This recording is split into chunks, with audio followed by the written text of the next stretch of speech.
Bum bum bum bum bum bum. See more, more, more. Scream oh wow wow.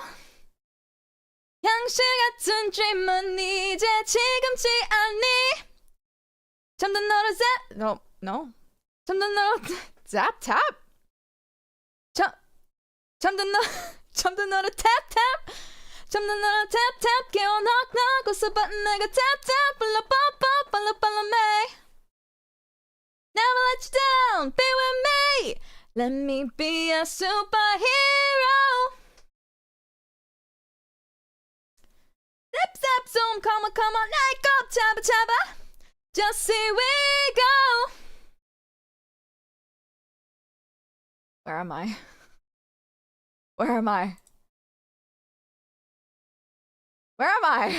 Oh, here.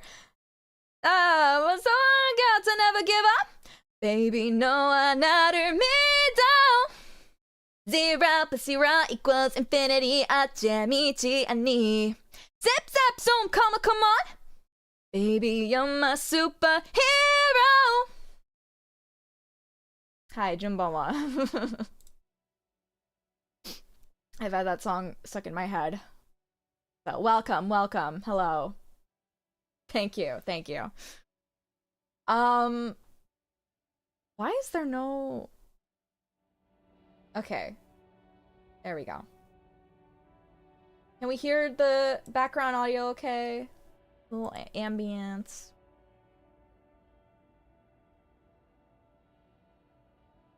It's another Disco Elysium day. What a lovely day that is. I might have a little bit of a lisp. That's because I'm wearing my retainer.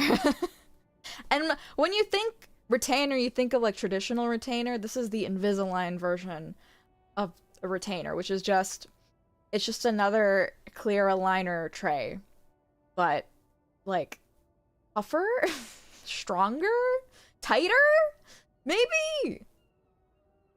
So I'm gonna have a slight lisp for the stream. Don't worry about it. I'm kind of like a little worried to not like wear it all day, you know what I mean? Because like I notice I don't wear it when I'm at work. So when I come home and I'm like looking, I can see this one fucking tooth like inching back to where it was originally. And I'm like, no, you stay there. You stay where you fucking are. So anytime I just come home from work, I just wear it now. And then maybe over time, I'll stop doing that and I'll just wear it nightly. So. Stay back, you beast. I'm a little hot. Let me take off my sweatshirt. Bum bum bum. Bum bum bum. Never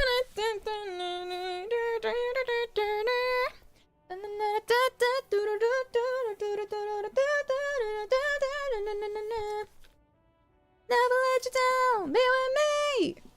Let me be a superhero. I'm itching to do a karaoke stream where it's just me singing, like replacing most of the lyrics with just P words. Didn't they say just wear it whenever law? Like, yes. They're like, you know, wear it frequently, but nightly's okay too. What is the thumbnail referencing? It's very pretty. It's referencing nothing. I just found a picture on Pinterest and I painted that, and that's that. I was like trying to think of like, what's another thing I could reference? I was like looking on Twitter because that's where the like last thing came from. But like I just kept scrolling and nothing. There was no new art trends. I was like, all right, whatever. I'm not gonna scroll on Twitter for like 4 hours just to find something. I know people are doing the vertical stacked images, which, you know, I'm happy you're getting your money's worth out of your X blue or whatever. Verified. But Yeah, because I was like thinking like, oh, what could I do for this? And I'm like, wait, I can't even do it. Like, I'm not verified. And I will never be verified. Thank you very much. I'm not paying a fucking fascist ran social media money that he doesn't fucking deserve.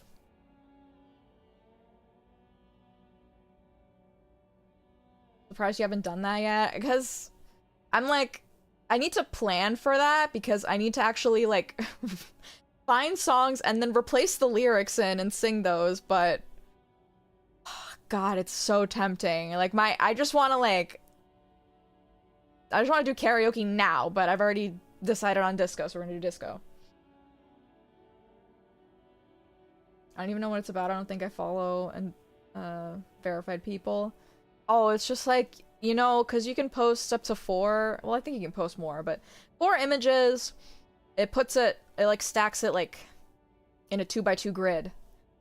But I think there's a feature now where you can stack them in a 1x4 grid, and people have been like taking like art or whatever images and like separating them so that they can be stacked, and you're like, tap on this to see the full thing.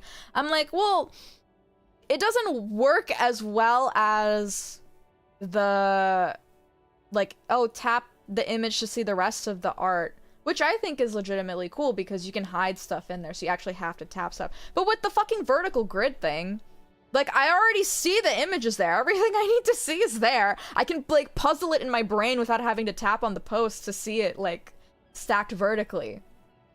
Like, wow, I wonder what the joke is here. I wonder what's gonna happen. It's cute. I'm not saying it's not cute, but like, come on. Alright, anyways, so last time, God, it's been really helpful writing down the notes, because then I'm like, oh yeah, here's what we actually need to do. So I did note about the buoy that we should check on maybe like the next day or something. Talk to Lady Lori. Oh yeah, we were in the middle. Oh yeah, this is her trailer. We're gonna talk to her. Oh my God, I'm so excited. And then we need to talk to Joyce after we do that. And then we need to confront Titus again. And then programmer, we have to give her something that we'll find eventually, I think. So that's what we're gonna do. Need to keep a notebook handy for every mystery game I play. Oh my God, they're doing the thing! The stretching! They're so cute. I bought myself a whiteboard, like a really small portable one, just to take with me so I can write reminders down. But God, it's like, it's so hard to like, when you're in the middle of something, to just stop everything and write something down. But I need to, because I forget right away. And it's driving me insane how bad my memory is. And I really need to try to like improve it a little better. Because God, I was watching the stream Palm and I did today, and like it felt like I was watching an entirely new thing that I hadn't experienced or half experienced, because every other like phrase that Palm would say, I'd be like, oh my God, she said that. And I didn't even like realize that she said that, because during the stream, like, I'm only paying attention to half of the stuff she's saying and responding to it. I mean, part of it could be like that when you're streaming, you're also trying to like engage the stream by finding different things to talk about or say or joke about, whatever. So I'll play on some things she says, but then I'll miss some things because I'm either focusing on the chat or the game or whatever. But it just like really like put me outside of myself when I was hearing the stuff she was saying, and I was like, oh my God, like, you said that? I didn't even like hear that. What the hell? I don't know if I talked about this already, but it happened again. I was like, damn. Looking back on my piece of paper I wrote all my blueprints notes on. Oh. Make a June notebook. That'd be cute. That'd be very cute. I don't blame you. I've been parsing through that VOD and I missed a lot in the moment. I think, like, you know, I think that's gotta be, like, a natural thing. You can't, like, pay attention to every single fucking thing that's happening at once. So I shouldn't feel too bad about that, but I should feel bad that I don't remember most of the stuff we said. Oh boy. What happened again? Like in the... Oh, like me watching back a VOD we did and me realizing that, oh my god, like half of the stuff that Palm said, I didn't even like... It didn't go through my head. It just went over it completely. My stuff when I'm typing shit out. Yeah, so... You know, probably a very human thing that everyone does. Which apparently, other people fucking, like, realize the meaning of words that are, like, compound words, and they're like, oh my god, yeah, fishnet, wow. I'm like, yeah. Okay. That's great, we all do that, amazing.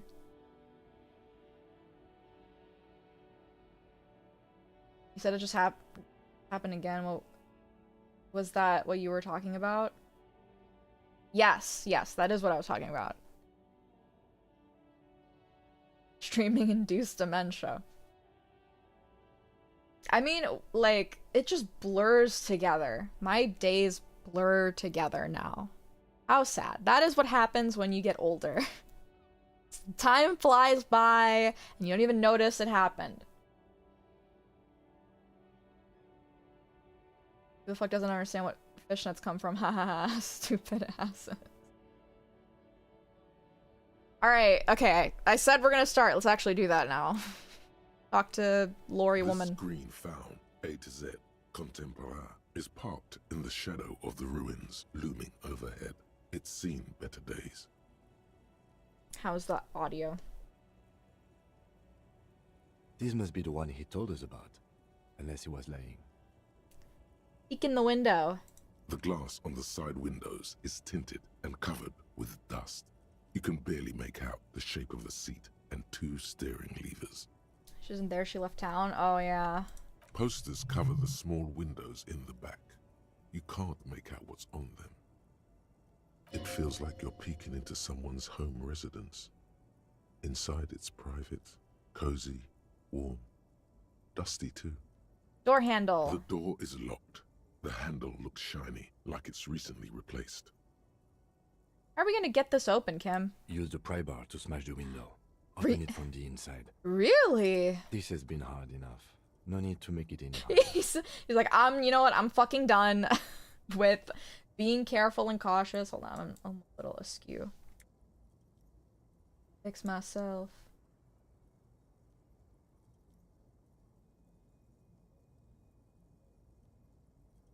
That's better. Okay. Am I holding the pry bar? Is that what this is called? This is the multi-tool. This is the pry bar. But I thought the pry bar was weak. Does the multi-tool do... Oh yeah, it does. It does. Kim, the multi-tool is way better though.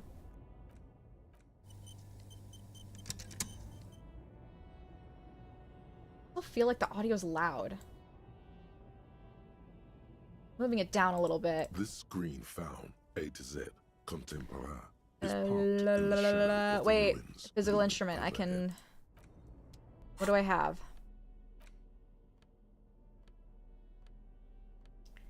Fisicale instrumentiale.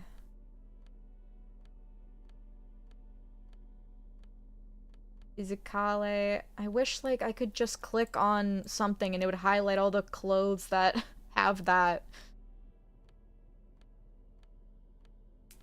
Well, I have to have one thing.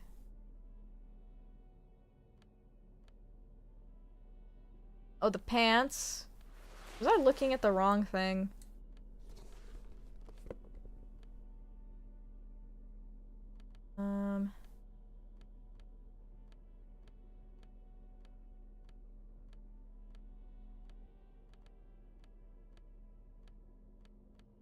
Oh, this one also gives +1. Cool. I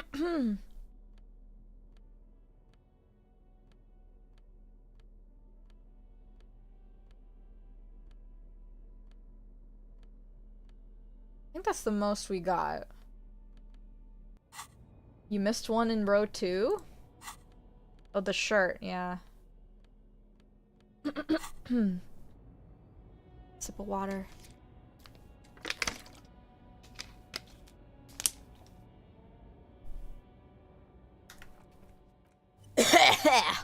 This screen found Okay, let's give it a shot. Called Yay! down the hammer of truth and justice. With a firm punch that could shatter bone, you smashed through the window.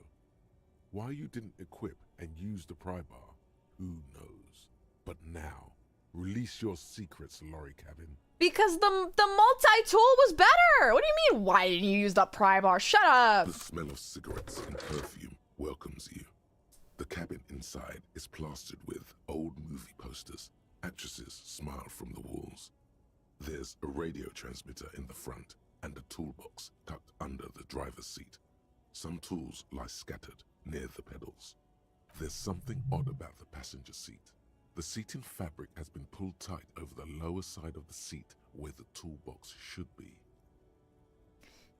Passenger seat. Seating fabric has been pulled tight over the lower side of the seat. Okay, I'm trying to imagine that in my head. It's kind of not clicking. Admire the posters. These are movie posters featuring starlets from long-forgotten films from the 20s, the teens, even the 90s of the last century. I took off my trays. I was getting a little annoyed. One of them particularly catches your eye. A centerfold of an ingenue attached right above the back seat. There's definitely perfume in the air. It's spicy, with a hint of amberette, wafting through the bitter air of the cabin. What's that smell? The remnants of a sweet juniper-scented perfume. Probably Grenade number 5. Study the centerfold. The actress is draped in a sheathed dress, one of her shoulders bare. Ooh. The faded remains of an autograph run across the poster. She's looking past the camera. A feeling of tenderness washes over you. A longing even, perhaps. And gentle tragedy. Wait, doesn't she resemble someone you know? But you can't put your finger on whom exactly. Enough of the posters. The actresses and the rear actor all smile you a warm goodbye. A radio transmitter is attached to the dashboard and a toolbox sits under the driver's seat. Is it the lady that's smoking a cigarette upstairs? Is that her? I don't know. I'm just trying to piece together who it might be. Looks like the frequency dial is absent. It requires a key to work, but the key has been removed, likely by the missing lady driver. Strange. There are so many radio stations saved here. Must be over 100 at least. I assumed it was his ex, but we called her and she's like in a different town. Like, how would she have gotten there? There's no way. She wouldn't have just walked there or like shuttle bus. I don't know. Yeah, isn't like, aren't we like waterlocked? Am I remembering that wrong? I feel like we are waterlocked. So like, I don't know. Like they would come in by ferry with the cars, but they're stuck here, so I don't know. Are you talking about the person that the actress reminded him of? Oh.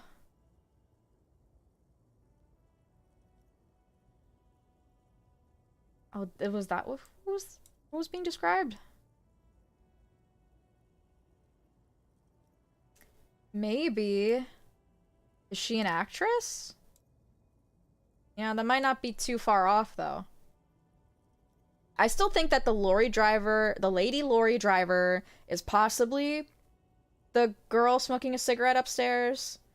And that maybe the girl in the poster is our ex. I don't know. But, like, wouldn't he have felt a little... Like, if he saw her, wouldn't he have gotten more physical or moral damage from that? You know what I mean? I don't know. I'm just making guesses. Not the geography. I forgot the geography of the town, but there are drivers in a port. Okay. We gotta up our media literacy. I'm sorry. Lorry driver said she was long gone, so I don't know if she's there. Maybe. Maybe. Okay, why would anyone need so many radio stations? For contacting an entire fleet of lorrymen, for example. This is all shortwave, UW and UKV. Looks like we are dealing with an impressive organizational tool. The nerve center of a huge operation. With quite a range, too. Is there anything we can do with the radio? Doesn't look like it. It's completely inoperable without a dial key. What else is here? The ghostly actresses, and the rusty toolbox under the driver's seat, and the oddly bulging seat cover. Check the pedals. You wedge yourself under the steering wheel to get a better look. Seems like the few tools lying around here, a hammer, a pair of pliers, a rusty wrench, have been casually thrown there by the disorganized driver. But one odd detail does catch your eye. A piece of sandpaper has been glued to the throttle. Why do they need sandpaper there? Why would anyone glue a piece of sandpaper to the gas pedal? Is it like to get traction on it? Because maybe it's slippery? Sandpaper? A novel technique. Must be to offer some extra grip to the driver's foot. That's what I was thinking. Wow, I'm so smart. Sandpaper would also rub off the pattern of the driver's right boot sole. Oh, clever, Harry. Clever. Yes? Ah, he likes where this is going. Me too. Honors, he thinks. Connect it to yourself. One of the footprints at the crime scene had an aberration. One sole was smoother than the other. Which means that the missing lady driver was present at the lynching. Interesting. Interesting indeed. So, okay. So if she put that sandpaper there to get rid of the tracks in her shoes so that she wouldn't be discovered, then she obviously would have to have known that this was happening, because why would she have the forethought of like, I need to hide my footprints, right? So they don't get traced back to me. But like, that kind of goes against what we were originally saying about the lynching, which was that it was an act of like, they found the guy dead and then passionately hung him up as like a scare tactic, or like to send a message, right? So what would she have to do with that? And then why would she premeditate to hide her footprints? Did they also premeditate this lynching? I don't know. This is so confusing. I don't think that was her intention, really? Him said it was for more traction. So, okay, so then she didn't do it on purpose. She did it for traction, and then that kind of inadvertently linked her to the crime, because now we think that, well, she was at the crime scene because her footprints didn't show any specific pattern on them. Okay, that makes more sense then. Because initially I thought that that was on purpose. Like, oh, it's not just for traction, which is what someone might obviously assume, but that it would be for something a little more nefarious, but I think that makes a bit more sense. But then what about her other foot? Oh, one sole was smoother than the other. Okay. Alright. I'm just trying to like, trying to like make sure everything makes sense. Because if it was that both shoes were like that, okay, that makes a bit more sense to the other point then too, that it wasn't on purpose, because then why wouldn't she do that for the other shoe? Okay. I get it now. Sorry, I'm like really tired, okay? Please be patient with me. Wait, the missing 8th Hardy here? Looks like her, yes. And she's also the one running the drug trade. What a handful. And is that Shu also the smaller one?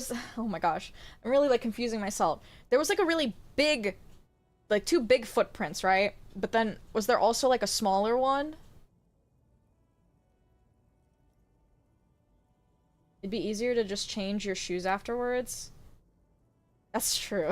That's a little like... That's a little crazy for me to think. Like, you could just throw away the shoes or something. Oh my gosh. Or DJs. Here, I'm trying to, like, make this a bit more interesting than it actually is. Okay, and she's also the one running the drug trade. One a handful. Now we know for certain who is the missing 8th person at the lynching. Do you think that Hardy and his boys could also be involved in the drug operation? Maybe. Lady Driver could have kept the drug trade a secret. I mean, what would she have to do with the Hardy boys is my question. Like, the lorry drivers are not a part of the union. They're just stuck in traffic, right? Because of the union, that's the problem. Why would she involve them? Unless she knows them? Likely working with the union? Surely Evart knows everything coming in and out. That's true. Hardy boys are in... That's what I'm saying. Like, the Hardy boys are in the union. She's just... If she's just a lorry driver and doesn't have any association with the union, why would she be helping them? And why would she tell them about the drug trade? But I can also see that, like, Evart is clearly running something under the scenes, so, I mean, it could have something to do with the drug trade as well. This would fit what Joyce told us, but I don't want to make any assumption. That's kind of what I also want to say. Understood. We should still go and see what Titus has got to say on the matter. Are we finished with the lorry? The movie no. stars are still smiling from the walls. The radio transmitter sits on the center console, and a faint smell of perfume is in the air. Peel off the cover on the passenger seat. Voila! A stack of neatly folded papers has been stashed behind the seating fabric. You see 3 maps depicting a large metropolitan area. It's Revachol. Some of its routes and highways have been outlined with a pen. Bonne prise. Say more stuff like that, please. Commends you as you shift through the treasures, or the treasure, well worn and folded into the neat squares. Hold open the topmost map. This large map displays the elevated motorway called 881. The intake leading to Martinez is marked with a blue X. There's another X on the off-ramp at a place called the Old South. Toll booths at the intakes are marked with a circle. It looks like there are scant few ways of getting onto the elevated motorway that runs over Jamrock, and this person knows them all. There, hundreds of thousands of motor carriages roar on the 881. High above the massive brown and red roofs, that is Jamrock. The commuters don't even look down. The world ceases to exist outside the windshield. So I take it they're marking the toll booth so that they know where to avoid, so they don't get searched? You don't get searched at a toll booth. I don't know. Where does the road lead? To Kuron, through the middle-income neighborhoods there, by the river, and then to Stella Maris and La Delta for work, while the men and women of Jamrock scuttle to their fates below the road.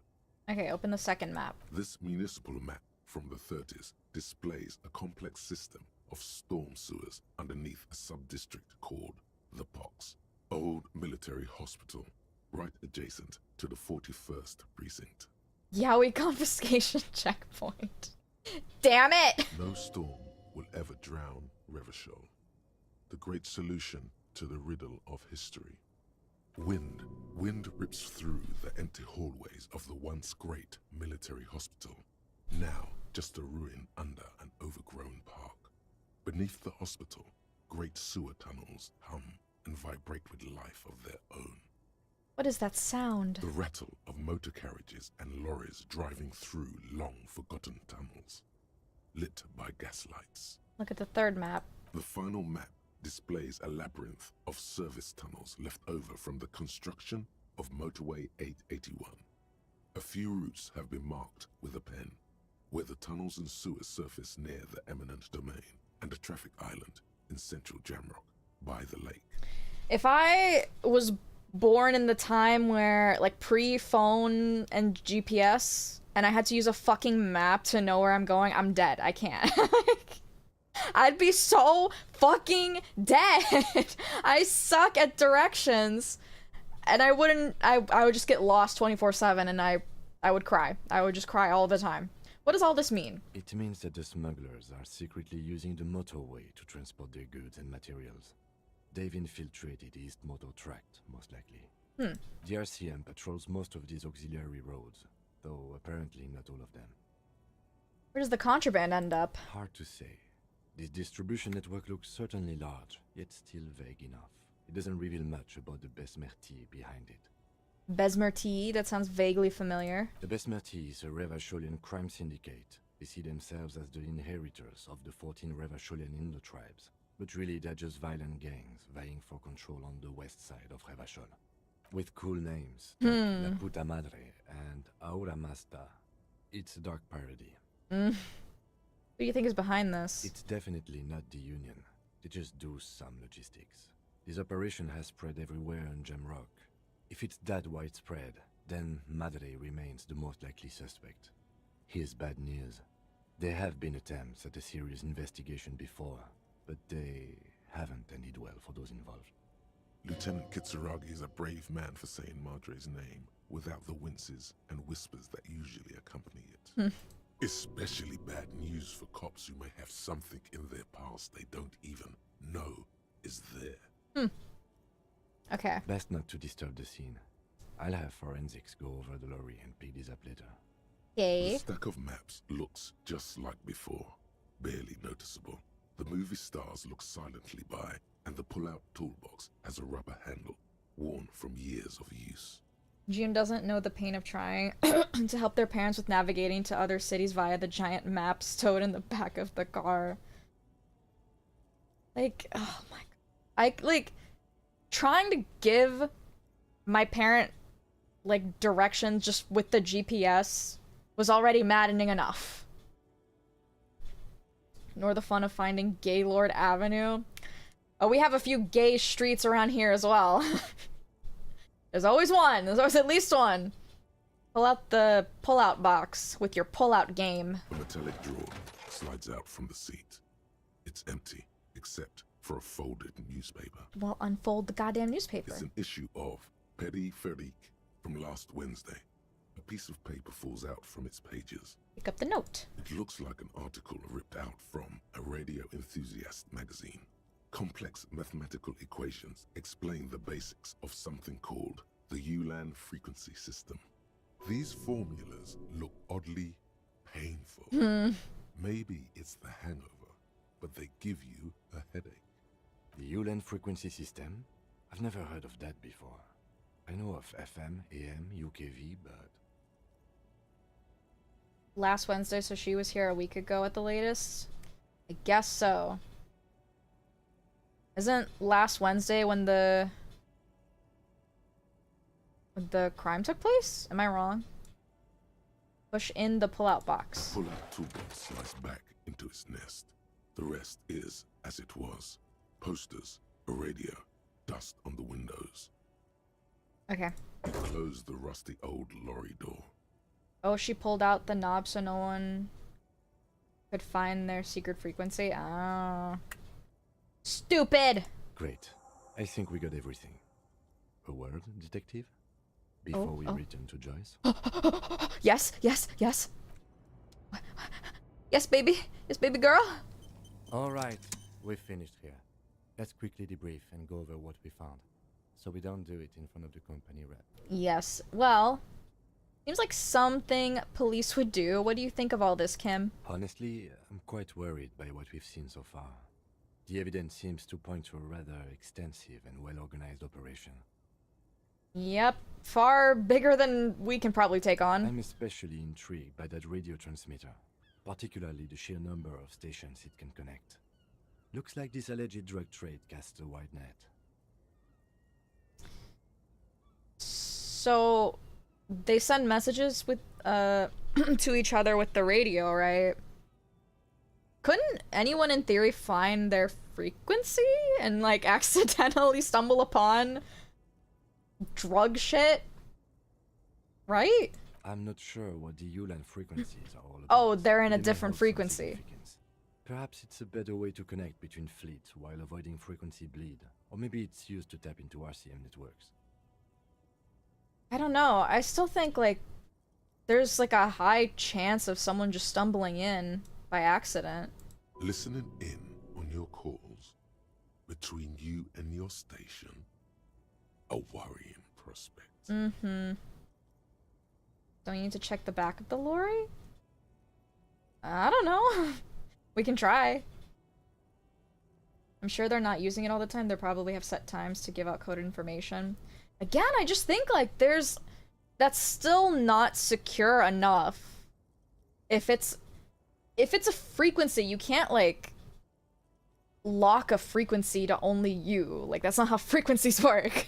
Like, in theory, even if it is, like, a barely used one, there's still that chance of, like, one fucking, like, nerd who's like, oh, I know how to use ULAN frequencies, and then they go in there and they just happen to, like, hear it at the wrong time, and then they're like, oh, I gotta report this to the authorities, you know? If Kim isn't familiar with the frequency, I'm sure most people don't know.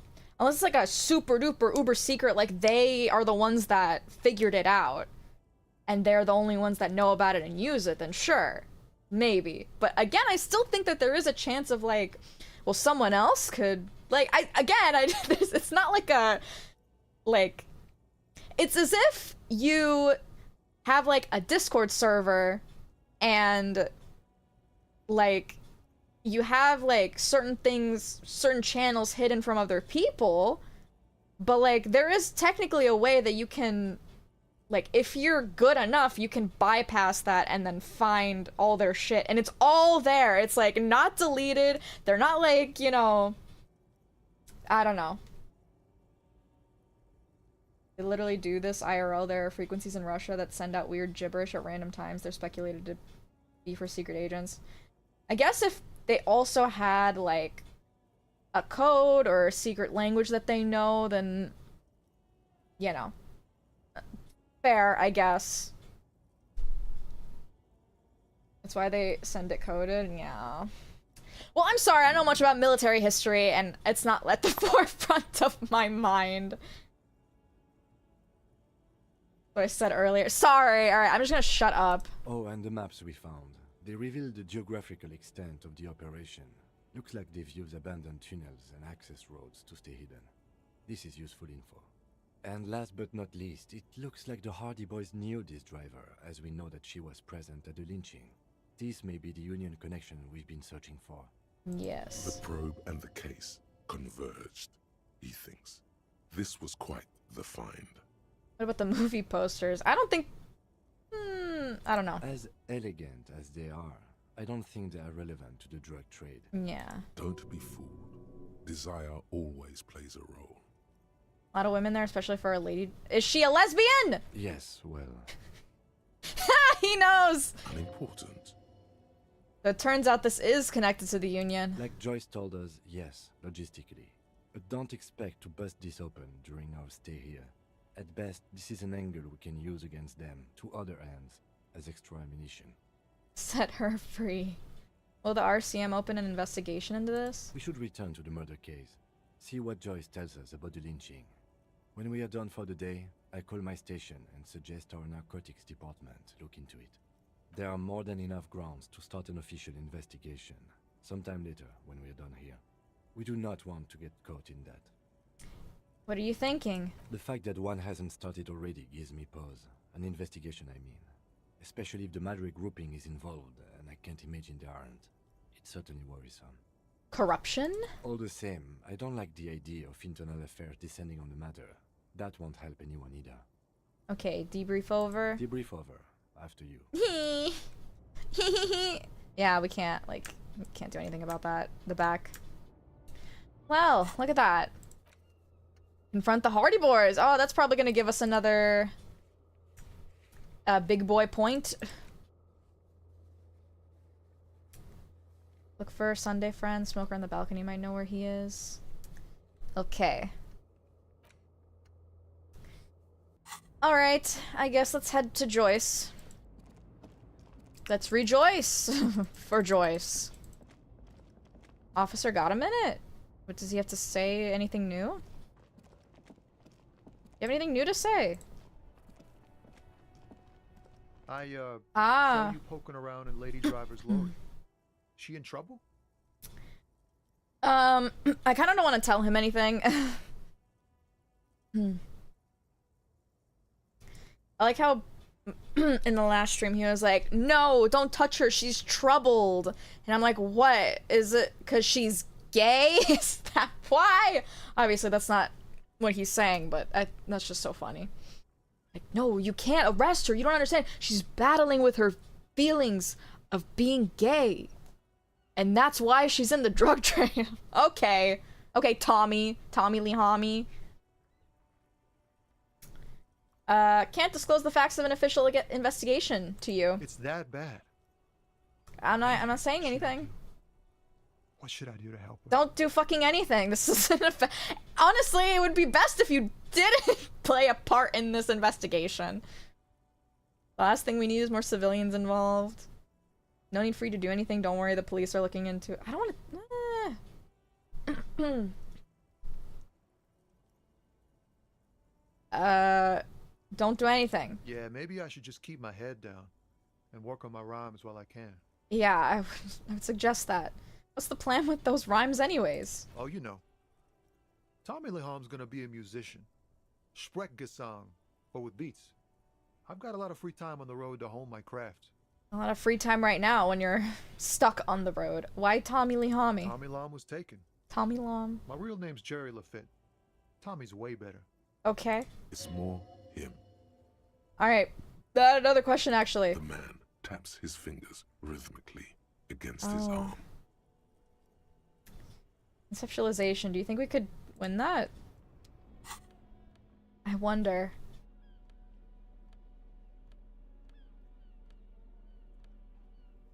He's not going anywhere, I don't think. Just leave him be. Tommy Lee Homie. I was gonna save.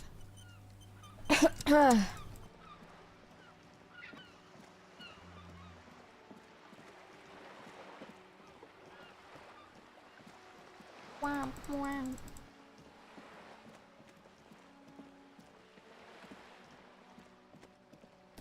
Lady's still there. I have news for you. You're back. Good. What can I help you with? God, she's so much shit to say. I found my badge! I love you did. Yay! He inspects the piece of blue plastic, her eyes scanning from left to right. Fast, observantly, like an electronic printer. Pleased to meet you, Lieutenant W. Freighter Dubois. I am glad to see a man of high qualification. The situation is precarious. What can I help you with, Lieutenant Freighter? How about you share your information on the lynching, now that you've seen his badge? The goalposts have moved, Lieutenant. In the absence of the badge, I have informed my employer there will be a probe. I cannot rescind that promise. To my knowledge, the drivers are still at the roundabout. I will tell you everything I know when you've finished with them. This was your plan all along. My plan is to share information. The only way to do that now is by telling my employers you've kept your end, which I hope you will, because let me tell you, we are in dire waters. How bad can the info she has be? The sooner the probe is finished, the sooner I can share crucial information with you. Now, is there anything I can do for you in the meanwhile? Tea, perhaps? Oh, I would love some tea. I have some more questions. Wait, that's the only thing I can say?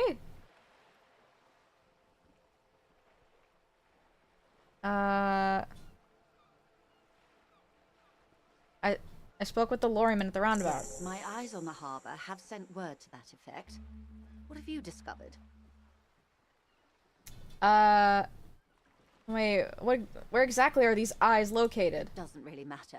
And I do apologize for the surveillance. Wild Pines can't afford to be blind at a time like this. Fucking watching me. In any case, it's a relief to know someone has looked into it. If I may ask, will there be an official investigation?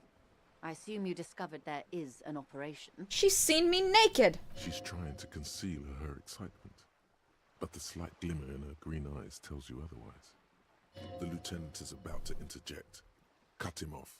This decision should be yours. No, I think I trust Kim more than I trust myself. No, he's got it. If there is an investigation, it will be part of an ongoing operation, subject to confidentiality. I am sure you understand. Yeah, bitch. Of course, detectives. In any case, you've held up your end of our arrangement. I trust you with the rest. Now it's my turn. I wouldn't normally break protocol like this, but the situation demands it. If you don't solve this murder, I'm afraid we may have a bloodbath on our hands. The words bloodbath sound cold in her mouth. They taste of iron and strawberries. We heard about a connection between the lynching and strike, but I need your testimony. What was that about a bloodbath? Yes. I'm afraid this strike may descend into a small-scale civil war, with possible consequences for all of Rivershoal West. Since you are sharing, ma'am, this is also the RCM's worst-case scenario. Then we're on the same page, as grim as it may be. Okay, I've already heard about a connection between the lynching and strike. I have an indirect role to play, I'm sad to say. My employer experienced a momentary lapse of faith in me. In that moment, they elected to deploy a private military contractor as an insurance measure. They called it my security detail. Momentary lapse of faith? What are you talking about? They were dispatched after I relayed the union's initial offer. Every worker... A member of the board. I tried to convince my employer it was simply a piece of rhetoric, or a joke. They did not appreciate the humor. Do you need a security detail? Absolutely not. These mercenaries are muscle, pure and simple. They are meant to intimidate the Union into surrendering. Interesting. Who are they, exactly? Crenell, an Oranese military company. As far as I know, 3 arrived in Martinez. They report to me sporadically, but they do not answer to me. To be frank, our relationship is deteriorating. They wear ceramic armor, have semi-automatic weapons, and years of combat experience. They also have trauma and stressor disorder, and no idea how to conduct themselves in an urban civilian environment. That just sounds great. Okay, so ceramic armor. We're very familiar with that. Semi-automatic weapons, that is also kind of sus, considering the bullet we found to have been from that.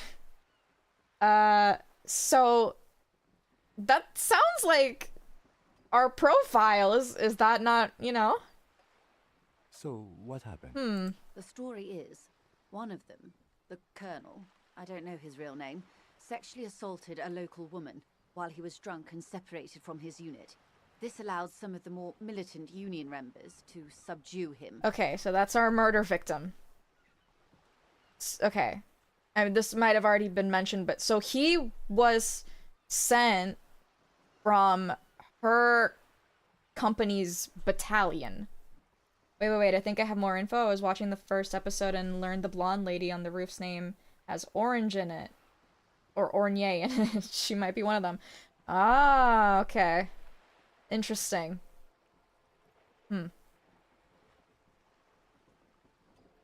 She was drunk and separated from his unit. Militant Union members to subdue him. Interesting. He was taken out behind the whirling in rags and lynched last Sunday night. That's not true. He was shot first. What then? Nothing. Mr. Clare refuses to let me into the harbour. I have not been able to discuss this matter with anyone there. The remaining 2 Crenell contractors carry out their orders, for now. For now. It's a smokescreen. In secret, they are conducting an independent military tribunal into the lynching. Once this investigation is concluded, executions will follow. So they're having their own investigation? What is the nature of this so-called investigation? Whether to execute one, some, or all of the Union militants. They want to kill all of them? Is that illegal? It'll be all of them. The decision is already made. What the heck? I have to say, this is not disco. What the heck? This is not disco. It's very far from disco. My only hope is that you provide a single, concrete suspect before the mercenaries indiscriminately pick theirs. Simply put, Grabs hold of the mainsail. if you don't pin this on someone good and do it fast, they will identify and execute everyone present at the lynching. This in turn will force the Union to respond. What the heck? What fucking... Like... Who has this much power to just like, yeah, so these guys killed one of our guys, so we're just gonna fucking murder them all. Jesus Christ. Did it say they were a part of the military or just mercenaries? I think... She said that they had trauma from the military, so perhaps something like that. Marne says no government, so yeah, they can just do anything they want. Wow. Well... They would have to project strength and power. The Debardeurs have over 2,000 men. It will be 1,000 to 1. Jesus. Have you ever seen a hornet invade a beehive, Lieutenant? Yep. It's not pretty. It's the main reason I fucking hate hornets, because they're murderous bastards. These men work in tandem using semi and fully automatic firearms. Their armor is virtually impenetrable to muzzle-loaded weapons, even yours. Most Union workers don't have guns at all. Okay, this obviously seems like an obvious point that I feel stupid to even make, but that guy's armor is his. So he was wearing it when he was killed. Why? I mean, obviously, like, they're on duty, technically, when they're here, but, like, we haven't seen anybody else wearing them outside of the guy that stole it, but, you know, he's not one of them, I don't think. Maybe he was just out and about after the assault and they jumped him. Like, like, was he wearing it when he died, or... I don't know. I mean, that might not be, like, important. It could be, it could not be. I don't know. Whatever. As I said, a bloodbath. Maybe a good bloodletting is just what Martinez needs. Bloodletting has never been a good treatment, though. Great bloodletting. No, you can't just use bloodletting as like, yes, this is our cure for whatever Martinez has. No, it's not a cure for anything. You're just killing people. You're just fucking bleeding them dry. There's no such thing as bad blood. They couldn't get the boots off, so I don't know. Well, yeah, I don't know.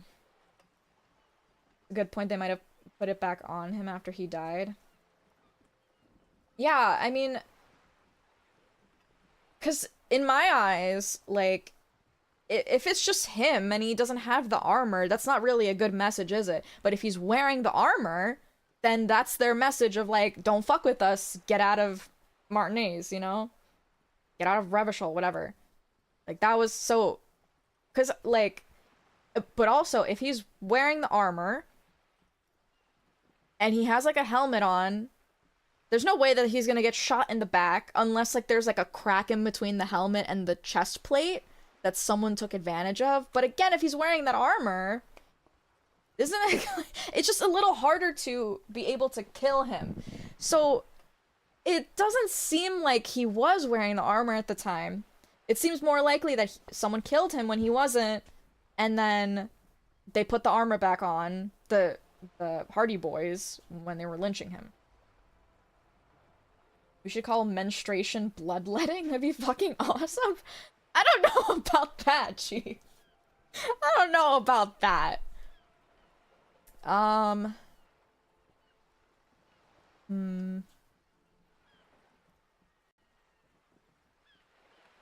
Isn't this a pretty bleak scenario you're describing? Many bleak scenarios have already come true.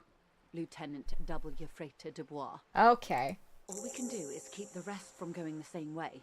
One single concrete suspect delivered into civil court, and I may be able to defuse this situation.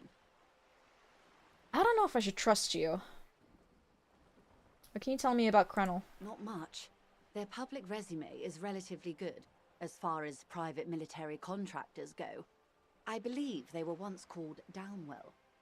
Down a deep, black well. They boast a long list of clients. Saint-Baptiste, Welchman-Lorenz, Eintracht. A warning sign, however. The operations concerned all take place in third or fourth world countries.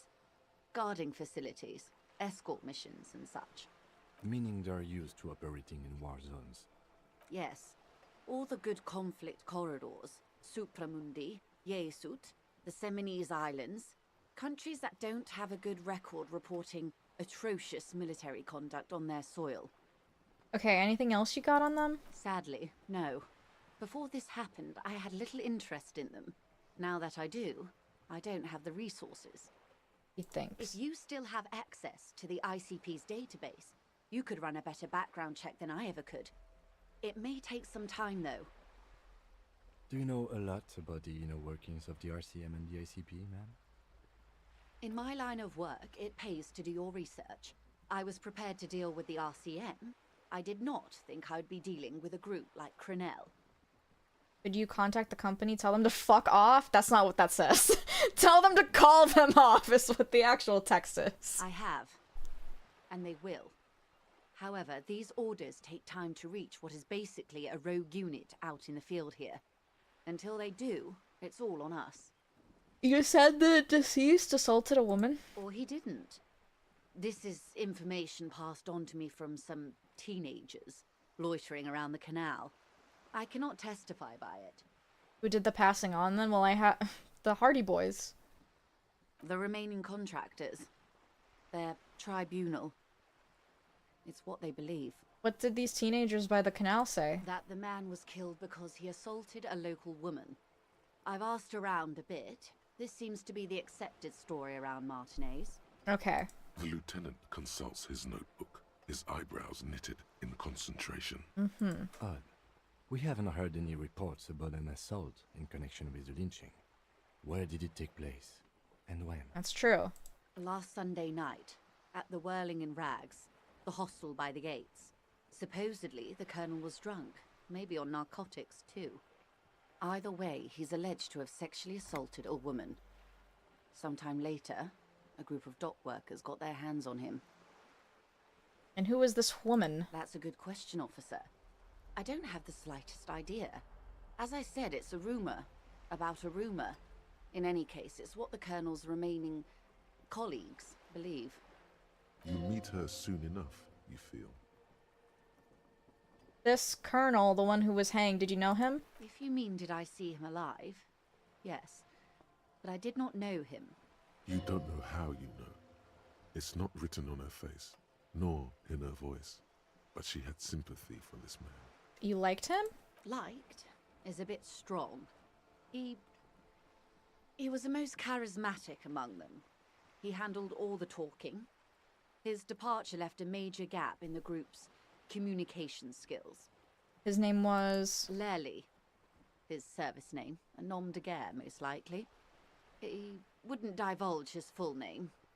Only one of them did. A bad sign if there ever was one. This is the day 4, and we finally have a name for the murder victim. Lely. Tell me about the others first. One is a man. Corty, they call him. A nickname as well. The other a woman. Phyllis DePaul.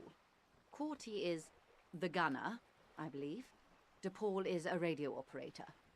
What would you say was his eye color, the deceased's? She closes her eyes, trying to picture the man's face, then shakes her head.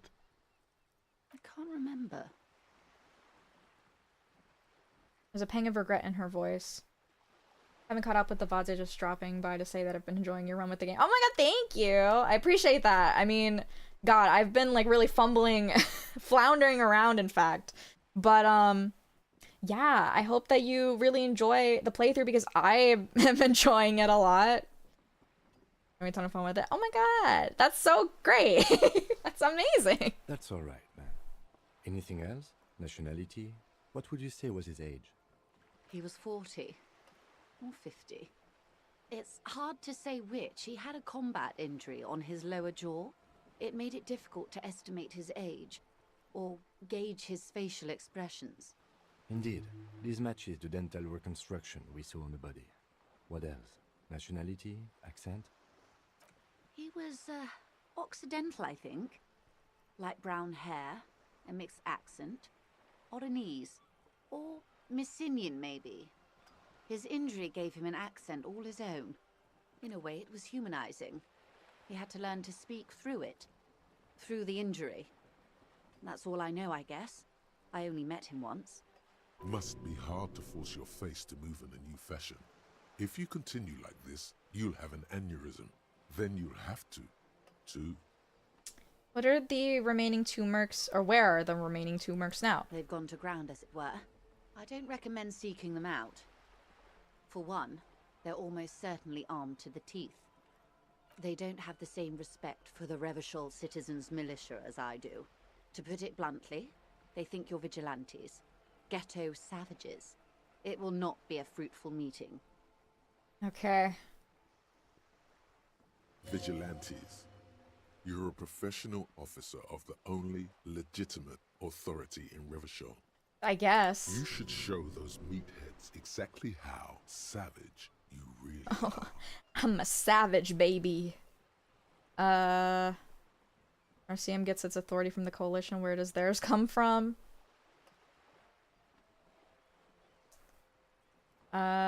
We still need to know where they are. You're likely to run into them eventually. When that happens, I'll be in a better position to mediate if I don't appear involved. Where are these mercenaries, lady? One is obviously the scab leader at the harbor gates. The one chanting the idiotic slogans is barely maintaining his disguise. Alright, now we finally know what his deal is. The other has a vantage point in a building south of the roundabout. They were keeping tabs on you while you were canvassing the lorry drivers. Building south of the roundabout. Is it a building that we don't have access to? One must be the goon in ill-fitting work clothes by the harbor gates, the scab leader. That may be so. I still hope you heed my advice. There's no need to kick the hornet's nest. It is her. The smoking lady! Ah! For all your talk of averting... But didn't they say south of the roundabout? Isn't that lower? Does this not bother you? In the whirling rags? It's a south, though. Are we facing north? Aren't we facing north? The whirling in rags is north of the roundabout. Or is it not? I don't know. Am I imagining the correct roundabout? Not the smoking lady? No. Okay, see? South. I know where I am. What building is south of the roundabout? That's what we have to check. Because, like, I don't remember there being a building that we have seen in full view of. Then who is she? I don't know who she is. Of course it bothers me, Lieutenant. But my hands are tied. How would my employer react if it appeared I were intervening on behalf of the Union? Your concern may be appearances. Ours is keeping the peace. She's always up there, bro. How is it not the right person? I feel like she has a bigger part in the story, though. I feel like her just being one of the mercenaries is, like, boring. It's, like, kind of boring. One is probably in a building overlooking the roundabout. Tell me about this person! That would afford a good vantage point. In any case, it's practically inaccessible. She's acting like she doesn't know this. She knows this. Where is your radio for contacting them, if I may ask? Do you have an earpiece? Heavens no. I'm not an undercover agent. There's a short wave at the ship's wheel. Okay, I have another question for you. I hope I can answer it better. How much time do we have? Until the executions start? Truthfully, I don't know. It depends on their progress identifying the members of the lynch mob, and their impatience. They don't report their progress to you? Not on this matter. I'm afraid they consider this a personal initiative. There's a brief silence. Seagulls squawk over the bay. 5 days, not more. Maybe sooner. We're on day 4. Like, 5 more days from now? Like the 9th, 10th day? It's a matter of days, not weeks. Uh-oh. Okay, that's enough for now. I am sorry to have been the bearer of bad news. If there is anything else I can help you with, please ask. Well, we gotta start hurrying things up a bit. There's no time to lollygag anymore. Alright, tell me about these tattoos. Of course. Excuse my hesitation before. Yeah, lady. For about half a minute, in silence. She wears fingerless gloves. Her fingernails are cut short and fractured, like those of a working woman. It was taken with a trigat not long ago. This is the man's upper body. There were no more markings on his hands or legs. Stay quiet, observe the woman's expressions. Her mouth is relaxed. The accordion lines near her mouth vanish. The pearls of her eyes move slowly on the photo's surface. Imagine getting a bad end because we talked to Kuno and drugged out teens for multiple hours. We have to set up the nightclub. You don't understand. She has no excess of emotions for this cadaver. Has she seen dead bodies before? It's likely. What do you think? Sorry. I was trying to see if I can read the web of interdependencies between these points. The stars. She points to the one in the photo paper. I can't. But that's how you read this story. The points themselves don't have letters, numbers, anything. Their size, location on the body, and distance from each other tells you what they represent. Like blooms in a pattern? Close. Port cities. This is an Oronese map of the waterways, a sailor's tattoo worn by wayfarers of the Dolorian century. Over 300 years ago, the sailors would mark their bodies to map their travels. That's crazy. What is the use of this map? The sailor's soul would use it to fly back home if they should die abroad. This is a sort of contraption to be reeled back in by. The silver cord, they would call it. Where is he now? I've spoken to him. For now, the soul is fastened inside his corpse. Yeah. That is precisely what the sailors feared when they drew these maps. A fear of drowning within one's own corpse. What travels did the dead man make? Quite a few. Vredefort, the Oronese capital, traditionally stands on the right shoulder. He started somewhere near here, I think.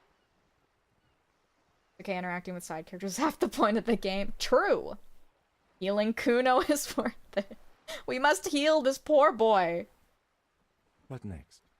Then he made his way to the Pretto Grande, through what I think must be the Stutz Canal, an artificial channel through the Occident.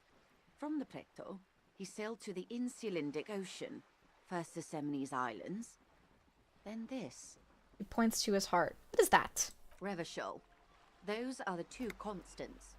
Vredefort on the shoulder, and Revachol in the heart. They started the tradition of these maps right after the discovery of Insulinde, at the dawn of the Interinsulary Age. You said you can't read it. I can't. This man was no sailor, and these are no ports. I can understand geographic fragments, but not their meaning. Somewhere in an office lit by a single green desk lamp, Captain Ptolemaeus Price, 58, bald and bespectacled, is writing in a ledger on his desk. Rows and rows of days and weeks, laconic remarks in a single column. Patrol, case, vacation, injured. In Martinez, looking into Krenel, he writes in one. Then the man puts down his pen and rubs his temples with both hands. Outside, there is a siren. Distant gunshots on the streets of the Jamrock Quarter. Man is no brother of mine, but this is his service history. That makes sense to me. We have no more use for a map of the waterways, just like we don't need sailors the way we used to. This is what the custom would morph into on the Occident. Mercenary tattoos. Who could tell me more? His platoon members? The other contractors. though I do not suggest you go and show them that picture. This man was their friend and comrade. Kind of want to know what they say, though. It could go this or the other way. Maybe if you're tactful, it could be beneficial. Yeah, this or the other Challenge one. accepted. I say we do it. I kind of want to do it, guys. I kind of want to show them the picture of their dead friend. I need the Do information. what you have to do, Detective Dubois. I don't think deciphering that tattoo should come before public security. But if you should wade into the mob to find out, I couldn't stop you. We will be careful. Thanks for all the tattoos. Thank you for your help. Oh, that's all for the tattoos. Is there anything else I can help you with? Okay, that's fine. We're good. I don't need to talk to her about reality. Alright, well, I think we learned some important information from that. Hold on, let me fix my fuck-ass outfit. I look like shit. I need to look cooler. Oh, these black jeans. Yes. I need different shoes. The boots, maybe? Yeah, they're okay. No, wait, the black monk straps, though. They don't give me anything. What if I wear the... Oh, yeah. Oh, hell yeah. I'm professional. Double click stuff to equip. Alright. Well, sometimes it's fun to drag and drop. You know? You don't have to always take shortcuts. We got a lot of info. I like this officer. God, I love Kim. Alright, so...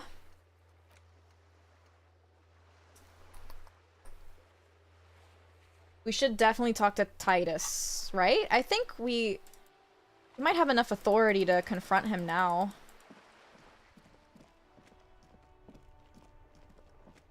I think that's what I should do. Get that audio clip on a soundboard. Oh, guys, I keep forgetting I have a fucking soundboard because I never use it. It kind of takes me away from like what we're doing in stream, you know what I mean? And actually my hall one doesn't work right now. I don't know why. Huh? Oh, there we go. There it is. Huh? Huh? Huh? Huh? Piece of piss. I gotta add Kim on there. Oh my god, wait, can I... Guys, can I add him now? I gotta need this. I need this. I need it right now. This is the perfect opportunity to use it. Okay, I'm just gonna copy paste. Do I have it here? I don't think I have it here. Let me download it really quick. Piece of piss. Hi, hello, hello. We're playing more disco. I have a playlist for all of the streams we've done so far on it. Right now I'm just trying to find Kim saying, I like this officer. Where is it though?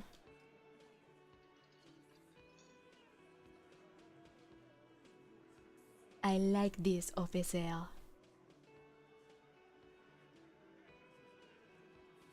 Disco best game. Yes!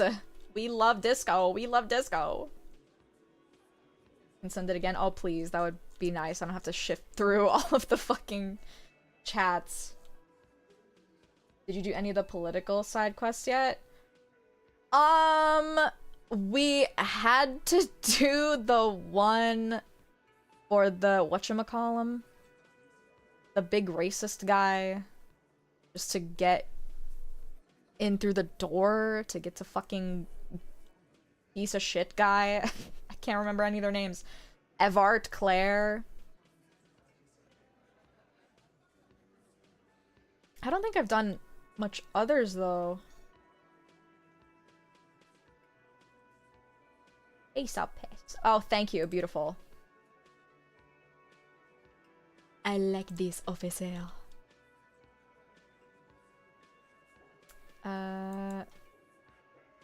Okay. I need to change the name of it. I like these. It's not working.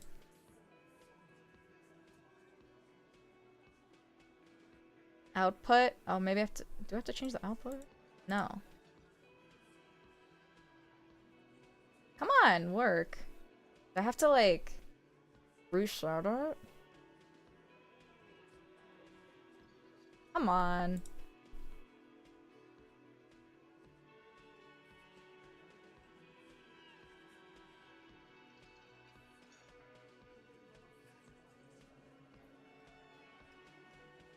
What the hecky do I do? I put it in. Oh, why it's not working? I like this official. Is it because I copied and pasted it? Is that why? That shouldn't be the problem, though. Huh? I feel like that one works.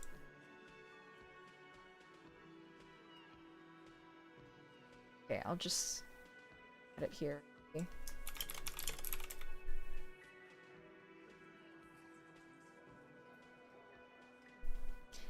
Why? Am I like not logged in?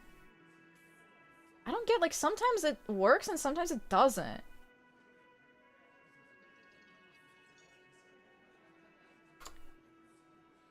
I like this official. Please, I need this in my life. I need him. Hold on, I'm gonna play it just on my computer. You can hear it at least once. You can barely hear. Oh my god. Speak up, Kim. I like this, officer. I like this, officer. Come on, please. Work. Work, please.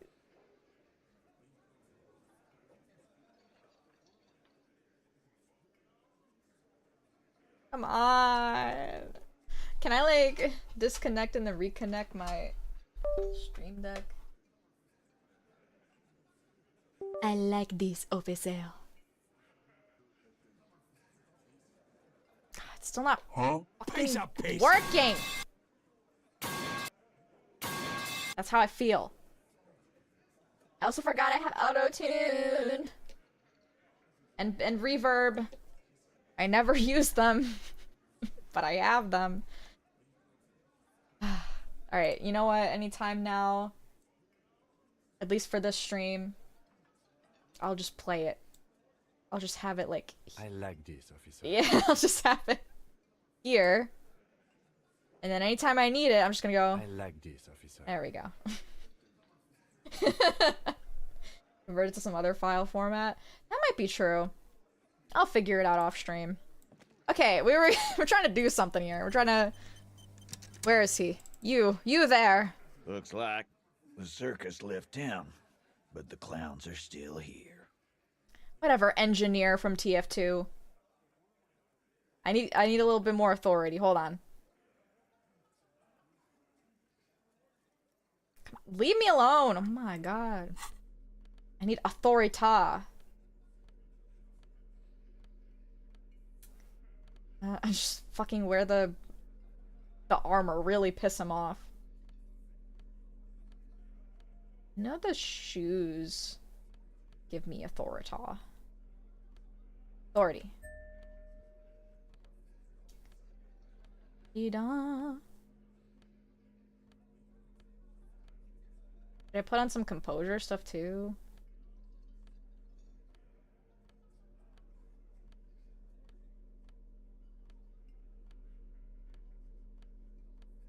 Only thing I have for authorita.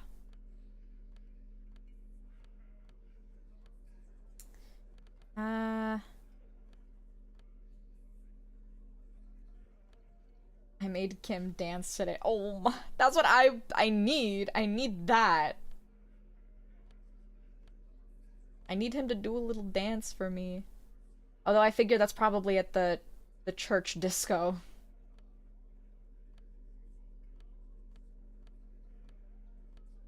Did I put on the necktie? Just for fun. Just to hear what he has to say.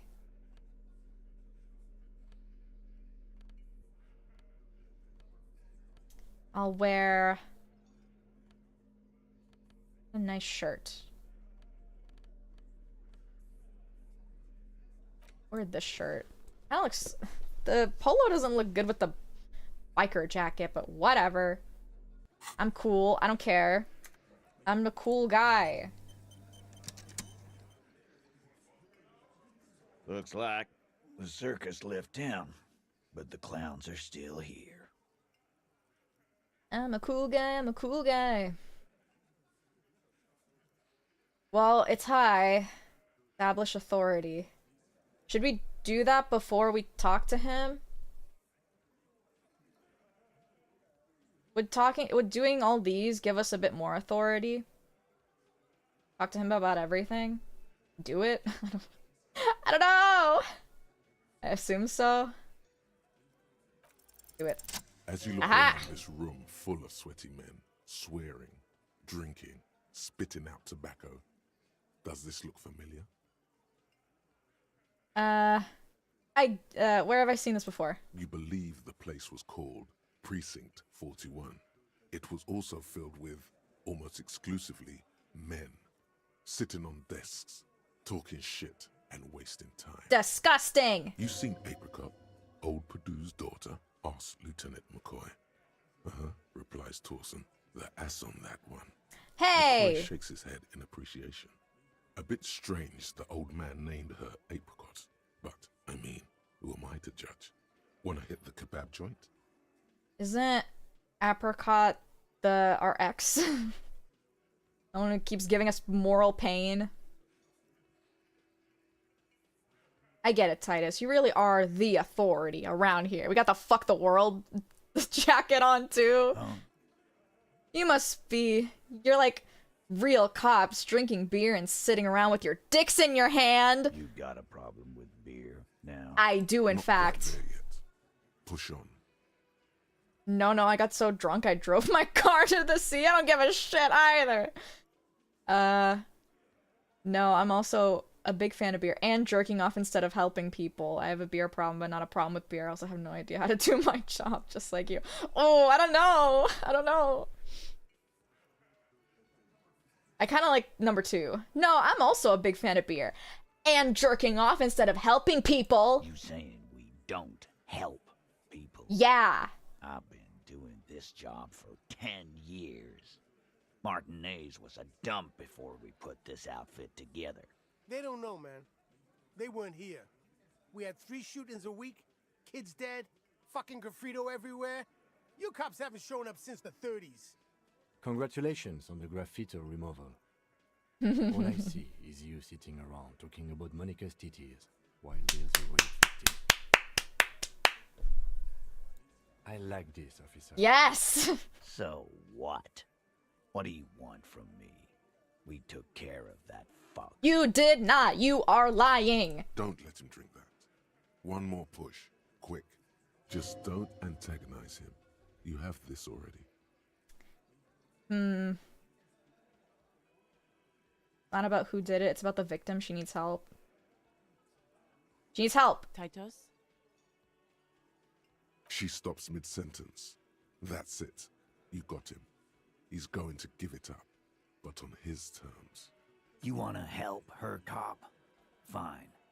I'm gonna let you help her, but you treat her with respect.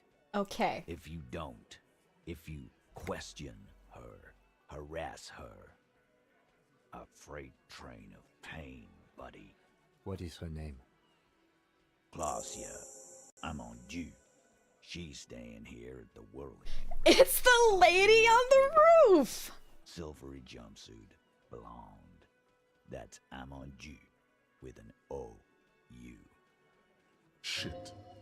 The girl upstairs. That can't be her. She knows you drank so hard you forgot you were a cop. We're fucked. Oh, it's her! It's definitely her! It's Miss Oranje, disco dancer! Thank you, necktie. It had to be her if she wasn't the merc. Yeah. Fuck her. I knew I should have done composure. fuck?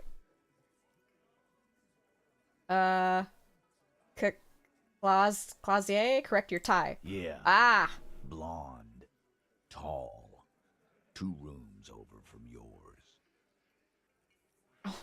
Miss Oranier, disco dancer. Sure. Why Wait, not? what the heck? You've probably seen her around. Shit. Alright, whatever. You inexplicably add cool after the victim's name.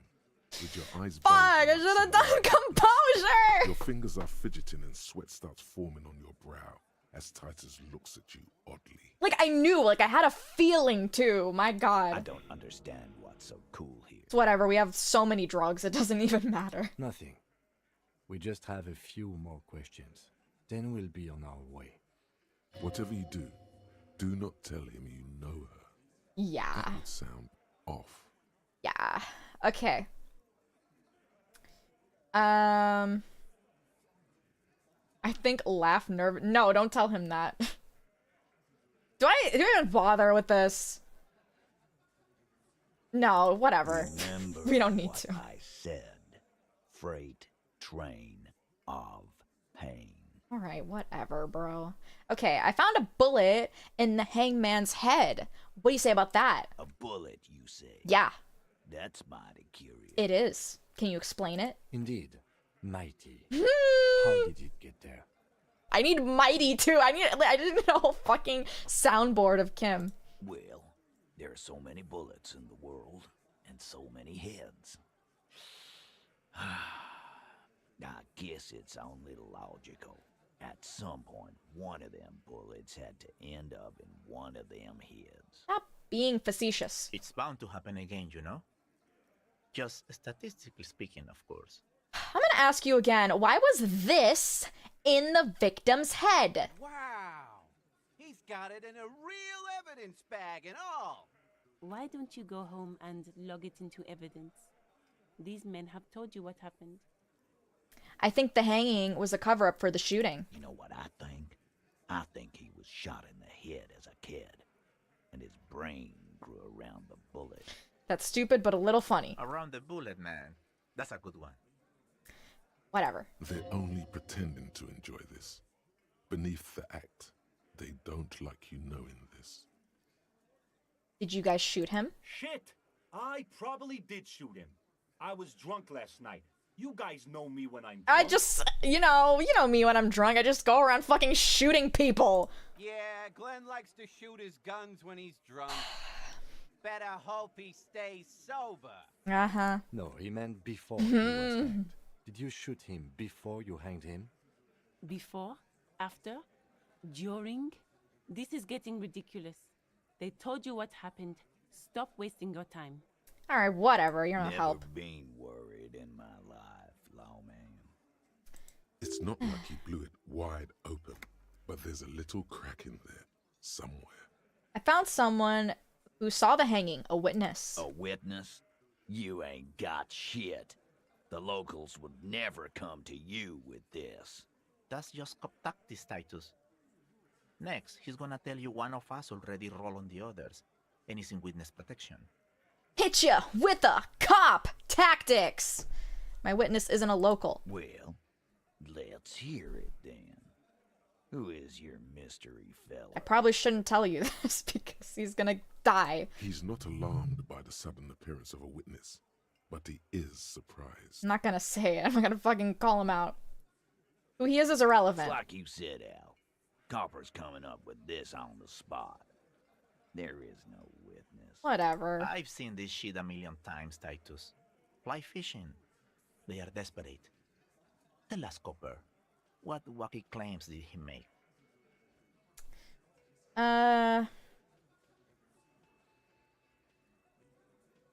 Witness said he saw 2 people of Aeropagite descent and 1 mess. Arabagite?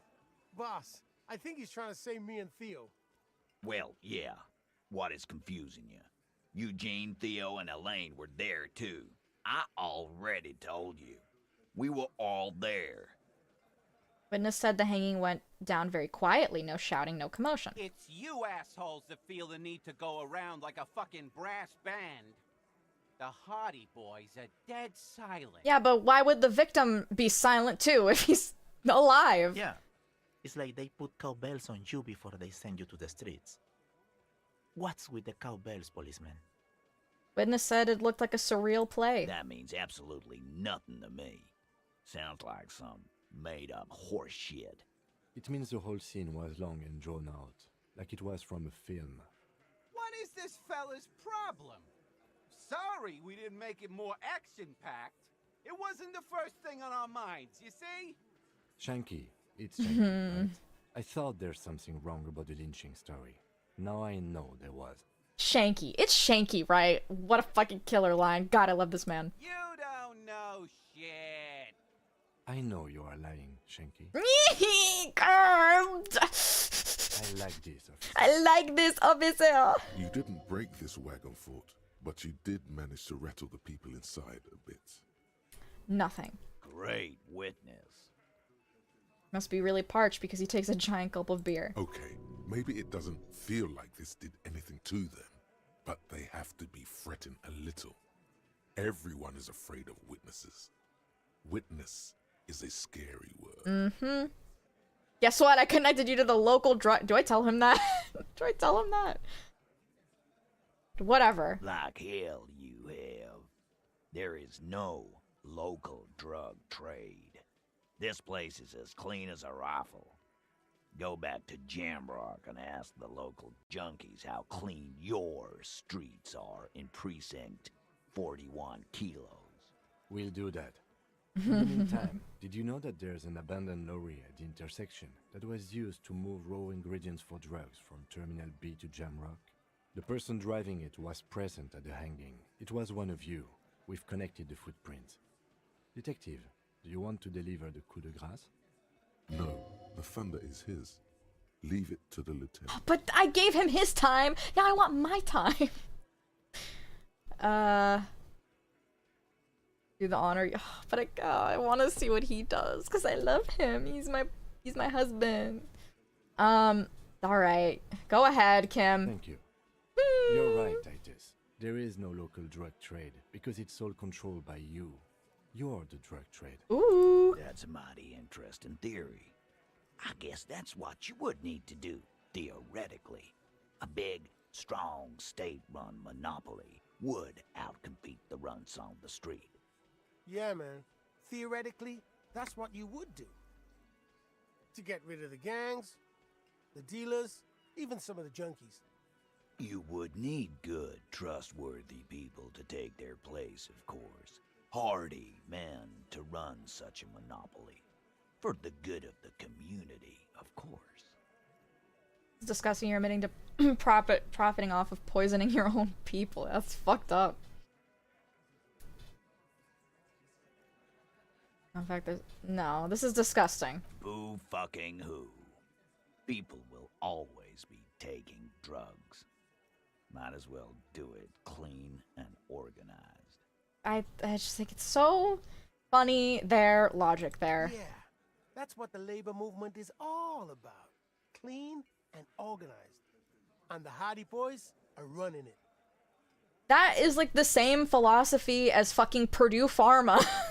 They're like, well, like, regardless, people are gonna take drugs, so what's the harm in giving them shit tons of OxyContin? Like, okay, all right. He said he's helping the people of Martinez, Theoretically, of course. We're just talking politics here.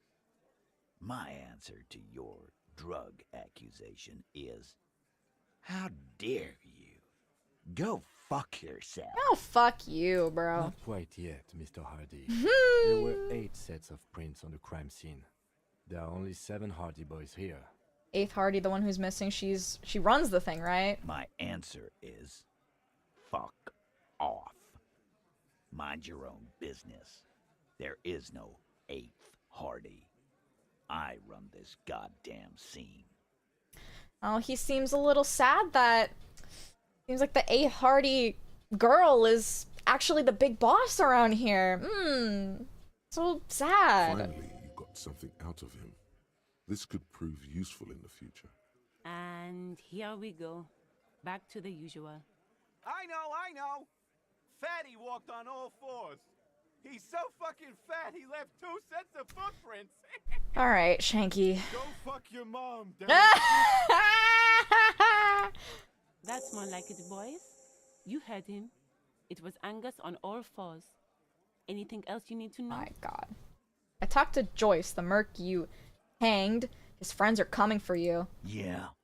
By friends, you mean his squad mates from Crenell. Yeah, you know, the thousands of them? You should probably be a little afraid of that. Wouldn't want to beat up his grandma. Alright. Nervous, snickering. There's a rush of adrenaline present. Angus does love to wear shoes on his hands. Yes, they're forming some kind of tribunal and they're coming for you.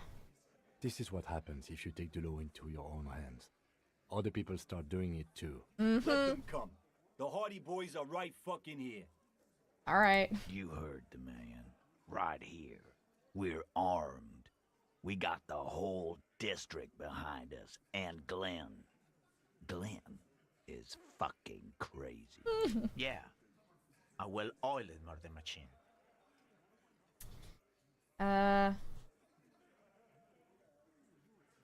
Joyce said they've gone rogue. Nobody's controlling them. Big fucking surprise. They hire psycho scum, arm them to the teeth, and let them loose in the city. What do you think is gonna happen? He's really prepped himself up for this. He has to keep the fear in check. Mercenaries are armed with automatic weapons. How the fuck are you gonna do that? We got weapons of our own. We got Ister 50s, Zeelagers. Glenn's got a knock cannon at home. Will they pierce ceramic armor? I guess we're gonna see, aren't we? See what? That they don't? Yeah. Like you've been up against ceramic armor. This is such a fucking playground fight we've got going on. You haven't even seen the whole suit, right? I've seen the whole fucking thing, and it didn't make him immortal. I don't think he was wearing it when he died, though. This Crenell is bad news, you know that, right? So are the local gangs. The fucking Barmy Army and the Madre scum. You've been out there. Seen any around? I don't know where they could possibly be. Where are they now, huh? Sent back to Madre in an airtight cargo crate. These people are trained military professionals with decades of combat experience. They are not a gang or a barmy army. No, they're not. They're uncoordinated and drunk. We know more about them than you think. Alright, whatever. What do you mean, okay? I mean, okay, they're gonna wipe you the fuck out. I mean, okay, you got this. You got the numbers. You got one more gun on your side. Once I find mine, I lost it. Alright, they're gonna wipe you out. Fuck you. No, they won't. Get out of here with your negative energy. Negative energy, God. He really doesn't like you ruffling their feathers like that on what might be the eve of battle. All he means is that the situation is serious. No wonder you cops get shot to shit every day. Can't go to war with an attitude like that. Do we have Again? to? No, Yeah, we don't have whatever. to. Alright, bye.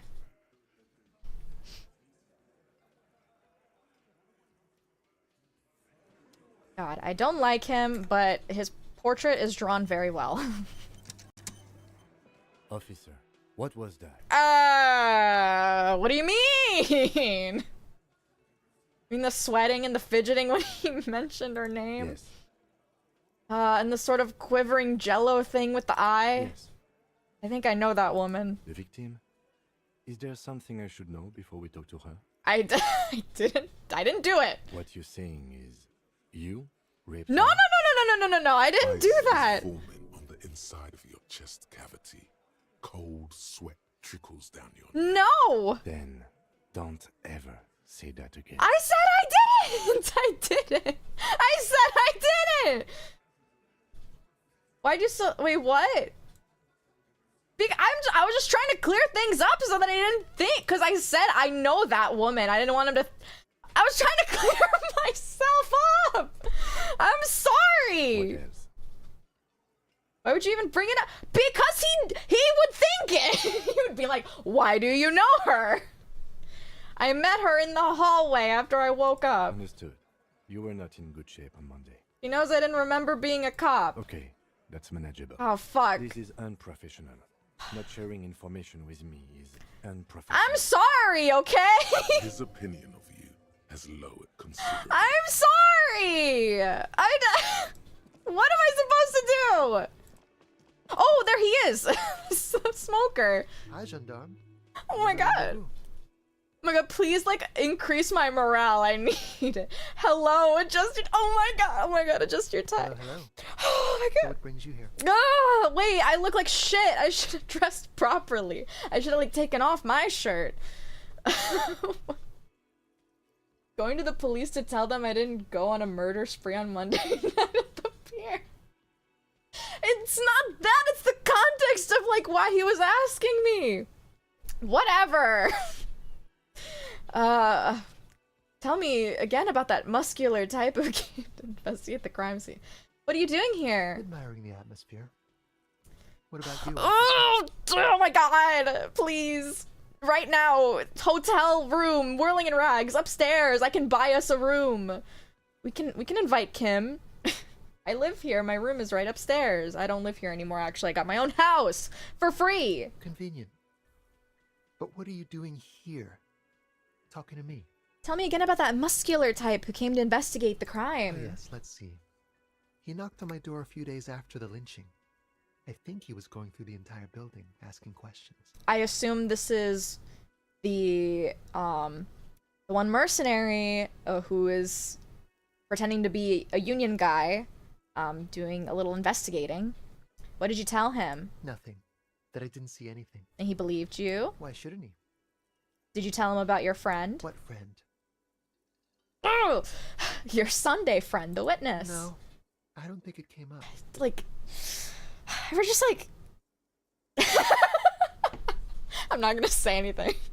What did he look like? Muscular, handsome, strong, like one of those military types. Was he alone? Yes, but he was speaking to someone on his earpiece. Earpiece? Yes, you know those tiny speaker microphones that fancy security guards sometimes wear. What was he saying? Just reporting back whatever I was telling him.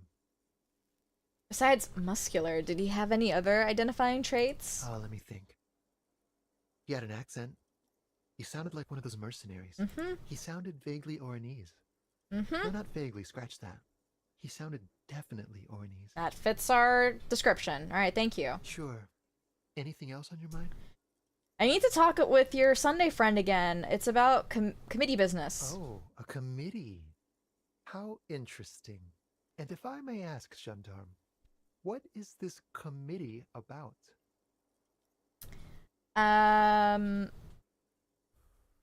Alright, it's an orgy. I'll just come out and say it. I'm not really sure. I'm just trying to reach a higher authority. Sounds like a bore, frankly. All the fun stuff's down here. In any case, I would love to help. But the thing is, I don't know where he is. We don't talk about everything, you see. I don't want to talk to that dude again. He was kind of a dick. He might have mentioned something about making a tour of some historical sites up the coast. In an unofficial capacity, of course. If you ever want to fuck a drawing, yes. Do you know when he'll be back? Not a clue. I'm not his agenda keeper, you see. I guess I'll have to look for him along the coast. I guess you will. I met your Sunday friend. You did? And how did you like him? I don't see what you see in him. Honestly, I think you should break up with him and be with me instead. You're right, he was magical. Magically bureaucratic. I didn't like him as much as I didn't like him as much as I like you. Oh, shoot. Why not? Biting teeth? What? Biting nails, I mean. Biting nails, not teeth. What are you two? Friends, I told you. Sunday friends. Friends who like to get together from time to time. Fuck! No! That he won't be there when times get tough. Is that even a friend? It is. On Sundays. I can be your Saturday friend. I can, who is he? A visitor from the first world. He's not like you and me, gendarme. He can always return. Return where? To his opportunities in Occident, sur la clé. Still, his coming and going brings some life to the village. Or is it just money? I don't know. Why is he staying at your place in the middle of the night? He has keys. And he likes the view. To the sea, I mean. I don't want to talk about other people. I want to talk about you. Hmm?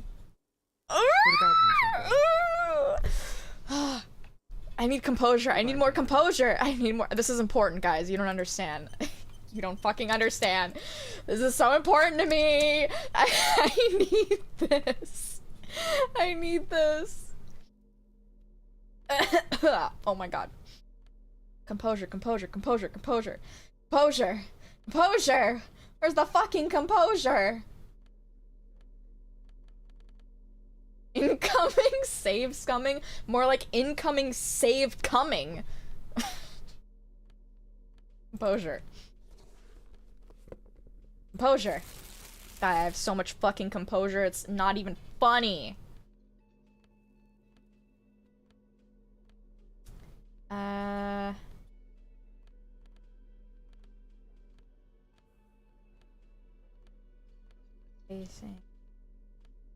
Okay. Incoming save coming. How much does this give me? Again, gendarme. 72. Alright. Could he yes! be a member of the homosexual underground? Homosexual underground! This sexual thing seems interesting. Ask around. Become involved. God, I can't believe this is happening. Need to join the homosexual underground. Are you do I say this in front of Kim? Are you a part of the homosexual underground? The homosexual underground? Yes. His eyes wide, with amused surprise, a honeyed smile lingers on his lips. Why, yes, I am, officer. Why? Do you want to investigate?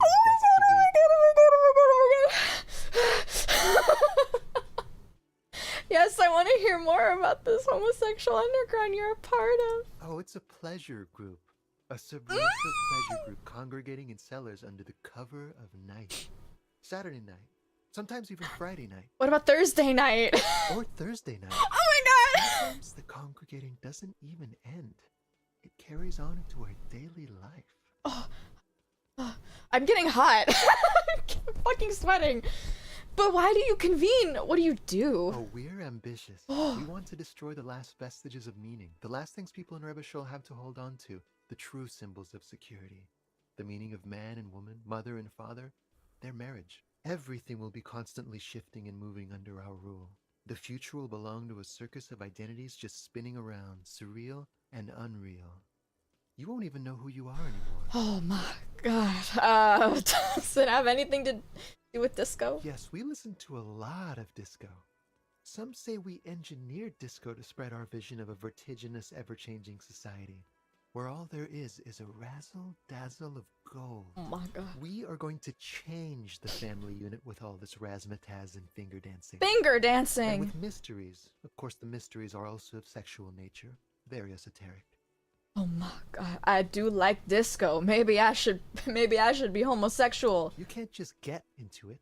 You have to be born into it. Damn it! One is either already in the homosexual movement, or forever excluded from it. What if I am, though? What if I tell you I am and I've always been?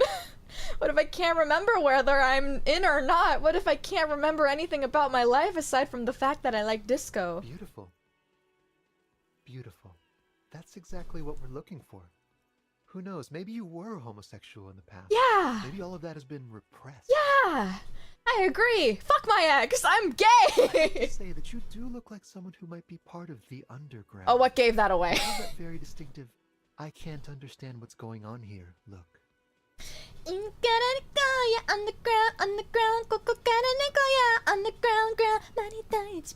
Hold on, this is too important to not know the lyrics to.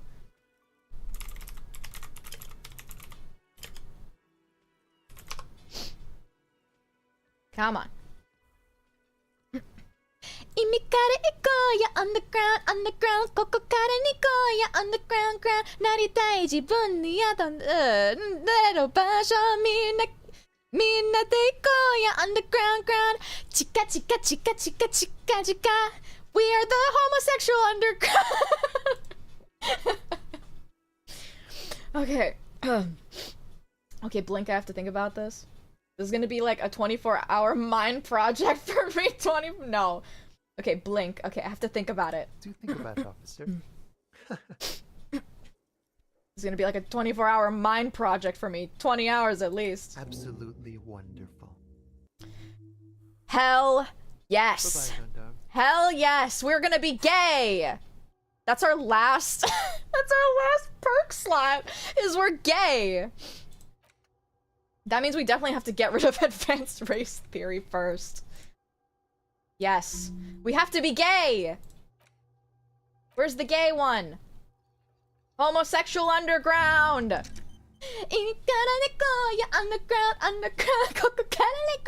underground, ground. Like when June does her little gay dance. Ah, this is great. This is perfect. I've never been happier. I'll clip him saying beautiful. Perfect. Wonderful. Kim, I'm gonna be gay! Did you hear that? We're gonna be gay. Have I spoken to you? Oh, these are the biker... Not bikers. You look like shit. What the fuck? You... What? Who are you? Who are you? And I don't mean that as a metaphor. You look like shit. Wow. You seem stable. And in control. Allow me to say, alcohol really seems to have had a positive effect on you. Wait, are these from... the police department? Nobody the precinct. Okay, so this guy is cool. He stands there like a statue, an angry statue, and he does not like you. I called him an asshole. Kim, who is this?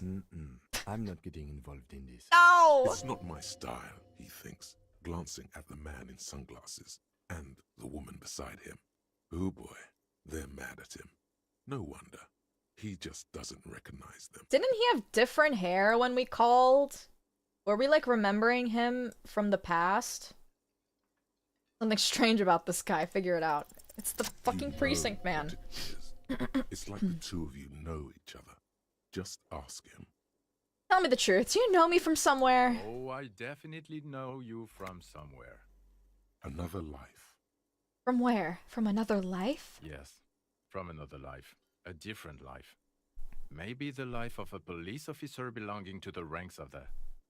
To what station do you think you would belong in this alternate and totally fictional reality? The 41st? Okay. That's plausible. That's entirely plausible. Now we're really getting somewhere. He gives you a long, meaningful look and adds. Somewhere good. Talk about that hypothetical Station 41 you mentioned. Okay. No! What do you mean, okay? You didn't read all your fucking lines. Wait, what? This is not good. This is not good. What would our relationship be in this alternate universe? Let's be crazy. Let's say you and I are partners. How's that for a thought experiment? We were partners? What the fuck? You seem like a cool guy. I'd love to have you as my partner. You seem like a bit of a drag. No offense, but I could do better. Kim's cooler than you! Fuck you! I'm fucking flattered. But Kim is not part of this thought experiment. Kim is... We're partners. Kim is way cooler. God, thank God I have Kim and not you. The lieutenant is silent. Wonder if he's testing you because you called the precinct all crazy. Probably. Like partners in crime, or? No, because in this thought experiment, we're all police officers in a police station. We don't do crimes. We're not crime bros. Crime bros. Come on, stop it. Do you have a crime to solve? Oh, no. You see, I enjoy watching other better cops solve crimes. And let me tell you, it's been quite a privilege seeing you work. This isn't helping. Who else in our imaginary police station? You're not going to believe this, but Police officers. Wow. Yes, sir. Solving crimes, locking up bad guys, and get this, and not getting that drink on at 2 o'clock. Just some regular boring motherfuckers in suits and uniforms.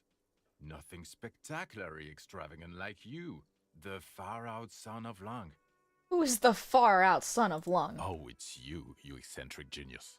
I mean, with your unorthodox approach to police work, it has to be you. Stop being so sarcastic with me. It hurts my feelings. Don't tell me more about him or her. Not even a little bit. Okay. It's an urban myth about an officer who is so far undercover he can't remember who he is. As I said, just an urban myth. You are not the son of Lang. He's trying to protect you from further rough handling, dished out by this sunglassed man. I can't imagine it anymore. Neither can I, partner. Neither can I. His gray eyes suddenly flash above his glass frame. They feel sad. It's a mere second, but it feels like you saw something. A gram of compassion in that sadness. Alright, I got some questions for you. I'm a cop. But what? You don't look like a cop. You know what you look like? Like a man down and is like, I'm really trying here. I don't know, you tell me. I don't know. A sad stack of shit next to someone far more proficient. He didn't answer your question. Now will you answer some questions for me? No. Why not? Because it's not my job. Why don't you go and fucking do yours and solve this damn hanging? You don't answer my questions, maybe you want to hear me say things. Actually, I don't want to hear you say things. Come on, Jean. Okay, say things. I want to hear you say things. Hear that? He wants you to say things. Say one. Things! Suddenly, out of nowhere, case-related things start popping up in your head. Okay, I'm doing this investigation, a man is hanged. Okay, I'm doing this investigation, and it turns out he was shot and hanged. You think he was hanged as a cover-up? To hide the shooting? Yes. Okay, well... He's wearing a wig! That's what I figured. I'm like, why the fuck are you... What is this? Girl, what is this? Cut. Take it off. Why am I telling you this? I don't know. Why are you? Who knows why we do Oh, the things okay. we do. Somehow, bouncing those ideas off the man with sunglasses felt calming. Like you've done it before. Wow, I wonder if this was my old partner back in the day. Oh my god, there's more. You want something more? What is it? Okay, I think this is the guy I see on Twitter all the time. Talk about the hangman again. Okay, why not? In this Let's do the investigation, a old man thing is over hanged. Again. We're not wasting time. There is no time. Technically, now we are wasting time because people will die. So, do you know who hanged him? Not yet. Yeah, I can see that. Why am I telling you this? I don't know. Why are you? Okay. Oh my god, there's more. Alright, whatever. Watch out for yourself, loser. That voice, so very familiar. Did you hear it when calling to your station and reporting your badge missing? These are so ham-fisted. I'm like, yes, it is! Obviously! Wait, your voice, I recognize it. Really? I wonder where. I lost my badge recently when I called in to report it missing. You were there. That's the where you remember me from?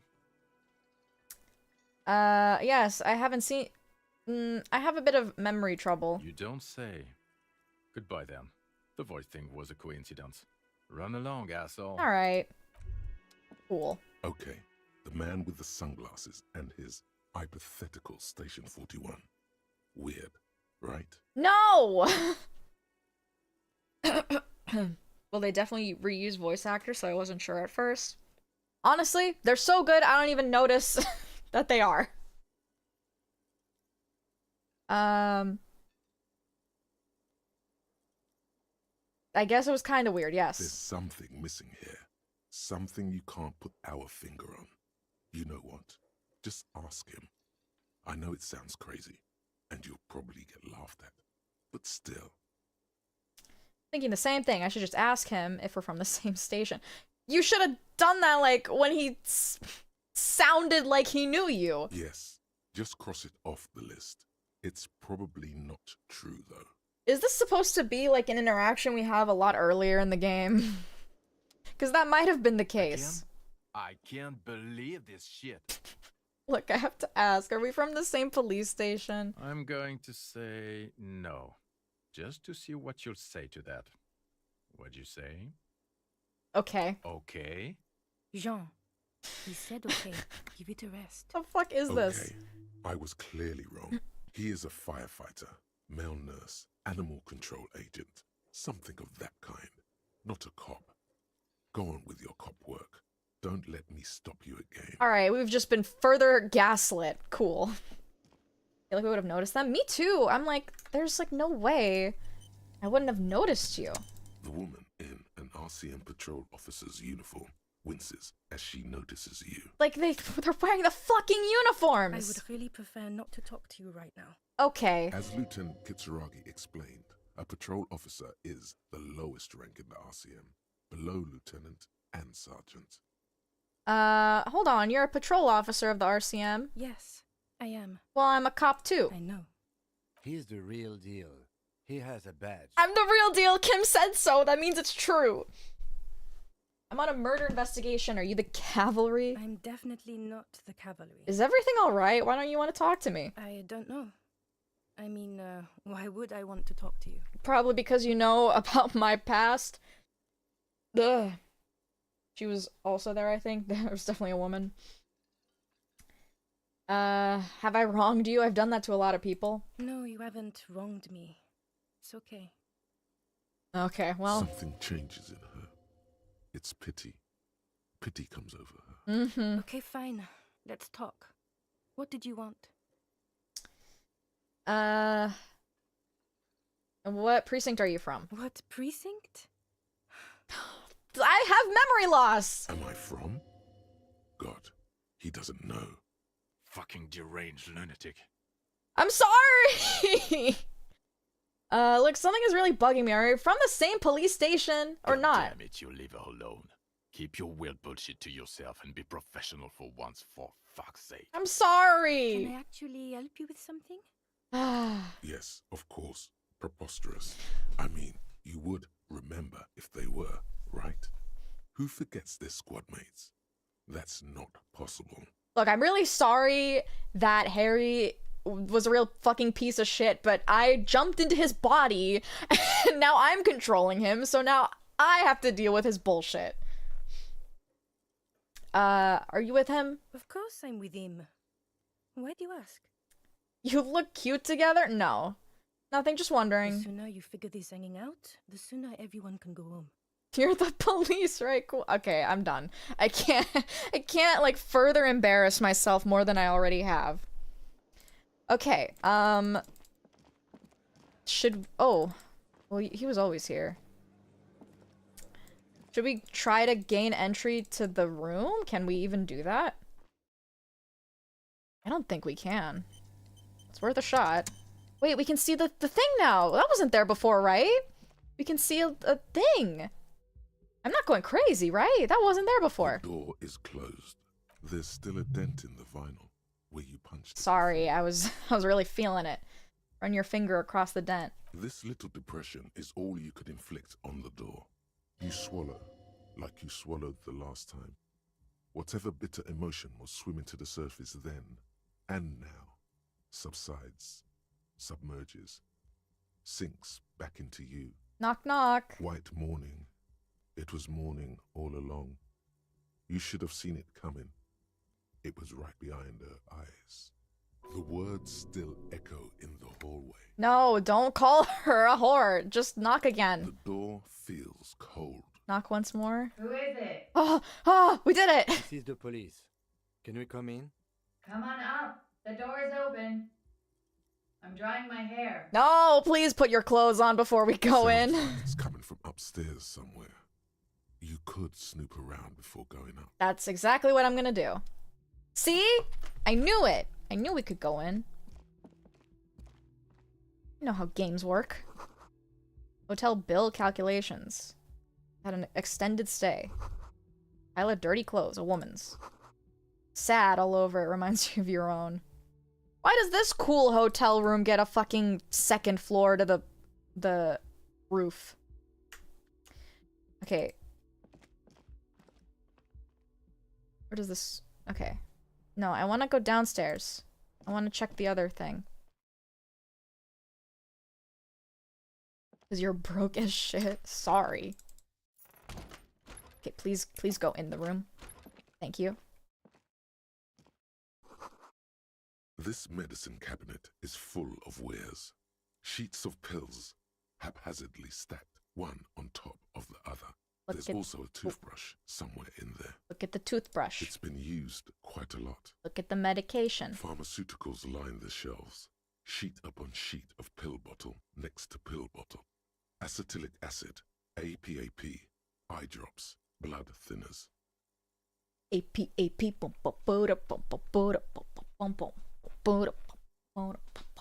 pen, pineapple, apple, pen.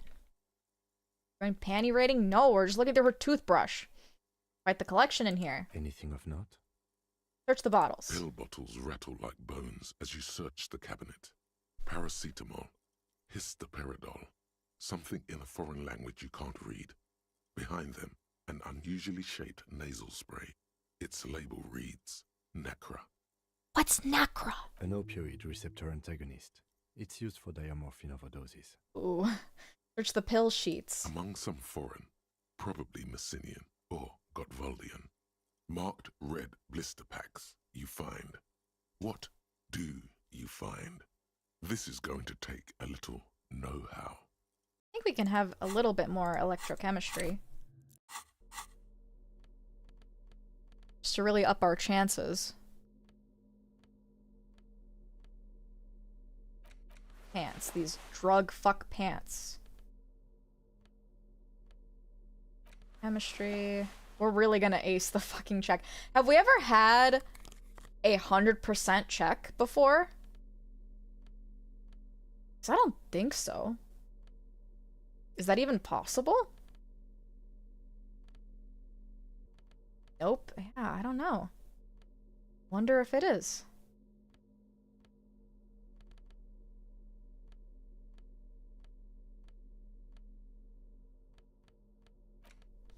Wow, we have so much fucking electrochemistry. It's not even funny.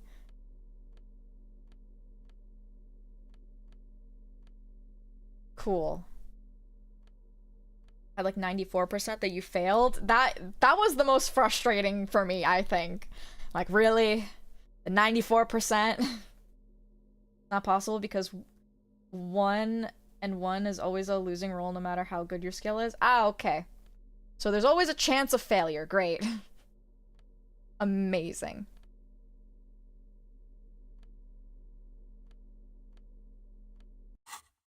Wow, we look so hot. This medicine cabinet is stocked. Oh, let me. So is it always going to be like 97% is the highest? This medicine cabinet is stocked with drugs. A bright orange bottle with peptide stamped on it. In sunny, happy letters. Jackpot, baby. That's the stuff you're looking for. Your palms begin to sweat just holding that little plastic container.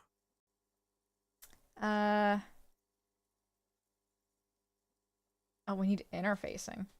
What's so exciting about this orange bottle? It's speed, man. Just what you were looking for. They call it dextroamphetamine and talk about psychological disorders. But what we're seeing here is some scientifically advanced trucker speed. This is your homosexual underground outfit. Oh no, they're all gonna laugh at me. Lieutenant, I also see a brand called Peptide. Preptide. Euphemism for pharmaceutical amphetamine. Prescription speed. The fuck are you waiting for? Let's get super fucking preppy. No, wait, less points? Fuck. Damn it, I thought... I thought that if I got more info, I would maybe get more points. Sweaty hands. Just take it in plain sight. He's gonna hate us, though. You really want the drugs? Well, maybe it might, like, help us with something later. Not like me taking it, but like, I don't know. Maybe we can give it to Kuno. Who knows? What was it? Interfacing, is it? This we can give it a shot. Is stocked with drugs. There it is. Interfacing, okay. I don't think that'll happen. Give the kid drugs. No. Interfacing. Where the fuck are you?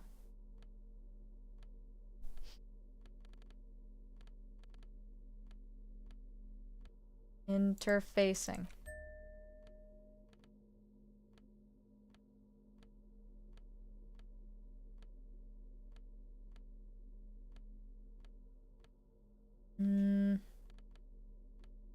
Nothing. I have nothing. This medicine cabinet, there it is. The orange sun wearing blister pack. You feel almost nostalgic for it. Red check cannot be retried. Alright, well, maybe we can take it when Kim is not here. If we have access to the room, that is. I don't even know if we will. I'm gonna be real upset. He's such a fucking narc.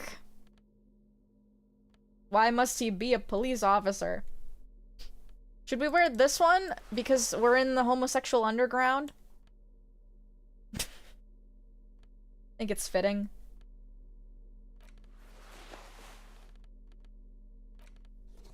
Or my cool biker outfit. Maybe the boots, actually.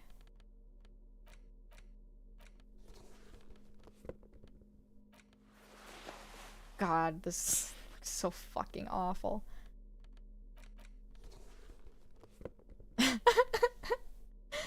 Oh no.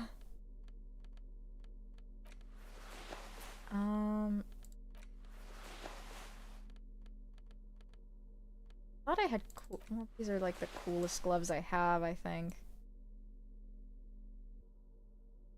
Girl, stop listening to electrochemistry. When you join the homosexual underground, are you gonna be a top or bottom? I assume bottom, but maybe Harry would do something different than you. Who thinks I'm a fucking bottom?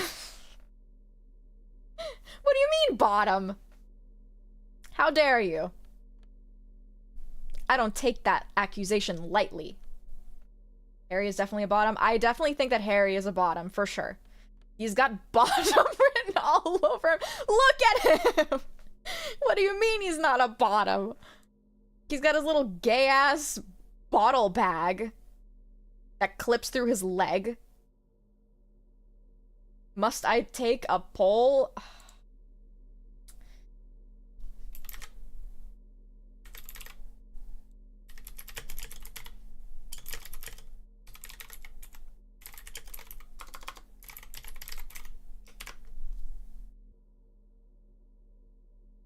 I started a poll.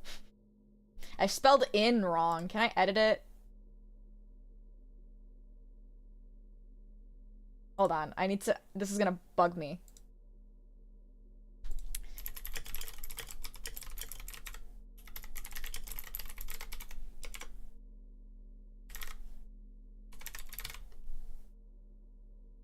Okay, there. Cast your votes. Eon. Can't believe this. I think he's a top for women and a bottom for men. I also think that. I can definitely see it.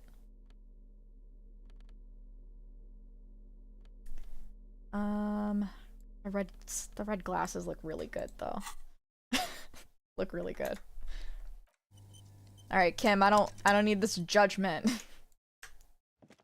Can I can't pick up the bottles. Yes. We haven't done much bottle picking up in a while. Okay, that seems like everything.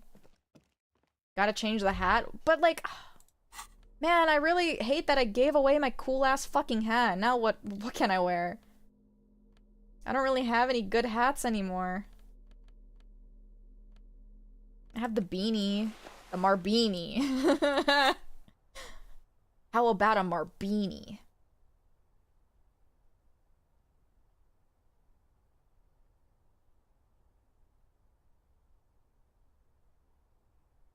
Froggy hat. Oh, it doesn't go well with the outfit though.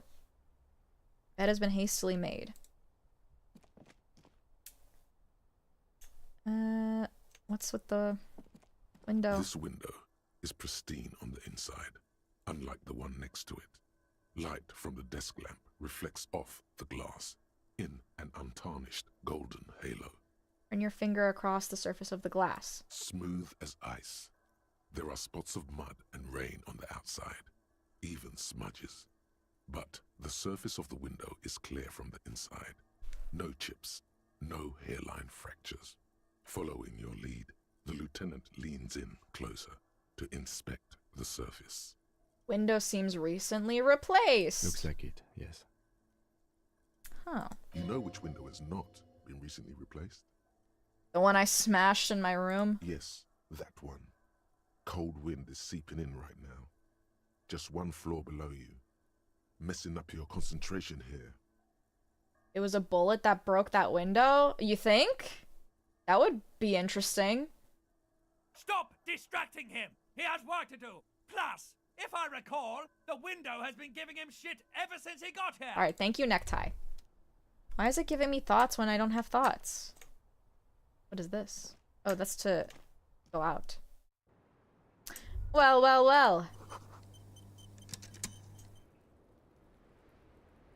The bullet went through, we got a fragment from the body. Oh, the glass! You're so right! Oh my god, you're so Marbini! Small, heavy door.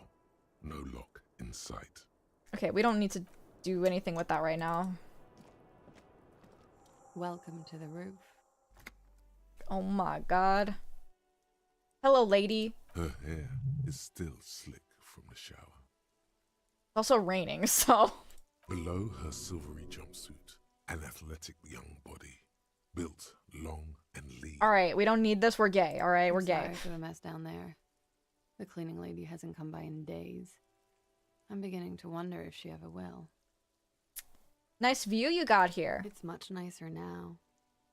Yeah, now the dead body's gone. Thank you for that, officers. Truly. There is something in her light brown eyes.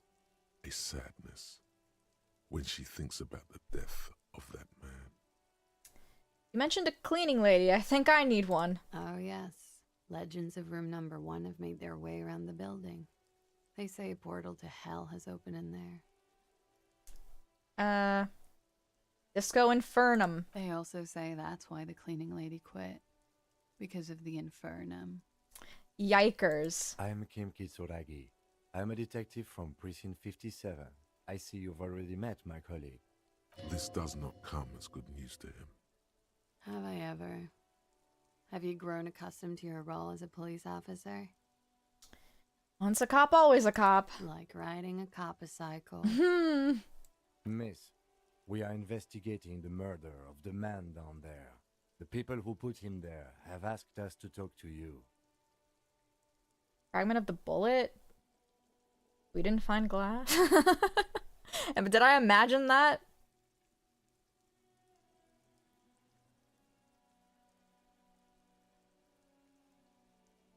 Oh, the thing we found was just a fragment of the bullet, not the full thing. Well, I mean, it would also make sense if, like, he was shot at through the window, the bullet went through the window and went into his body. I don't think so. Maybe we did. I don't know. We're just pulling shit out of our ass now. Okay. Huh. I see. Be careful. Ask something else first. When you go there, use words like, I hear you have been through something difficult. What's your name, miss, for the record? Clausier Amondou. And where are you from? Vredefort, Republic of Oranje. How old are you? I'm 28. Okay. What did you do? What is your specialization? Something stupid. Okay. Wanna hear what's stupid? Somewhere in a one-room apartment on Boogie Street, a young man shows Patrol Officer Tilbrook his genital warts. Ask him if they're cancer. Did I do that? His partner, Emil Mullins, can't be there. I don't think I did that. He's in another apartment with another man who's showing him a dead dog under the radiator. It's dead, Mullins says. No, the man replies. I touched him. He's warm. What is happening? He's warm, Mullins replies, because he's under the radiator. Okay. You're a cop? No. More stupid. Oranese lit. Oranese lit? Oranese literature. It's what I studied at the university. What is Oranese literature about? Fear of failure, fear of death, how it sucks to be Oranese. All national literatures are. Only the name of the nation changes. If that's true, then Revacholian lit would fit you like a glove. It's lit. What is Ornier? A bad memory, officer. A bad memory of what? Of lilacs and lightning. Parks, glass, duraluminium. Vredefort is a conference city. It's always autumn there. A night. At least it was for me. What's so bad about that? Nothing. If you're no longer there. The conference centers are filled with people who get angry at you if you do something wrong. Did you do something wrong? Sooner or later, everyone does. Orney's lit. What did you do with it? Nothing. I do nothing with it. How do you make money then? Money's very important. Show her some money! Okay. Cool. I've made more money by just being than I have with Rani's lit. Being what? Many things. A roller skating instructor, a secretary, Miss Orania 37. It's the world's most tired smile. Miss Aranye, now there is something you should linger on. What? Would it be inappropriate to linger? What is Miss Oranier 37? It's a beauty pageant. That's what I figured. Held in the year of our century 37 in Aranye. What's a beauty pageant? It's a competition for stupid girls. Men look at them and choose the most beautiful. I've always thought that pageants were not the best. What is beauty? When you have the fewest deviations from the norm. I've been told it's a type of mediocrity that I possess. Actually, I think it's the opposite. I think, well, not like in a, whatchamacallit, what's the word? A conventional beauty is deviation from the norm, because the norm is like average, you know what I mean? It's just like everyday people. If you deviate from that norm, it gives you that feeling of difference, that feeling of beauty, whatever. At least that's my opinion of that. I think that's not, it's like, well, beauty is whatever you want it to be. It doesn't have to necessarily be a deviation from the norm, not a deviation from a norm. It's whatever you perceive beauty as.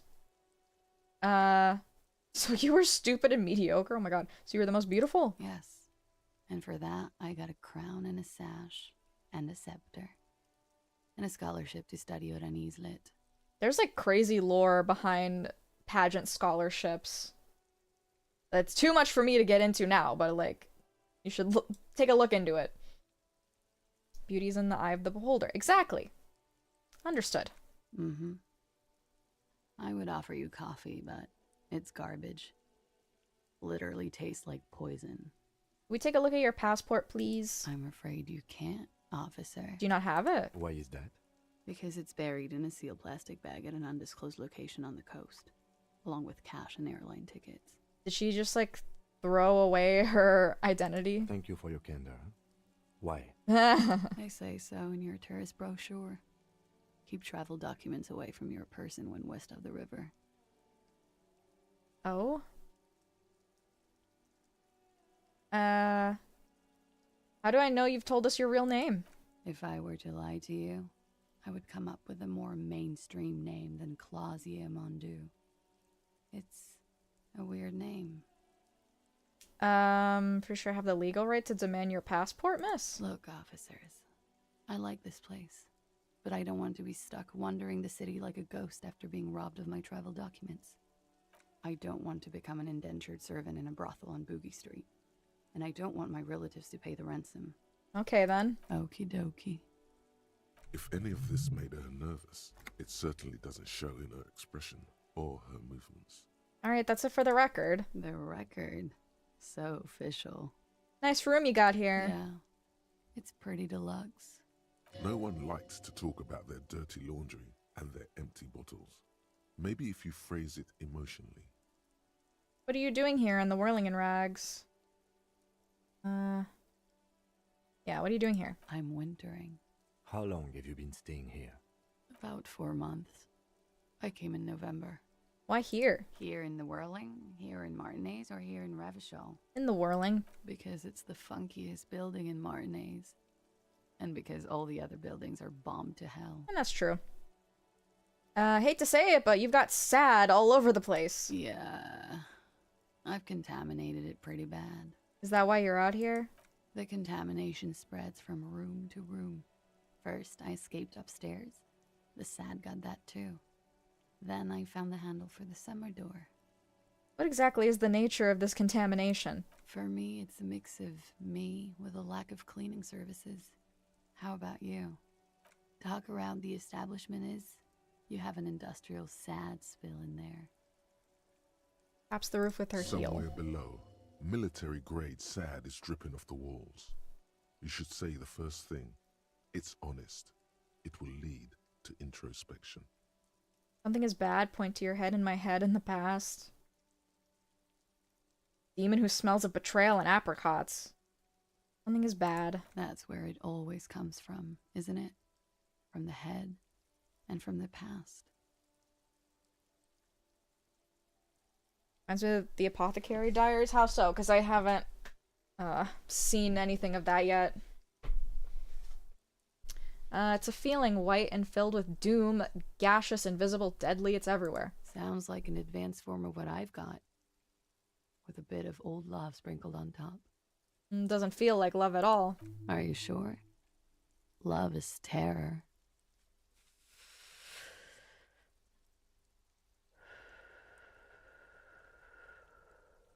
Okay. Sheer terror, panic, and screaming. First episode, Mao Mao gets kidnapped and sold to the Imperial Palace as a servant. Damn! Not cool. Quite the collection of prescription drugs down there. Thank you. I've put a lot of time and effort into it. Says without any discernible irony. Technically, possession of narcotics is legal in Revachol, but you should still reprimand her. I don't think she needs that. No, don't listen to the stiff. Be cool. Thank you, suggestion. No further questions. I always heard you RCM guys were cool. You are. Thank you. Where does that door lead to? You tell me, officer. I've been trying to open it, in case the contamination gets to the roof and I have to move on. No luck. That window is new. It is. Move slightly to your left to check her reflection in it. The lieutenant makes a note in his notebook. He finds the answer unsatisfying. I have other questions for you. Okay.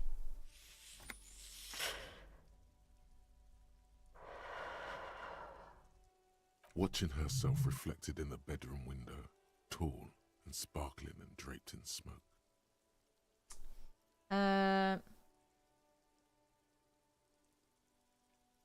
They tell us you've been through something difficult. Something difficult? I've been through at least half a dozen difficult things. Which one do you mean? Were you sexually assaulted, miss? By sexually assaulted, you mean raped? Well, yes. Yes. It's a bit early in the morning for raped, isn't it? I guess. It's like afternoon. She sounds positively buoyant, vivacious, totally unbothered. Actually, it's already afternoon. Is it? Look around, this spring sun is high in the sky. People pass below. It is afternoon. Time flies, man. So, were you? Yeah. I'm gonna go with not raped. I don't want to say that shit about him. Oh? By him, she must mean the victim. Tell them it's not my style. They'll have to, you know, if they want to jazz up the charges, they'll have to get someone more, rapeable. Oh, okay. So does that mean no? I assume? Are you saying that you were asked to tell us you were assaulted? Oh. Not explicitly, but I understood what they meant. It wouldn't hurt to spice things up a bit. Some assault and battery. Sexual assault, maybe. It was clear the latter would be spicier. Okay. I mean, that's what I figured after we started suggesting whether or not the accusation was true. Like, I don't know. If it's coming from the Hardy Boys, I find it hard to believe. Titus asked you to spice things up for us? Pretty much. Fills her coffee cup in both hands. Warming them. She must be very cold and exhausted of this life. Are you sure you weren't? I'm 89% sure. So you're not entirely sure? You know how it is. Okay. Do you? How is it then? Maybe you don't know. Okay. There are numerous cigarette burns on those silvery scales. Easy to see now that you're closer. I just assumed it was, never thought about it being false. That's what I initially thought as well. Like, I just assumed, oh, okay, well, that gives reason for the Hardy Boys doing what they did then. Like, okay, but now it seems even more suspicious of them that they are having her lie that it was true. In conclusion, officer, I'm gonna go with a mild to medium not raped here. Alright. No one deserves to be I'm sure raped. there's one person in the world who does. I mean, there are so many people. But let me make this clear. The man who was hanged from that tree did not rape me. Alright, thank you. That's a more clear answer. Seemed like Titus didn't mean to bring it up initially. Yeah, he was very, like, hidey about it. But then also, like, the other lady was like, no, don't tell him. Okay, what did happen between you and the victim? We partied. You mean like a birthday party? You mean like a birthday party? Yes. We made balloon animals, drank lemonade, inflated a bouncy castle. Did you rim the lemonade glasses with sugar? I like to do that. Who the fuck does that with lemonade? You're being sarcastic. That's not how you partied. It's not, sir. We drank alcohol. A lot of it. We had that effect on each other. Made each other drink harder. What else? Stimulants. Speed also has that effect, making you drink harder. And then drinking harder makes you do more speed. It's quite the combination. We also had sex. You were lovers? I guess you can say that, yes. A bit. Lovers is such an emotional word. But there was something there. We did enough drugs for there to be. How did you two meet? Downstairs. At the bar. He was on some sort of assignment. A military man, as you probably know. Had a cool, scary scar. She appears aloof, but that scar part, the scary, is stressed and drawn out. What's that about? Apprehension? With longing. She misses him. Ah. When was this? A month ago? Something like that.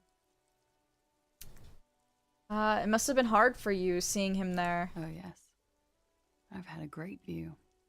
From the roof, out of the bathroom window, in my dreams. Oh. A bitter cringe. It hurts. You look to the lieutenant. It's really sad. He takes a small step closer. You called us, the RCM. Yes.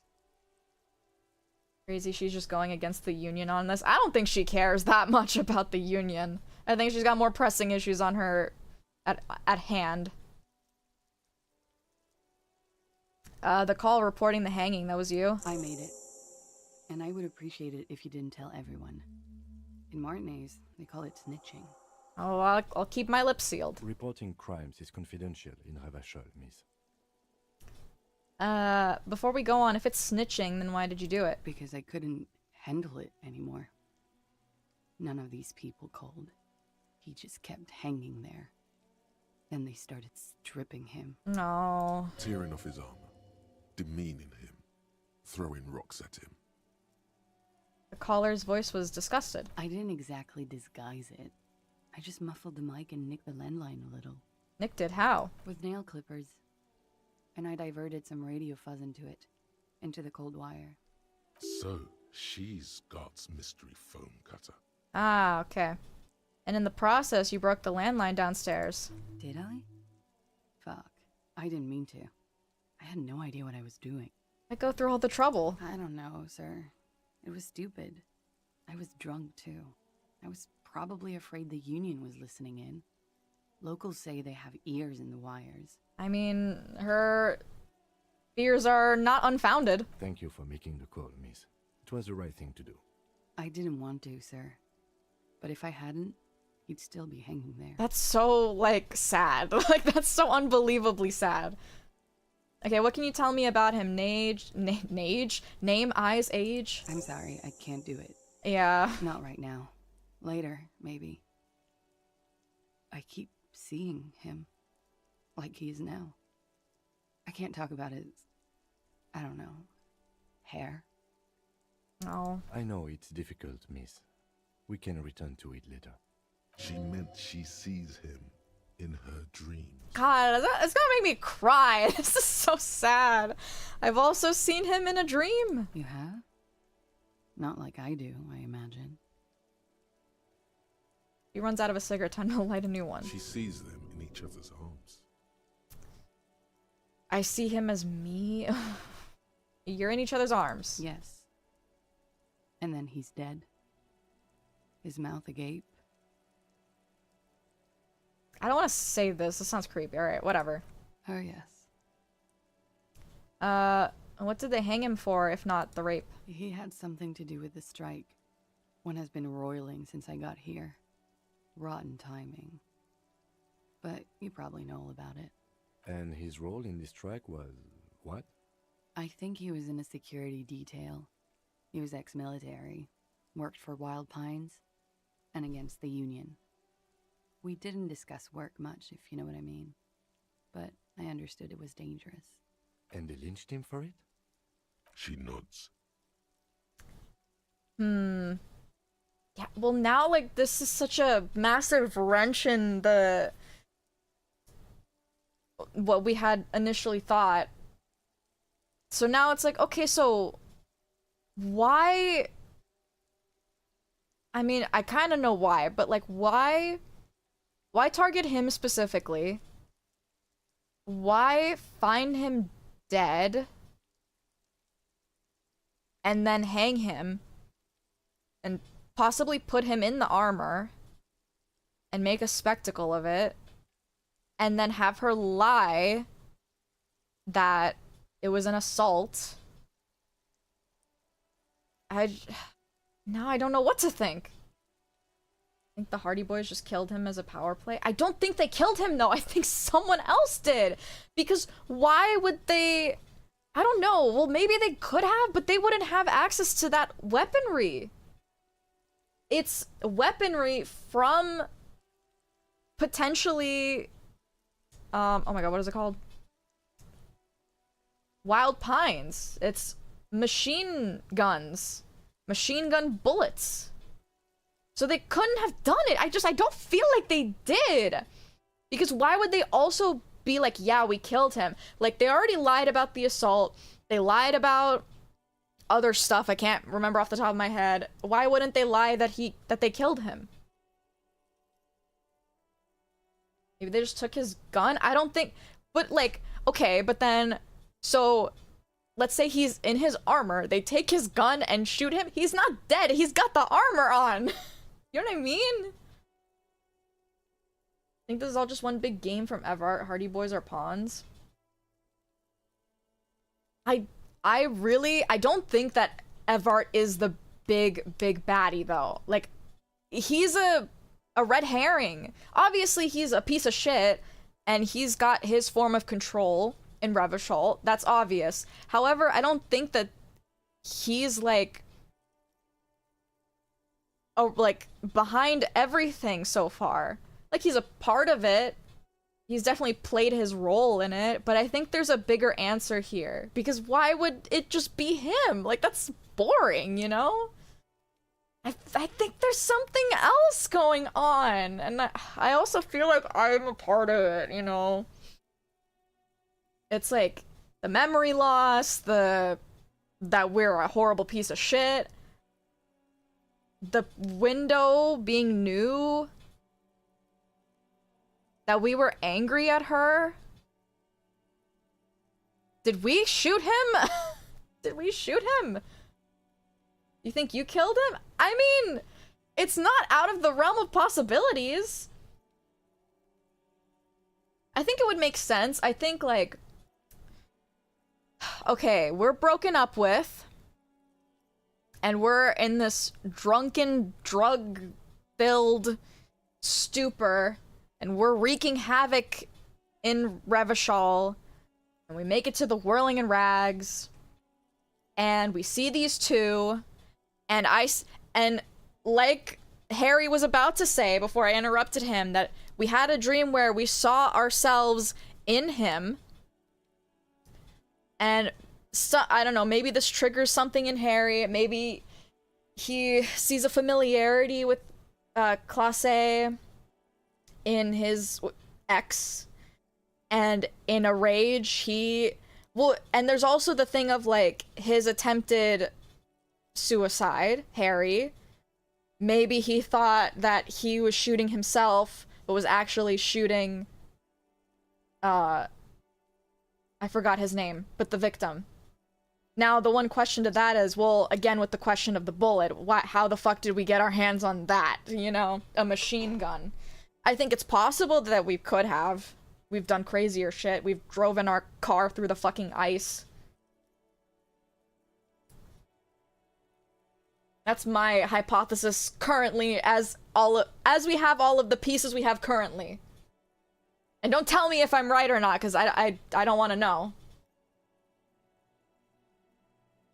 It's not boring if you have to figure out how it's done, but it, like, if we have this suspicion of this person the entire time, and everything kind of fits, like, then we didn't really solve it, you know what I mean? Like, it would be one thing if we had this overbearing person in the plot that always shows up, that is kind of suspicious, but we don't really know how they fit into it. But, like, there's things that kind of throw us off here and there. You know, that's one thing. But Evard is such an easy, like, pawn, you know what I mean? He's such an easy piece of the puzzle. That if it was, oh, it turns out Evart killed him. Alright, who cares? He was always a bad guy to begin with. I'm trying to think of this from, like, a story perspective. I'm trying to think about, what are the writer's intentions here? Like, why would they have Harry wake up and have amnesia? Why would we be controlling him? Why would we be solving the case? Those are all important parts of the plot too, not necessarily, like, just the mystery that's going on. You have the same issue with the gun. Yeah, that's one thing that we don't know about yet, so it's unclear. Only reason they would cover that up is to cause more friction between the Union and them. Yes. Like, obviously, the Union doesn't like Wild Pines, and they want to make that known to them, that they don't. Maybe his companions killed him to have an excuse to cause big conflict with the Hardy Boys and the workers on strike, so they had justification to kill him. But, like, why? I don't know. That doesn't really make that much sense to me. Like, it seems like a reach. It seems a little too complicated. Like, I feel like there's other ways that they could have risen tensions with the Union that didn't involve killing one of their own, you know what I mean? And, like, why would they also kill one of their best, supposedly, based off of what Joyce is telling us? Like, it seemed like this guy was pretty good, and people didn't have anything bad necessarily to say about him.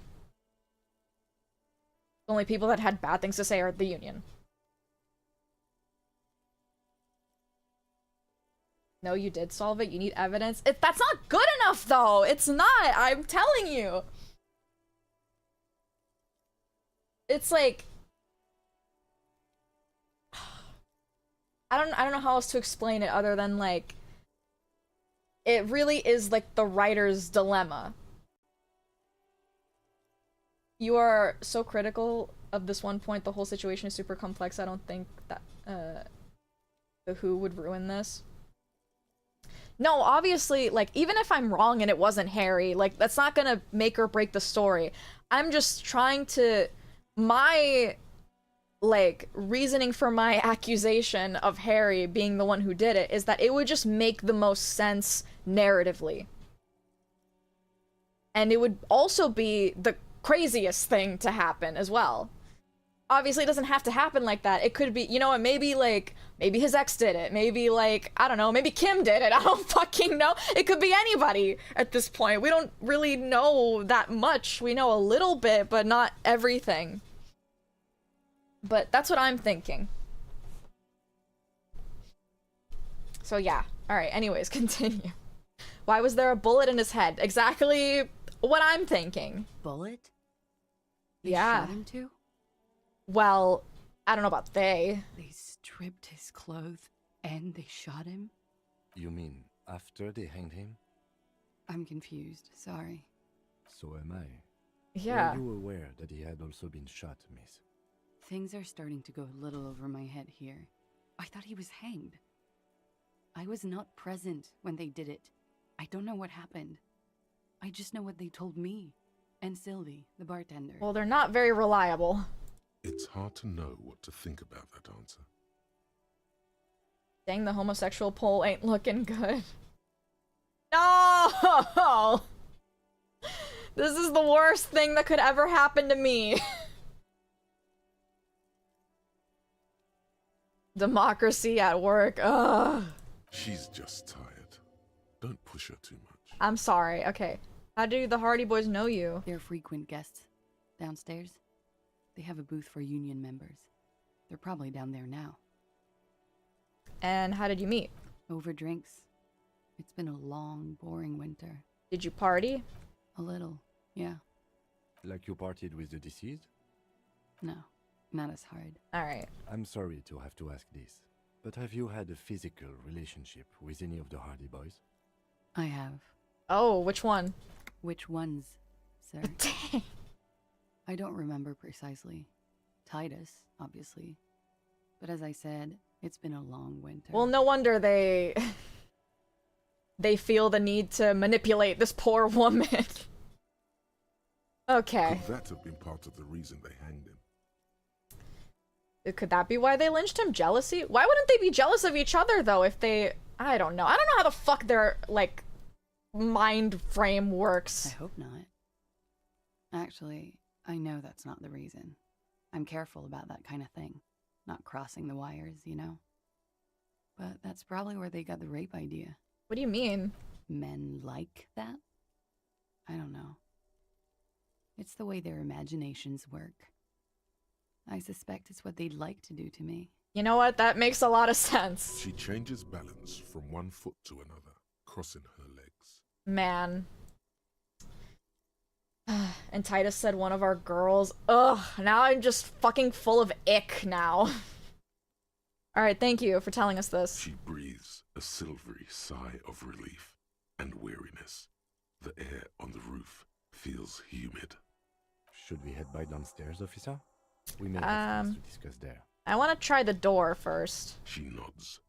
Silvery cigarette fumes disappear into her mouth. Look in her eye. Volition. I noticed your room is close to mine. I have personal questions. Yes. You're just one room away. Very personal. Okay. Were you in Sunday night? I need to know what I did before I lost my memory. You do not need to know that. I do! It's really important! Normal police questions, like... No, we really need to know this, actually. Get a grip, he thinks. At least do your personal stuff when I'm not here. Fine, Kim. He's jealous, that's why. He doesn't want to know. Okay, I understand. You know what? I wouldn't want to know either. Titus almost had me on his side a little bit, but turns out he was lying about the essay. Me too! Like, I really, like, thought, like, okay, maybe they have a reason for that. Turns out, no, they didn't fucking have a reason for this, and they are just jackasses. Forgive me for giving them some mercy. I take that away now. Okay. Do I have... Why not? I'll be here until 11 p.m. drinking coffee, most likely. Okay. Volition. Do I have volition? What color is volition? I think blue? No, purple. Yeah, let's wear the... No! Don't wear her lover's... her dead lover's fucking armor in front of her. Jesus Christ. Oh my god.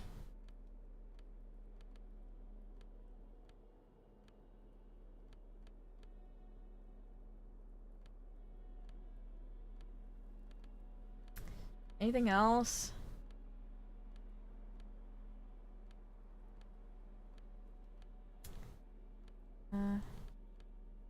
Don't do this in front of Kim, man. I have to know! I have to know! Oh, this gives me volition.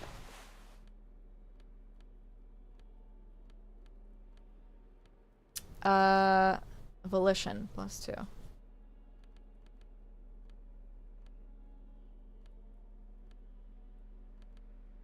Okay.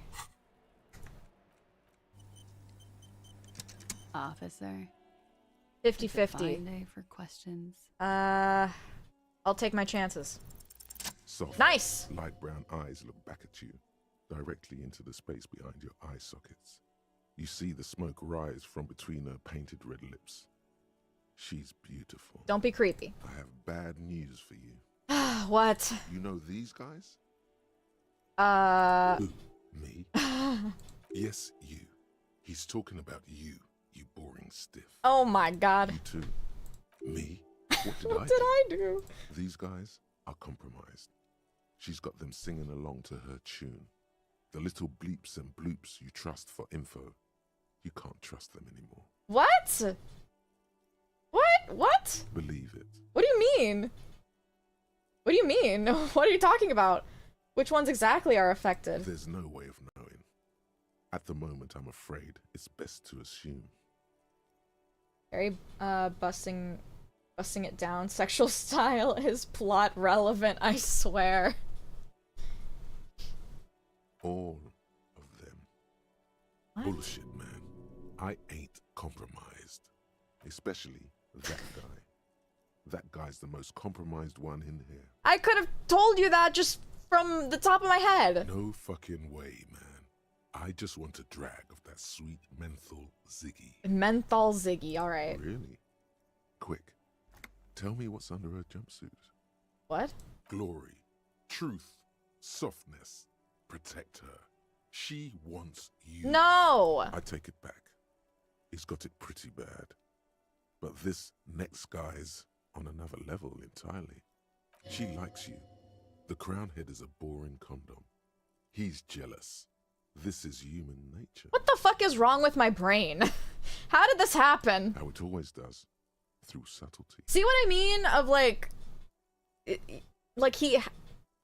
something happened. What can I do? There's nothing you can do about it. You are how you are, and she is how she is. Things will go as they do. Can't you turn them normal again? No. What use is this then? It's better to know you're being played than to be played without knowing it, is it not? Does this mean she's been lying to me? I think it's safe to assume, yes. Mr. Thespian here hasn't been speaking up. If he were, I suspect there would be paeans to her truthfulness. Like this. She is a lady, most fair and just. What? In his defense, to reduce him to such inadequacy, she probably had to employ half-truths more often than outright lies. I'm so confused. I don't know what to believe anymore. Remember that one, the thing we were talking about the cop who was so undercover he forgot who he was? That's how I feel right now. What is her plan? You can't draw a sound conclusion. The one he usually does says, huh? No, Mr. Conclusion. You're always kind of limited in your analytical abilities. That's not her fault, but still. Don't worry, June, the writers were more clever than you think. I think you're just attracted to her. I guess that's what's happening here. I've been talking to myself long enough. Don't worry. It's only been 4 or 5 seconds. You've got this. Are you manipulating me? What the fuck? No. For I'm a not second, saying that. Her face disappears from your cornea. Only a silvery negative remains. Still smiling. A tired smile. Okay. God. Harry. Harry. Put our nice clothes back on. And by nice, I mean our fuck-ass clothes. I guess it was just the shirt. Also, I'm not attracted to her, I'm gay. Just as you look at the flowers, a gust of wind raises them from the roof, picking them up in the air. Hand-eye coordination. Alright, think fast. The wind brushes them off the roof. They're gone. Alright, well, that was useless. Harry is bi. I think he's bi-leaning gay. That's my headcanon. And wants to talk to- I know, I need to do other things first. The same small, heavy door. No lock in sight. Physical instrument. Anti-object task force initiate. Where does this lead to? I don't know, Lieutenant Euphrata. Makes a note. It is not the first closed door we found in this building.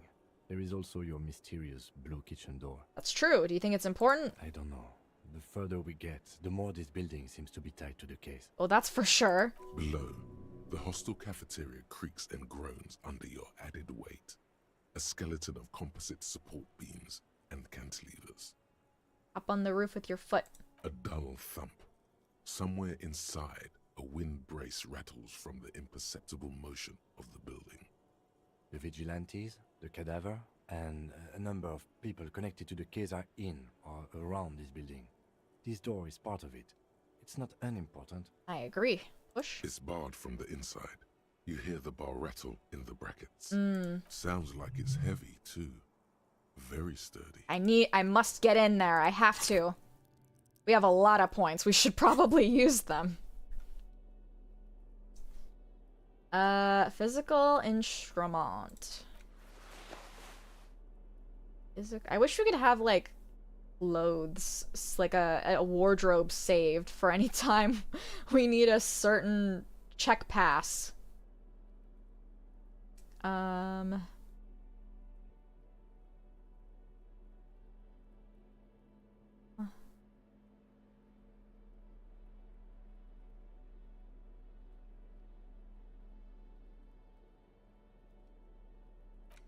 fuck-ass pants.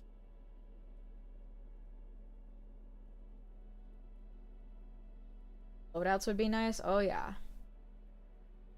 Okay, might as well put points into physical instrument.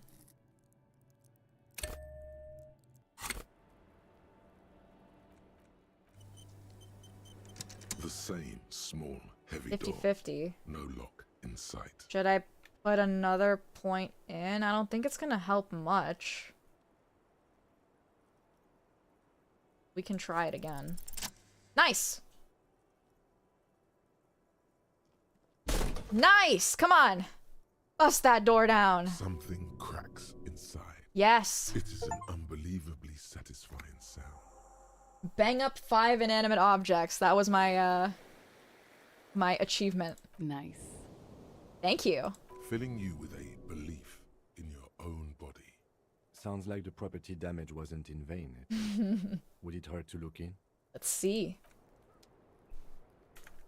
Save.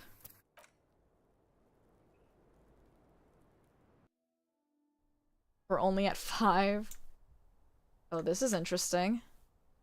Oh, this is the area around. Tiny hole in the wall.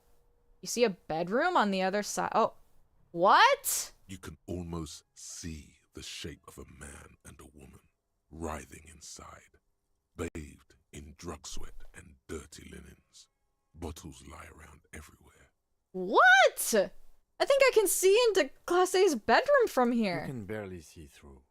Better not to jump to sensationalist conclusions here. Why are you not, like, shocked about The this? footprints on the floor, however. Definitely suspicious. What, that's more suspicious than the fucking hole in the wall? Are you kidding me? Or in footprints. I want to jump to sensationalist conclusions. I assumed it was a bullet hole, but... What were people doing in there? You lean closer to the peephole instinctively. I bet they're doing something quite unnatural there. Right, whatever. Sensationally unnatural. Whatever. Okay, footprints. Click on them, please. You clearly see footprints in the downy carpet of dust covering the workshop floor. Hold on one second before... Sorry, not to leave you in suspense. Let me just use the bathroom really quickly. BRB.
I am back.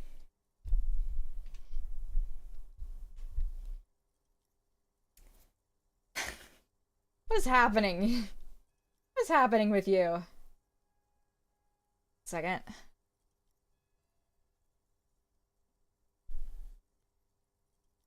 Me.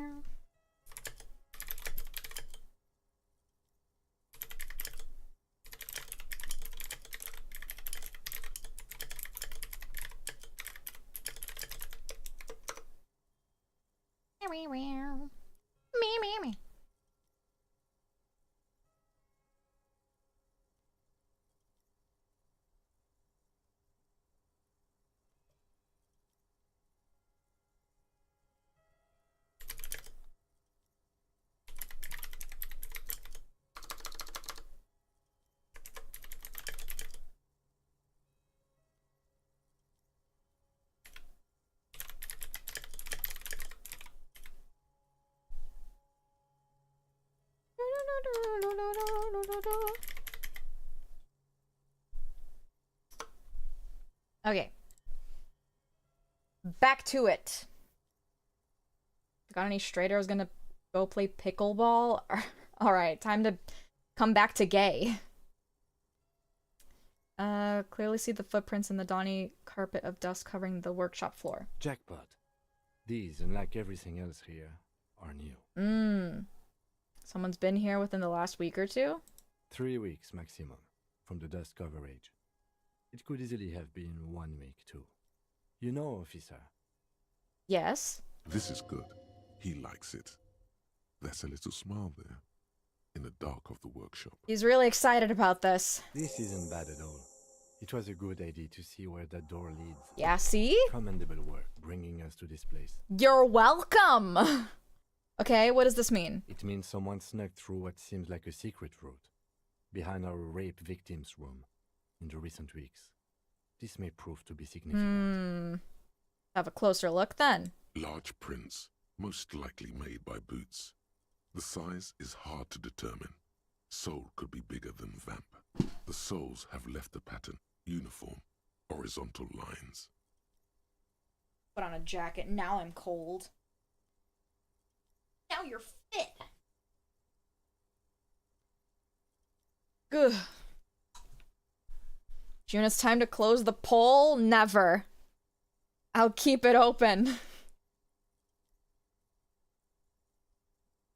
That's a bullet hole, then maybe they came in here to find it? Potentially. Go talk to the fabulous man to warm back up. One person has been here. They've gone back and forth.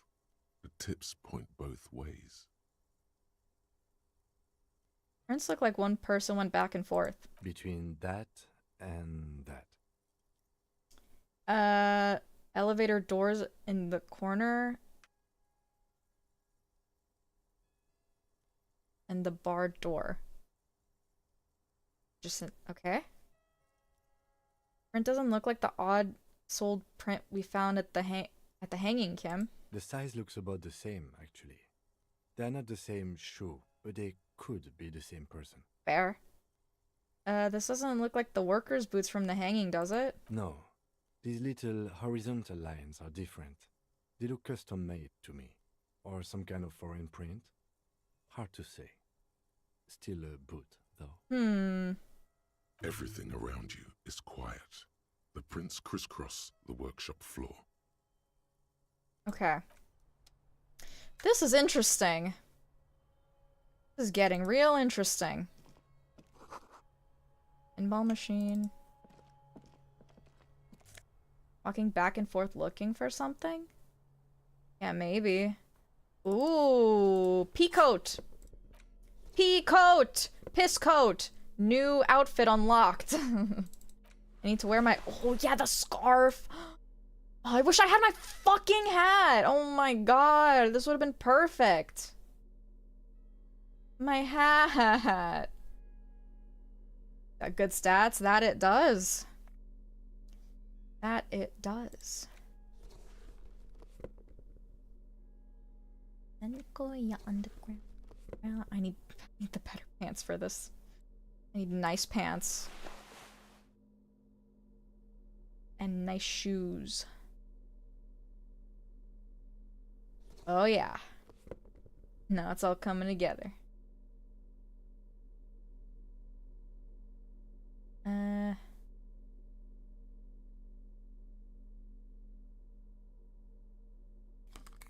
Oh yeah. Looking good, Chief. Would have been a great hard-boiled detective like, I know! Fucking a cell! Took my goddamn hat! Schematics for a pinball machine. Boxes of tools and replaced parts line the shelves. All windows taped shut with the black plastic. You can't see the outside. Where does the elevator lead? This seems to be some kind of workshop for fixing up pinball machines a long time ago. Everything is covered with dust now. The lieutenant looks around the dusty, crowded room, inspecting the tools on the shelf. Doesn't look like that pinball machine will ever get fixed. At some point, 20 years ago, 15 maybe, before pinball went out of vogue. This used to be a pinball workshop. Looks like it. I'm guessing Martinez North 22 used to be a pinball arcade before it became a hostel. There are machines left over. A creak. Some dust falls off a shelf. Downstairs in the hall, next to the main door. One of them even works. I've seen one of the hearties bang away at it. Oh yeah. Remember the dice maker? Then that means... Whirling and Rags was once the East Delta Pinball Arcade. This was all left over from that. Ah yes, as the novelty dice makers said. This has absolutely nothing to do with the case, I'm sure. But I do like a nice little connection. Finally, the dice maker makes a comeback. But then it went bankrupt. Your skin crawls from making the connection. Does this mean the Whirling and Rags really is a part of the doomed commercial area? If that's true, then our cafeteria manager is not going to like it. We should tell him what we found up here, omitting that suspicion. He does not appear to be the kind of man who likes his establishment to be part of a neighborhood ghost story about bankruptcy. It's not a ghost story. It's a curse, and God ought to be made knowledgeable so he can perform counterspells. Okay. Now what's in this damn elevator? It's the back of the kitchen! Look at that! White decora. Back glass shows a female figure in mourning. NB, the spare key is tied to the bush outside the corner room window. Okay, bush outside the corner room window. Noted. What's this? Over there, in the corner. You can't even fucking see it if you don't tab it. The pinball machine? Not just any pinball machine. This is the pinnacle of pinball. Cornelius Gordy and the Mountain Goats. It's lit. You can't wait to get your hands on it. Kim, are you seeing what I'm seeing? The pinball machine. Gordy's Goats. A classic. You've played it? A little. Oh my god. Kim the gamer. Feels Legend. Like a lot. Too much to play it again. Let's take a closer look. Please tell me we can play the game together. Please tell me we can play. Great. What? Cornelius Gordy and the Mountain Goats reads the golden lettering on top of the back box. There's a small column of text underneath. The machine is coin operated. We need coins. Get the game on. Yes, yes, yes, yes, yes, yes, yes. Oh my god, Kim, this is great. Oh my god, I know we're literally uncovering a lot of stuff right now, but this is important. Lean in closer to read the text. Above the painting of a mustached man climbing a hill, a column reads, inspired by the legend of Cornelius Gordy, taken on the world's tallest peak, Corpus Mundi. The Mesk legend holds that when the nation is in danger, heroic Gordy shall return and save his people. Inspect the playing field. The theme of the game is to explore Gordy's climb through the perspective of goats and to ascend to the top of the mountain in a time of trouble. The peak of the mountain is at the top of the playfield. All the balls have small goat icons on them, and represent the goats as they race up and down the mountain. That's very cute. Areas around the playfield represent Gordy's climb, places he was said to have camped, which the goats can discover. Get them to the summit. Hell yeah, let's do it. Oh my god. It takes a while to get into a rhythm, but pretty soon you're able to keep 3 goat-faced balls in play with relative ease. Hell yeah. Go, finger boy. Finger me up, daddy. I feel sorry for the goats. If they only knew the kind of guy old Cornelius really was. Wait, what kind of guy are you are? The kind of a guy who uses the word savages Oh. a lot when recounting his travels. A masked nationalist. Cornelius Gordy kind of sounds like Columbus. A racist mountaineer. An avid huntsman too. He was often photographed in his dining hall, surrounded by wall-mounted hunting trophies from every continent. That is not cool. He also hit his wife and kids. Other people's kids. What the fuck? Sometimes pets. Hateful little man. Clip that. Hateful little man. But you seem to be having fun. Oh, I'm pretty good at this. Your game is definitely improving. The jolly goats are flying all over the board, and although a few plummet to their deaths, you're never left with less than 3. Kim the history buff. Maybe I just find that really hot. And maybe that's why I'm so fucking attracted to my wife. He just spits out fucking history facts at me and I'm just like, wow, that's crazy. Pulls down pants. Suddenly, a special passage leading to the summit slides open at the top of the board. This is where the balls need to go. Is it that easy to get women? As long as you know your history, I'm sure. Concentrate and aim for the narrow passage. Maneuvering a goat ball into a position for a perfect hit isn't easy. More fall to their deaths. But finally, the opportunity presents itself. One of them gets through. Tiny hammer shatters something inside the machine. Something glass. What? The words "pale rupture" light up on the speaker panel, and the machine starts filling with a thick, milky fog. What the fuck? Something's happening. What's happening? Congratulations. This is where the game ends. It's a cheap way of getting more money out of the players. A stupid, nihilistic finale. Damn. There's so much fog, you can barely see anything. Some is actually leaking out of the machine, and one by one, your goats start slipping, disappearing into the milky nothingness. No! This can be navigated. The balls leave almost imperceptible disruptions in the fog. Use them to calculate where they hit next. You're down to your last goat, going mostly by sound. Eyes are useless at this point, but that goat is something special. 5 times you snatch him back from the jaws of death. Bad at ball games? Because of the fucking bull incident? Come on. Kim, it can be done, just watch. I am. I've seen it before. Played it too. You will eventually make a mistake and then it's all over. No. Why do they even make these if it's impossible to win? Let's give it a shot. How, if you can't even see it? Yeah. The last goat plummets into the fog Fuck. with almost suicidal glee. Oh. It killed itself to spite you. No. There goes nothing, finger boy. No, don't call me finger boy. Call the mama dakwa. I'm a really good gamer, though. It's not only your eardrums that register sound anymore. Your very skin has become an organ of hearing. Looking for a whisper, light and low. A god who's very, very silent. Nothing escapes you. A cockroach in the other room. A candy wrapper falling on dry grass. A drunk falling from a chair in a bar 20 meters away. In fact, you haven't heard the call du mama dakwa, but you have discovered that you have amazing hearing. It must be the only part of you the alcohol hasn't drowned out. Keep listening. Well, that sounds good. Perception. Nice. I think that's really good.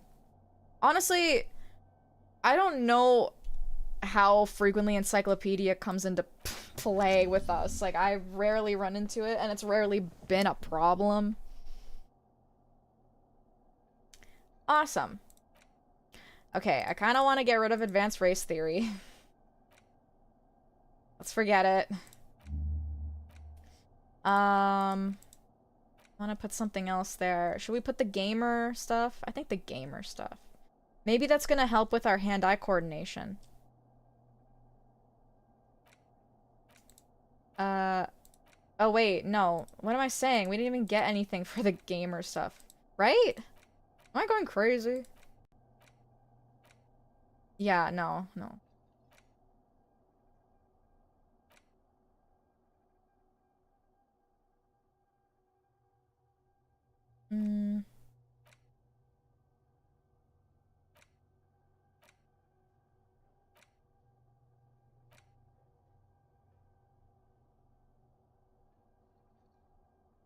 +5 perception right now? Oh, wow, yeah. Cold a Mama Dakwa, that's it. Wow. Is something lowering my perception? That's probably it. 2, because we should have 10, right? Maybe? I don't know. I don't know how to read that.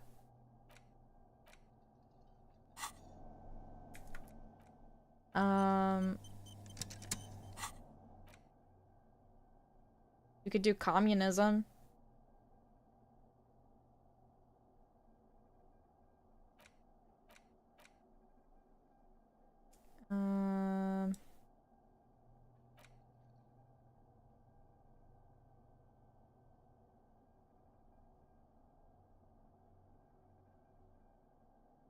Morning.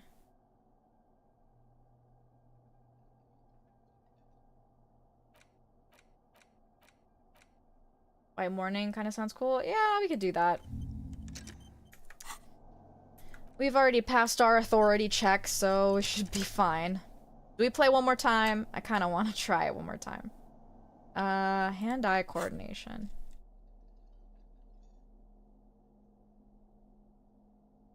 Hand. Oh, was it? No, it was reaction speed. My bad. Reaction speed.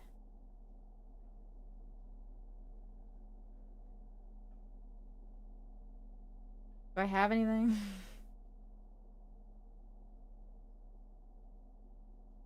Yawn speed. I don't think so. Fuck.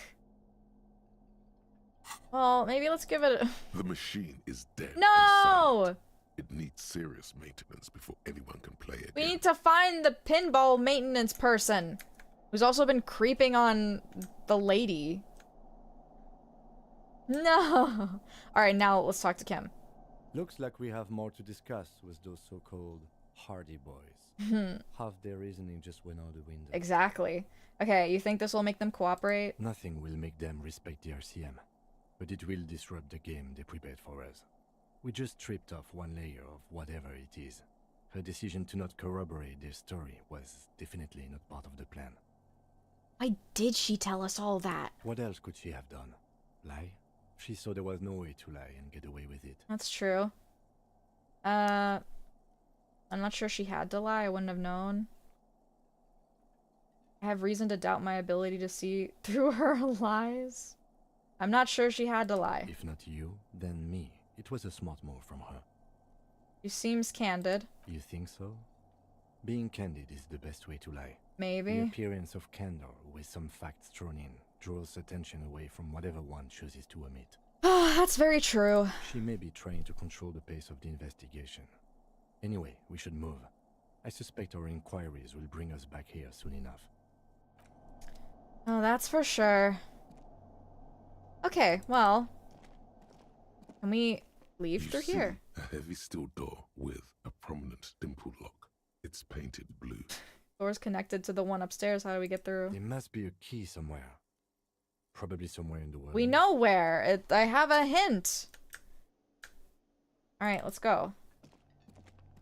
This small elevator is dimly lit by a bar that's been glowing for ages. The latticed cage is open, inviting you to step inside. Look in. Smells of nougat and sweat. Your head brushes up against the ceiling. There is a control panel to your right, and just enough room for 2 people to fit in. Oh, The snug. maintenance card under the control panel reads, Last maintenance, 10th July, 88. Look at the elevator controls. There are large rectangular buttons, monter, descend, and an international call for emergency assistance. That third one appears to be broken. Damn. Says the last maintenance was in 88. That it does. I say, let's brave it. We already did. This elevator was last maintained in the future? No, it was maintained in 88 of the previous. So it's not a message from the future. No, I think the bureaucrats just forgot about this backroom elevator after the revolution. Elevator must have been needed to transport the pinball machines up and down. Seems so, although it's pretty quaint for a freight elevator. Okay. It's funny we are hearing that when we've already went through it, but whatever. Alright, interesting. Does she have anything to say about the door? Officer? No. Alright, well, now we know where the key is. Someone's watching you behind the glass door. Well, yeah, we just met her. What are you talking about?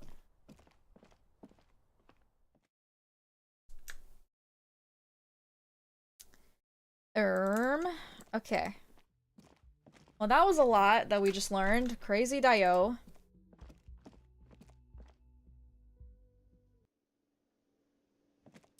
Okay, bush.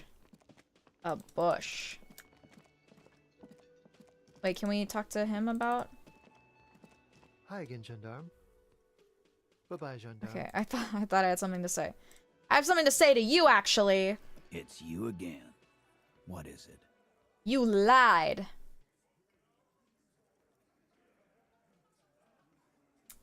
Class A says she wasn't raped. Fuck. Ha! I knew that fucking whore couldn't be trusted. Hey! A whore, huh? A lot of that going around lately. From the mouths of distressed men. Whatever the case, you've hit a nerve. He's angry. No, more than that. He feels betrayed. Oh my god, she's not your fucking property. For the record, Titus Hardy did not explicitly specify the victim as a whore, nor did he say anything about trusting her. That's literally what he said, though. You fucking lawyers, I swear to God. Oh, shut up and stay out of this, Liz. He raped her. He was out of his fucking mind. You have no idea. Whatever. She's just in denial, asshole. You don't understand the traumatic experience. She's shutting down. And she doesn't fucking trust you. God, the fucking irony of these men being like, oh, she's having a real traumatic experience right now. Fuck off. Yeah, she's crazy, you know. A crazy bitch. You know the type. She's fucked up. Oh my god. Crazy, what are you talking about? She was very lucid. She wasn't raped. The witnesses' statements were very clear. Lawman, I'm at the end of my goddamn rope with you. I fucking told you not to push her. Whatever. His hands become fists. Alright, punch me, motherfucker. See what happens. And you went and pushed her. I am gonna fucking... I'll kill you first, bro. Duck. Titus Hardy. Success. Titus backs off.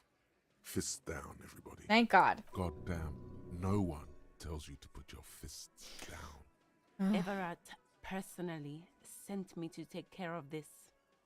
If this goes south, we'll all be in the shit.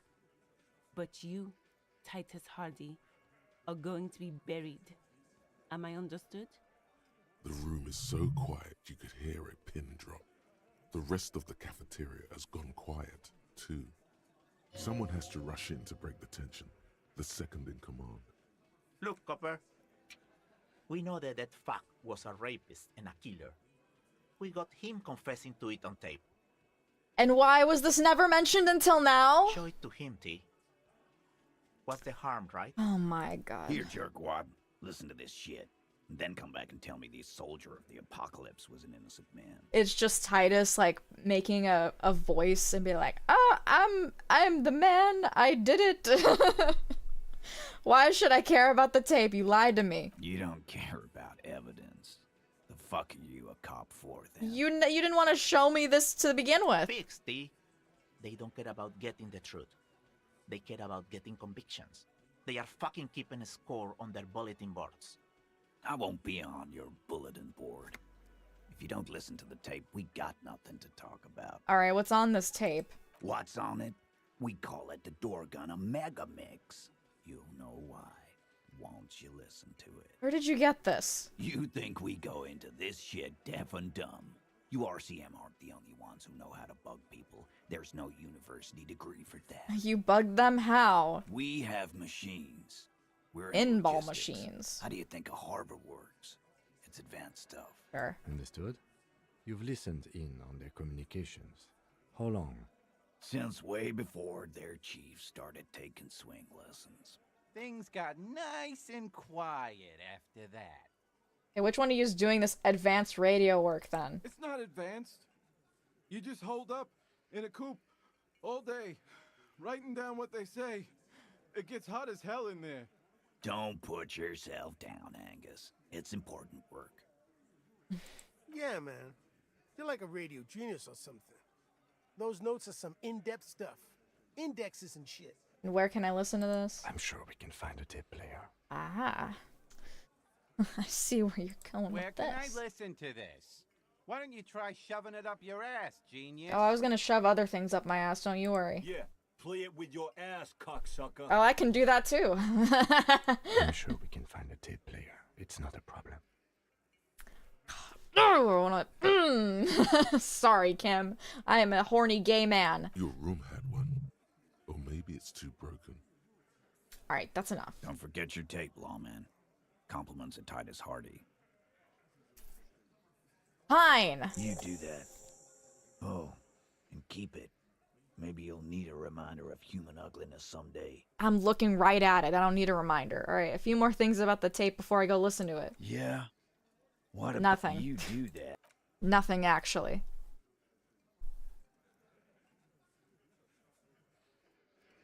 Lovely talking to you. Don't we have a...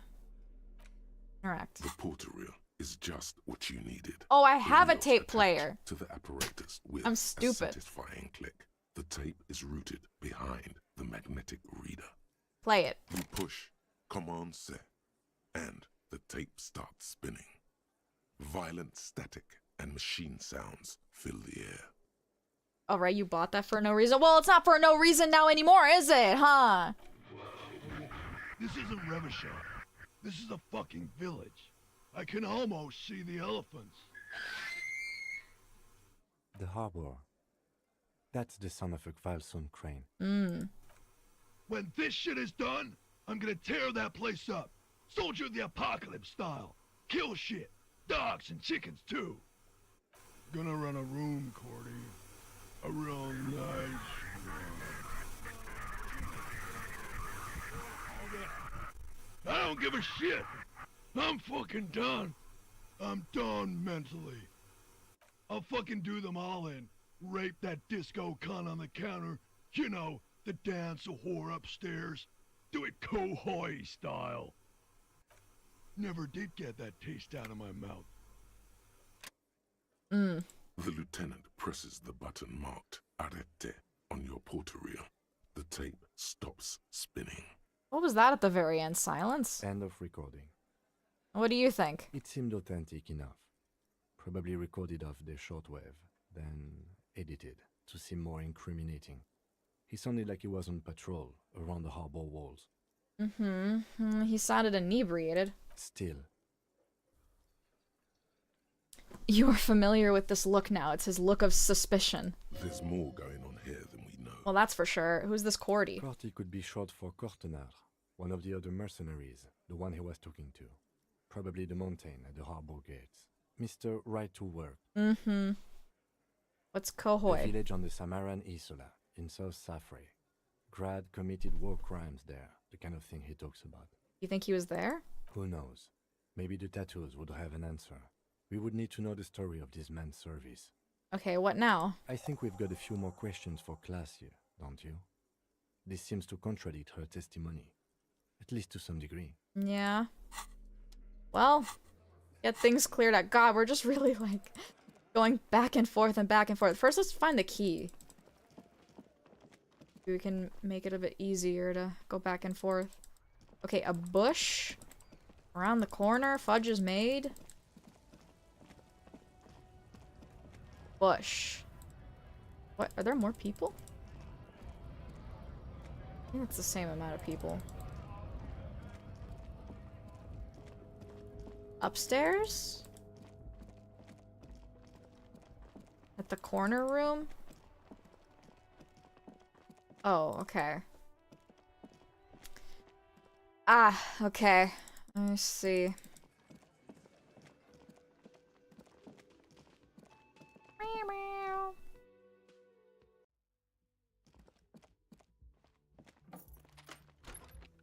Come on.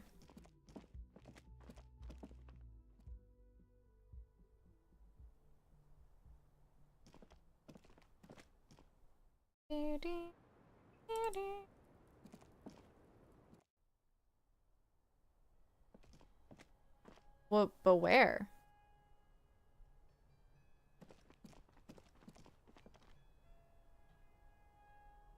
Second floor?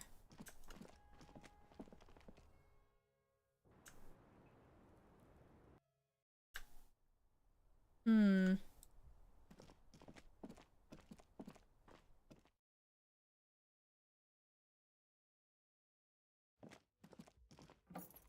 There's no way.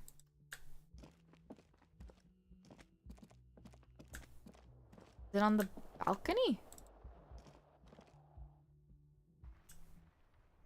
No. Where the heck is it?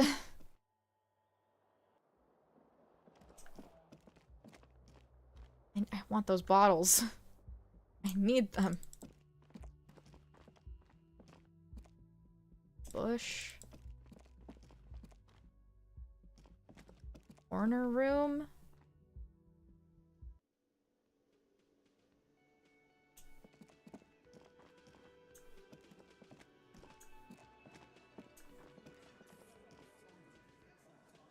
So confused. Bottle? Dang it. I don't know. I wish you could give me the hint again.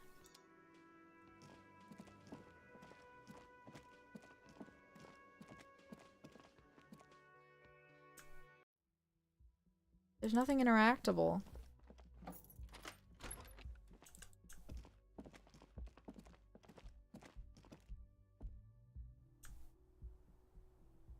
Okay, well, whatever. I was just thinking, what a nice day for questions pertaining to a murder investigation. Okay,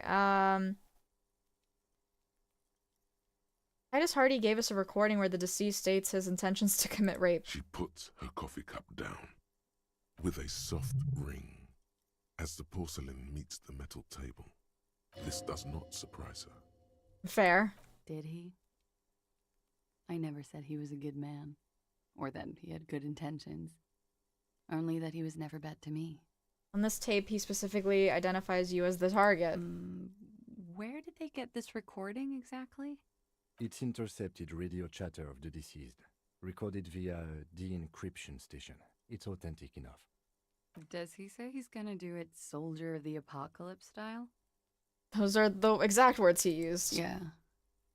That was practically his pickup line. Great, so that's his kink? A memory surfaces in her tired neocortex. It's not entirely unpleasant. Did he say whores a lot? Was he pretty much on the verge of doing it Kohoi style? Yes. The word he used. He liked the way it sounded when he said it. As to Kohoi, he wasn't actually there. He didn't do a tour, or at least didn't tell me he did. Would have been overkill anyway. He lived his own little cohoy. It wasn't his everything. I say things like that, machismo? Yes, was he bragging? Oh no, I'm pretty sure he did all those things. Then integrated them into his idea of normalcy. To keep on living. Until they just sort of turn into his, what's the word I'm looking for? Coping mechanism? Running joke. I was gonna say running joke. And it sounds like you didn't even get the good bits. Lely's punchlines got way, way funkier than that. He was like the Seminoles conflict, the Cohoy massacre, and the 36 famine in Yezud all rolled into one person, then cast in Orani ceramic armor, which he wore in bed and in the shower. Okay, so I guess he really didn't take that shit off. When he said he was done, and done mentally, it didn't sound like a joke. Sounded like a deeply troubled man. He said he was mentally done. That sounds like a broken man to me. Well, maybe I pieced him back together with my magical personality. No offense to you, but I severely doubt that. Weren't you afraid? Afraid of what? That tape the Hardy Boys recorded? Your mother probably never told you this, but girls are evil. Had I the physical robustness and social support, I'd be in Cohoy. I would be tearing it up Soldier of the Apocalypse style. She wouldn't. She doesn't have the full hoy in her. Did he tell you he had actually done any of those things? He and Martinez, I mean? No. We were too busy laying waste to our own nervous systems to direct any of the fury outward. He seemed happy, I guess. At ease. As much as a man like him could be. There is a small measure of pride in her, that she could quell the rage in such a being. Thank you for clearing that up, miss. Whenever you're ready. I'm interested to hear what Titus Hardy has to say now. We're just going back and forth and She back and takes forth. a very small sip of her coffee and smiles. Now that you've had some time, can you tell us more about the victim? Like, for example, his name? Actually, officer, I didn't know his name. I just called him Lely. A nickname? I guess. He came from Lelystad. It's short for that. And it was his army name, apparently. He said his real name wasn't his. I tried to pry it out of him, but it was no use. Lelystad. That's a good start. We have a few questions you can help us with. A few things a field autopsy alone can't answer. The young woman cranes her neck, trying to catch a glimpse of the page the lieutenant passed to you. On it is a list of autopsy observations, recorded neatly in blue ink. The last missing pieces of a puzzle of flesh. Remember to look him up in the database? Okay. Where's Lelystad, the place I mean? In Oranje, officer. It's, I think municipality is the term. A nowhere town there. You were almost right, officer. That means his race was occidental, not mondial. I'll update the form. Okay. You're both from Oranje? Yes. We were compatriots. Did that bring you together? No. He was too old for that. And from another part of Oranjenrek. I didn't even understand his accent. What brought us together wasn't Oranje. It was bad habits. Hold on. Didn't, like, Joyce mention that this guy was, like, 40, 50 years old or something like that? Ugh. Brother, he's 28. How old was he? He was 42. Okay, yeah, 42. 42? Are you sure? I would have had him above 50. He had many scars that made him appear older. But no. We even celebrated his birthday, like, some weeks ago. It was a funny 2 days. He had little reason to lie to me. We were slightly off then. Thank you for clearing it up. 42 and 28 is right on the line. The adversary one. His eye color? Blue. Light blue. They were like little blue galaxies, you know? It was strange, seeing those eyes in his fucked up face. Pardon the swearing. I do him an injustice. He wasn't ugly. And he had a beautiful, soft voice. Very surprising, what with all the scarring. It was quite something, watching him speak. He had a combat wound on his chin and mouth? Yes. Severe. It made him look like half his face was cracking away in some strange smile. That and those eyes. Ah, yes. His hair, if you can remember? It was light brown, almost blonde. He darkened it with brilliantine, made it oily. Not nice to stroke. I couldn't convince him to leave it alone. Interesting. I too have stroked his hair. Oily, isn't it? We have that in common now. She understands what autopsies entail. It doesn't get her off balance. It's been eons. Hello, how are you doing? Pretty good. I mean, we're uncovering some things. He had a tattoo. What did it mean? Oh, that. It's clear she liked it. You liked it? Quite a lot, yes. It was an Origny's map of the waterways? Sure, waterways. It was mostly for showing off to chicks, though. Showing off to chicks? How so? How? Imagine him lying in bed. Freakish musculature laid out on the sheets. Scarred, of course. Tattooed. The sheets are dirty for some reason. He's smoking and drinking, of course. And his chest and shoulders and arms are studded with stars. Tens, hundreds of them. Maybe even thousands.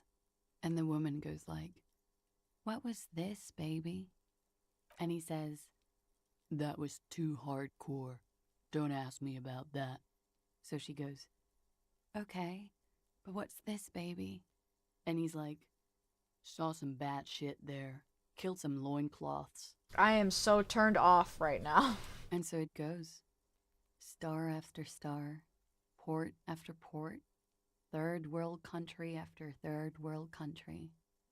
And he's done horrible things in every single one of them. You were the woman in this? Oh, yeah. Can you tell us precisely what these mean? No, thank you. I've seen enough of him dead. I can tell you what they meant without looking at them. Alright. Go on. You're an outlier, June. I am really not into typical masculinity. I'll just say that. He was a blue-eyed boy with thick arms, from a small town. He was also poor, and the government of Oranje needed some people killed, so they turned him into a grotesque killer. For money. The police that speaks beliefs.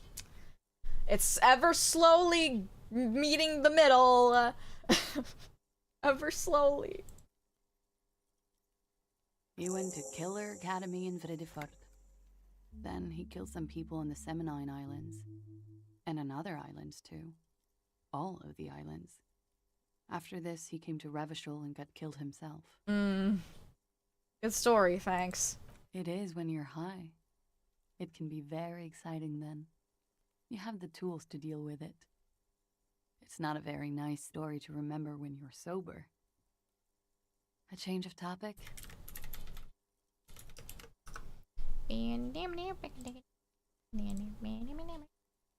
Tell me something odd. Did he enjoy his death?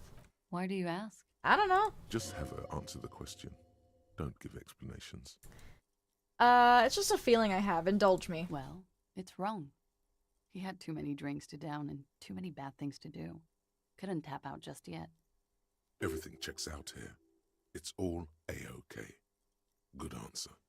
No, it doesn't check out. Can't you see she's clearly avoiding something here? That's a strange thing to suggest. The lady is as fair and just. My god, fucking stop. We ordered a toxicology report. Any idea what that will show? Oh, that's what he's talking about. Okay, makes sense. A real rainbow splattering of pharmaceuticals, I bet. Barbiturates, amphetamine, sildenafil. That's not what I'm talking about. How much does the toxicology report cost the police of Revachol? I can do it for half of that. Save you some money, make some myself. It's quite expensive, miss. But we'll manage without your help for now. We've requested a semen screening from processing. Good for you. No. What do you think it will tell us? I don't know how a semen sample works, officers. How many days after intercourse does it have to be? I don't even know if he had sex with someone else. We didn't go steady. This is one of her maneuvers. The others are fast asleep, as always. It's hard to say what the truth is. What? Huh? The truth? All the world's a stage. Aren't we all just actors? Go home, theater kid. Okay, I think we're finished with this line of questioning. All right. Coolly, gracefully, she pours herself more coffee. Not my favorite topic. No. How about we... Yeah? The door there, did you know it leads to a downstairs elevator? I did not. Mystery solved then. I kept wondering where it led. There's a hole. There may be more to this mystery at some later time. There's a peephole. Let's make a mental note for now. There's a peephole on the other side looking into your bedroom. A peephole? You mean like a hole in the wall? Yes. Yes, looking into your bedroom, miss. Okay. A jitter of fear and disgust moves through her body, beginning from her shoulders and ending in her hips. The cigarette tastes foul to her now. Do you think this is somehow connected to me? It could be. Okay. Do you have any way of knowing how long it has been there? Probably not. Unfortunately, no. But if I were to guess, long enough. The perforation is under the bookshelf on your wall. It should not be hard to cover with some tape. If it's recent, who do you think made it? Shit. I don't know. Maybe it's been there for a long time. Maybe the local kids use it or something. I don't know. I'll be fucking covering it up with a lot of tape, that's for sure.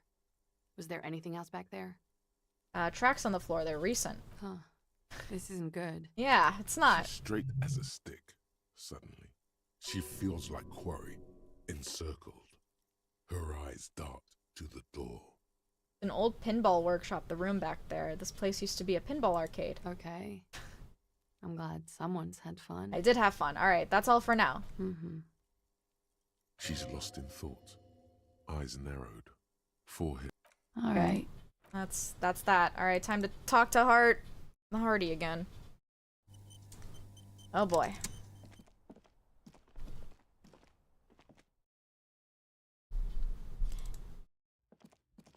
Meow, meow, meow, meow, meow. This is a lot of gossiping back and forth.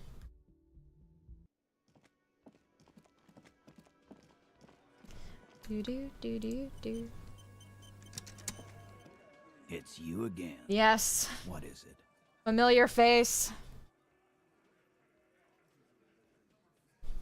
Okay, I talked to Classe again. And he tenses immediately.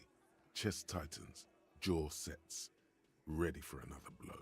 And nothing, she stands by what she said. That fucking fucker. You're the worst cops in Revachol. I gave you gold on that tape. Gold, it was just locker room talk. It's not evidence. Locker room talk. What are you, fucking brain dead? I've been to plenty of locker rooms. They don't plan rapes there.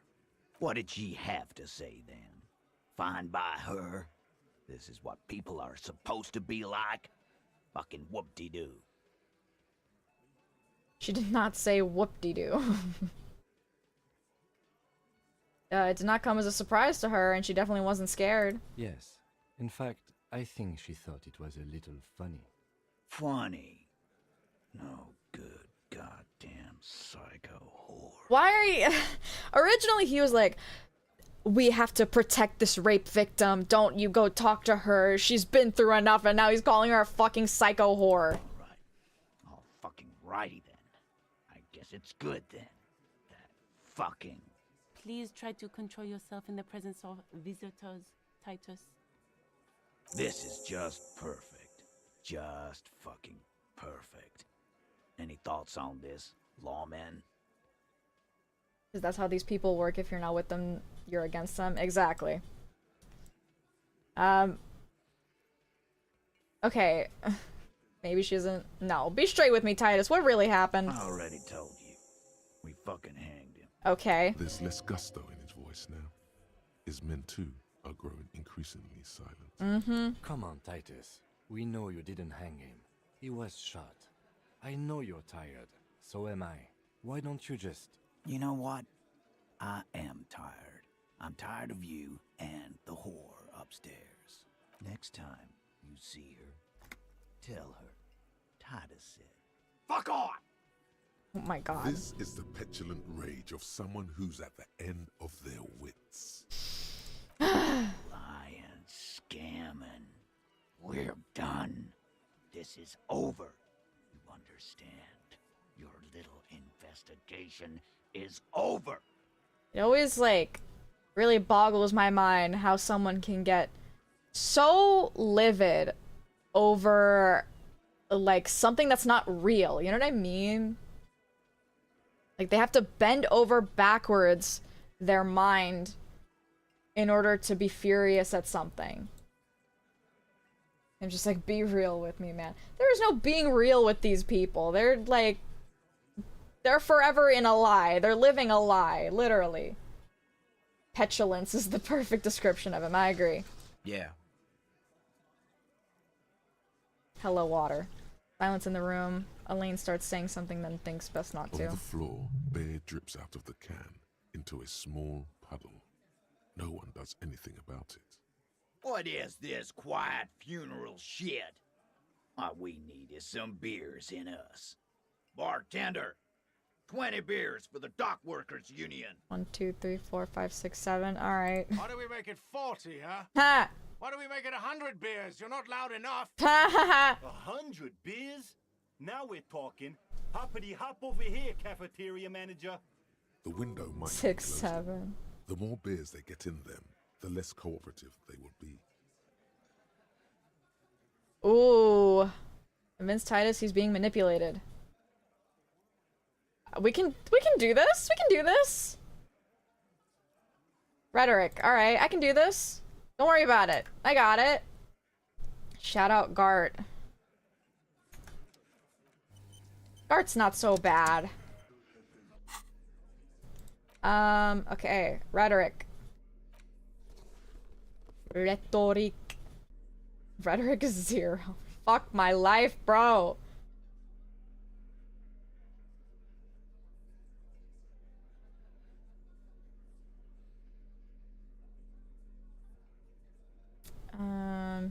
I'm probably getting minus rhetoric, to be honest. Probably the problem.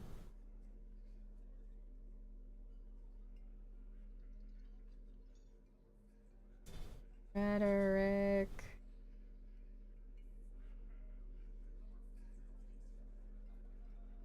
Not looking good. Really not looking good. Medic! My dick! It's you again. What is it?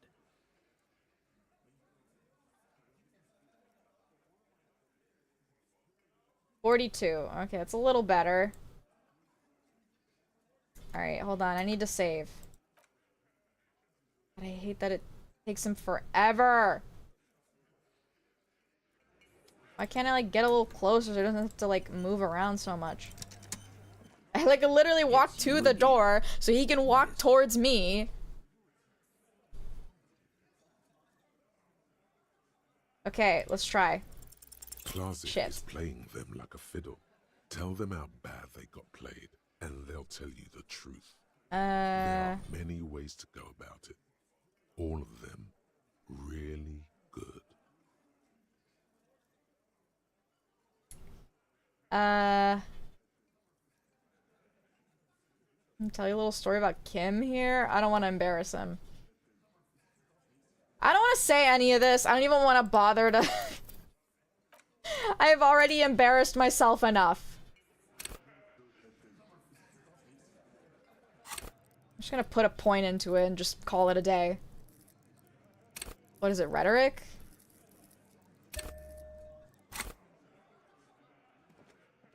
It's you again. What is it? Medic! Alright. Closet is playing them like Hell. I can't let him win. I can't do this to myself.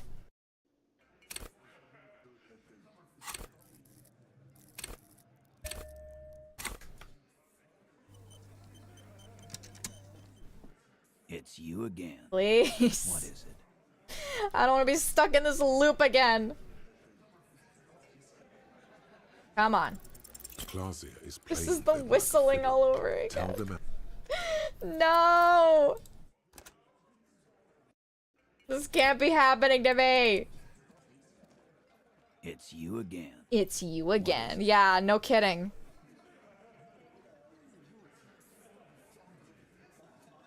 Come on. Convince There we go. Titus he's being manipulated. You should know by now. Titus Hardy will never falter. One of his boys will. Just remember, it's about more than Clausia. It's about these men and Martinez. Their district. Their responsibility. Outside, in the midday sun, ruins. The pavements are cracked and the benches peeling. Newspapers blow in the wind. That's it then. Case closed. We're going home, Kim. He'll get it. Go on. Write it down, Kim. In Martinez, they just killed you because they don't like you. Got it. Kill you because they don't like you. All because... I love him so much. Because of some chick, because you're a foreigner, because you work for the wrong people, because they like killing. Oh, what's the right thing to say here? It's about these men in Martinez, their district, their responsibility.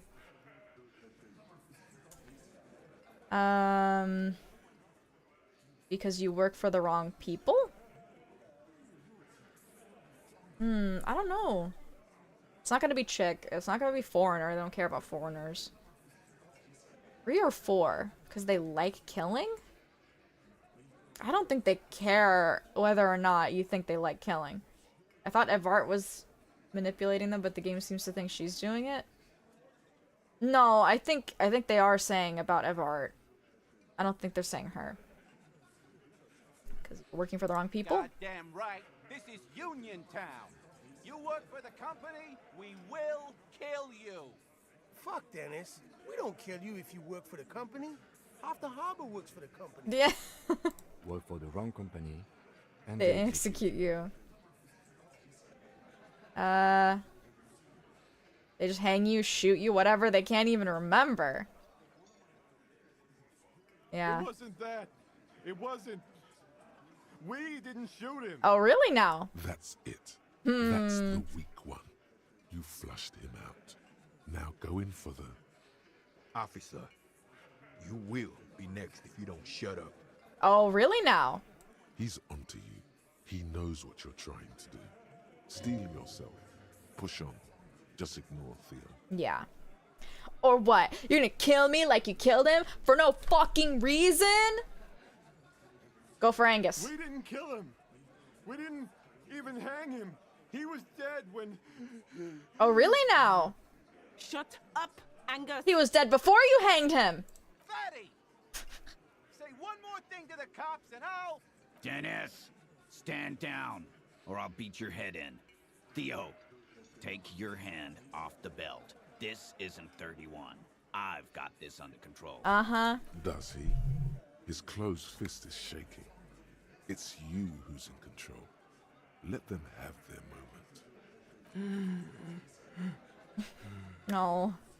Angie, where's your goddamn inhaler? You sound like you're dying. I left it home. I can't get it. I'm too fucked. Oh. I'm sorry. Why are you so fucking fat? Hey! Now it's all pointless. Because of you. You wasted my time.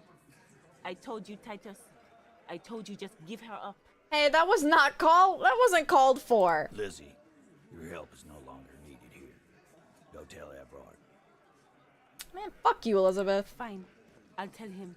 After a long walk along the coast. This is why I hate lawyers.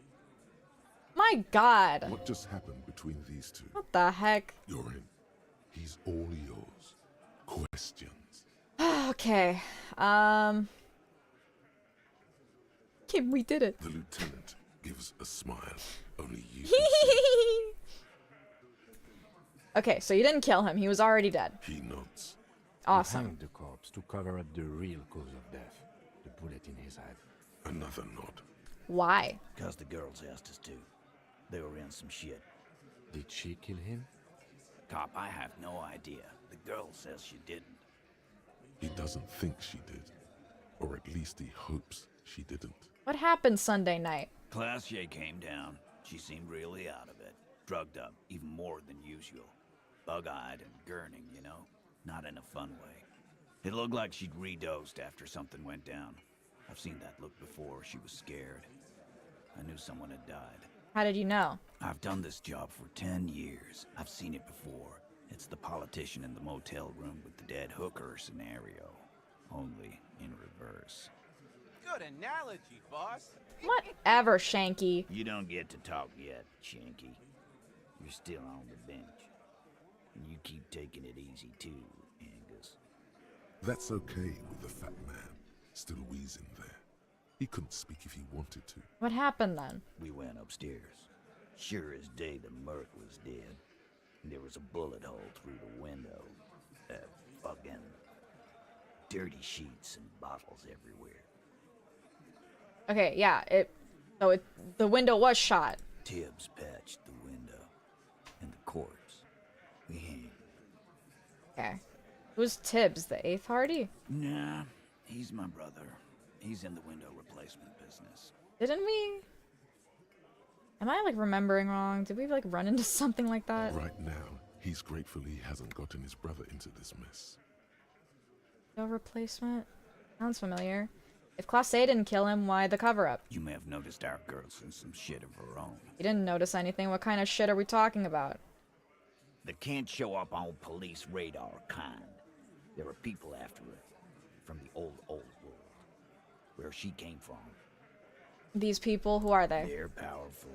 Connected to the moral intern. She's clearly afraid for her life. Says if she showed up in your systems, she'd be ghosted away. And why would you help someone like that? By taking on a murder? Why would I? I guess we abide all sorts of runaways and losers here. It's a Martinez thing. Okay, so who killed the Merc then? Any leads? Not yet. Just some ideas. She says the shot came from outside, behind the window somewhere. So that's a clue. What are you thinking? I'm thinking someone's past caught up with them. Either hers or his. Shot came from outside behind the window somewhere. Okay, so he was out on the balcony and he was shot from outside. It hit the window as well. Alright. Hers, you mean? I mean the people after Clausia. Maybe the shot missed. Maybe it was meant for her. Interesting. I like that. Been thinking the same thing myself. And you had ideas about his past too? My dude. One of those mercenary buddies of his could have done it. They got guns. Training. Years of bad blood, probably. Or it could have been someone else from Crenell. Okay, that was hypothesized. Tell you what I'd do. Check out the coast for vantage points. Maybe consult with a ballistics buddy of mine. That's what I'd do. If I wasn't too busy doing this clown dance with you. He's calmed down, threw all that turmoil away, and became himself again. Whose idea was it to hang him anyways? Hers? In a manner of speaking. What do you mean? We had help from another girl. It was her idea to hang him, and I liked it. For political reasons. It sent a good message. See? My point exactly.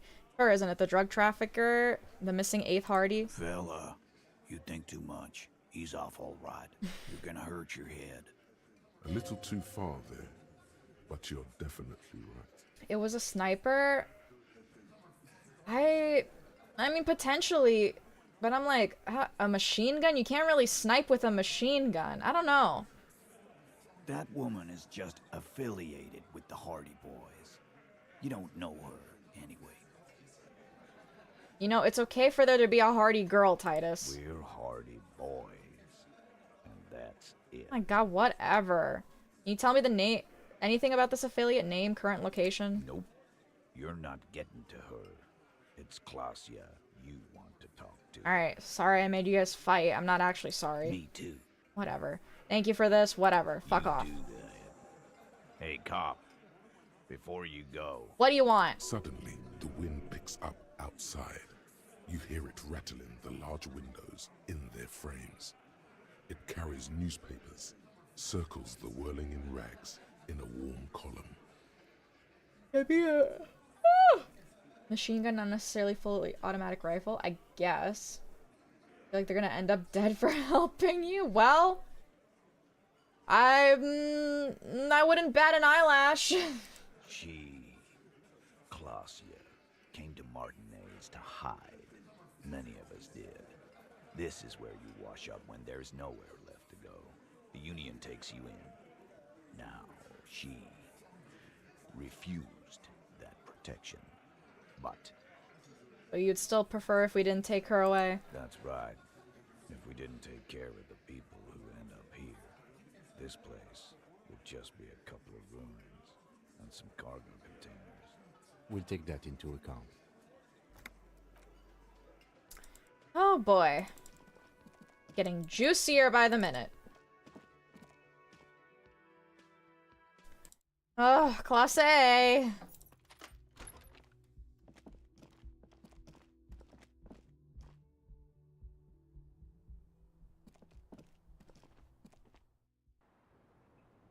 I like zoom out to see maybe here, or maybe Kuno fucking sniped him, who knows? Like from here maybe? I think that would have been a good point. There has to be something with this decrepit building, for surely, you know? Maybe we should like take a look at it at some point. It's always good to see you. Thanks. Something in her demeanor has changed. She's tired, consigned to her fate, to being here with you and what's to come.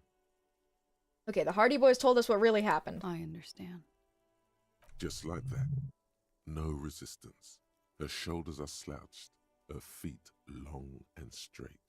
You don't look surprised. You were expecting this. I knew there was a chance you'd get them to tell you.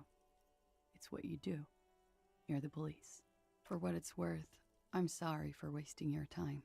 It's whatever. If you knew we would find out eventually, why did you waste our time? Because of the Hardys.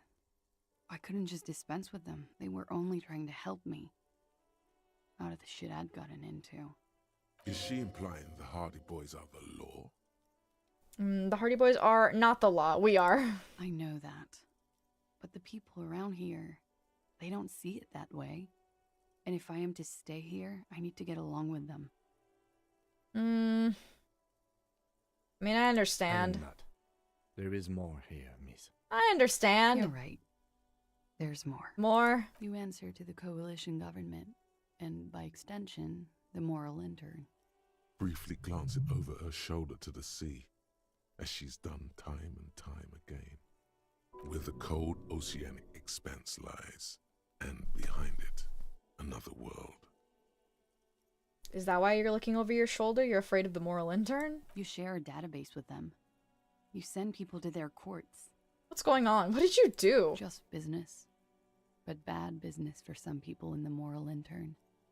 If I show up in your records, officer, they will find me. They will...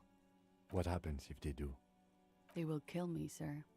If you file my name, take me in for questioning, enter me into the moral intern mill, well, then I'm fucked. For nothing. This murder didn't have anything to do with me. Here we go. For once, you seem to have her off guard. What did you do to have these people after you? It's not nice, but it's not illegal. Not here in Revachol, or even in Oranje. What exactly did you do? Industrial espionage. I joined a business collective with the intention of betraying them. I did my job well enough to be asked to do it again. With a bigger company. The kind you really, really don't fuck with. I took their ledgers, 2 decades worth of accounting. I need the names of the companies involved and who hired you. The job was Lou's doing County Savings Bank. They sound small, but they're part of the Lou Scott conglomerate. That was the second job. The first was some printer company. You wouldn't know them. But she really destroyed them. She still feels it. As to who hired me for the job, I don't know. But they're after me too, along with Luskop and their friends in the MI. Once you're done in the competitive intelligence circuit, you don't have allies. You're radioactive. This is a lot of shit you've gotten yourself into. It is. Many people lost their jobs. Not just C-suite. Ordinary people. What I did to get to accounting, a lot of people got hurt. But that's just more of my shit you shouldn't have to deal with. You're solving a murder. That can wait. Look into her eyes. There's more. What did you do? One of them killed themselves because of me. That's not easy to deal with. How do you deal with anything? It's all just... How do you do it? I have a lot of memory loss by not remembering a single goddamn thing. That would do the trick, yes. What happened here the night he died? We were there. Together. In bed, I mean. Okay, tell me exactly what happened. Okay. He was in a kneeling position. He had just entered me. Ew. I was on my back, looking at him. I heard the window behind me shatter, and I turned to look. There was a hole in the glass. Jesus Christ. I turned back to him. His eyes were looking through me, and his mouth was open. Dumb. I could see. I could... Okay, so I was right. The window was shot first, and then he was hit in the back of the head. Alright, that makes more sense. A great pain moves through her, a dark and indefinite wave.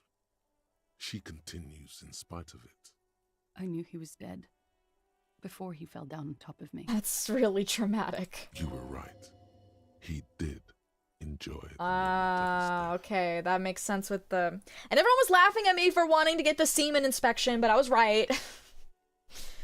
So my feeling was right earlier. He was enjoying the moment of his death. Yes, but how did you know that? Don't ask me. You know how. Don't ask me. He just had a hunch. Detectives have those sometimes. And then what happened? It was heavy. I pushed him off and he fell to the floor. There. He only had his boots on. I bit the pillow, not to scream, then ran downstairs. Jesus Christ. I waited for the second shot to come. For me. I thought there would be one. It never came. She's forgotten about her cigarette. The butt has burned right down to her fingernails. Your cigarette, miss. Oh. I'm sorry this happened to you. So am I. What time was this? When did it happen? It would help us if you could be as precise as possible. 11:30 to 12:15. I don't know the exact time. Around midnight. It's okay. Were you inebriated? Not as much as usual. He'd done a line, plus other things. I was drinking. Wait. Titus said she was gurning her jaw off. Much more than usual. I just said you looked pretty high. Oh, yeah. I did one of his lines. Just to clear my head. Good thinking. Clear your head. You should clear your head. Get into his mindset. No, thank you. Did you hear or see the shooter in the course of this? No. What did you do then? Nothing. I was trapped. I was stuck in my room downstairs. I got some clothes on and crawled back up, drew the blinds. Blood was coming from his mouth. Not a lot. Just a little. He was still on the floor, slouched. I couldn't be there with him anymore. So I ran down and out of my room, into the hallway, down the stairs. I knew there would be people there. Run, woman. Run past them and out into the streets where it's dark and people move. To the lorries at the intersection. As far as you can. Why didn't you run away from here? As a matter of fact, why are you here now? Didn't she say she doesn't have her passport or documents? I already ran. I ran from an entire Isola. I can't run any further. Not with these people. This is as far as it gets. Where did the bullet go? I think it was just lodged in him. I don't think it was a fragment. I think it was the whole thing. What happened after you ran downstairs? Sylvie was tending the bar. A lot of people were there. The Hardys were at the table in front of the stage. I think the Union box was full. Ruby was there too. They were having such a good time. I sat down and they all welcomed me. I didn't even have to say anything. Ruby knew something was wrong. It was definitely a fragment? Oh, well, maybe I am remembering wrong. Ruby? Wait, who's Ruby? Ruby. You know, the leader. The leader? Of what? The Hardy Boys. The Hardy Boys. I thought the Hardy was the leader of the Hardy Boys. Well, nominally, yes. Ruby's the one they go to when things happen, like things they need taken care of. She's the organizer. This Ruby, in her phrasing, is entrusted with great power. She trusts her. So do the others. Would you say she is the 8th Hardy Boy? Why not? Okay, let's go on. What then? Well, Ruby said let's talk upstairs. I showed her the room. I've known these people since December. They know my situation, that I can't leave a paper trail. Ruby was the first one I told. She said she'd take care of this. It's what she does, you know, take care of things. I helped her get the body to the bathroom. We used a belt to pull him up under the shower, to keep him upright. God. To mislead you, they were tampering with the body. To produce lividity, matching a hanging? Yes. We completely missed the tampering. Looks like you got there in time. What was this, 20 minutes after death? Oops. About 20, yes. Ruby explained it would make the blood... You know what he does. Then what did you do? Ruby went outside to talk to Titus and the boys. I was just looking at Lely in the bathroom. I had to put his clothes back on. His armor, too. It was tough, but I've seen him take it off and put it on many times. I was right. The armor was off. It took Ruby maybe half an hour to come back with Titus. I'd gotten him ready by then. They carried him out. I knew what they were going to do. Make it look like a hanging. Ruby said they would. What did you do while they were hanging him? Ruby said to wait here. She also said I wouldn't see her for a while. That we should lay low or something. So I did. This Ruby, where is this Ruby now? I don't know. I haven't seen her since. We will need to take this question to the Hardy Boys. God, we just have to keep going back and forth. Alright, when did it happen? When, or did you hear a gunshot? Or when it happened, did you hear a gunshot? I may have. I don't know. I couldn't hear anything over the glass exploding. Ruby's the lorry driver? Yes. The gunshot wasn't that loud. This is something to keep in mind when assessing the distance of the shot. Or is the lorry driver Class A? No, Class A is the supposed rape victim who's not actually a rape victim.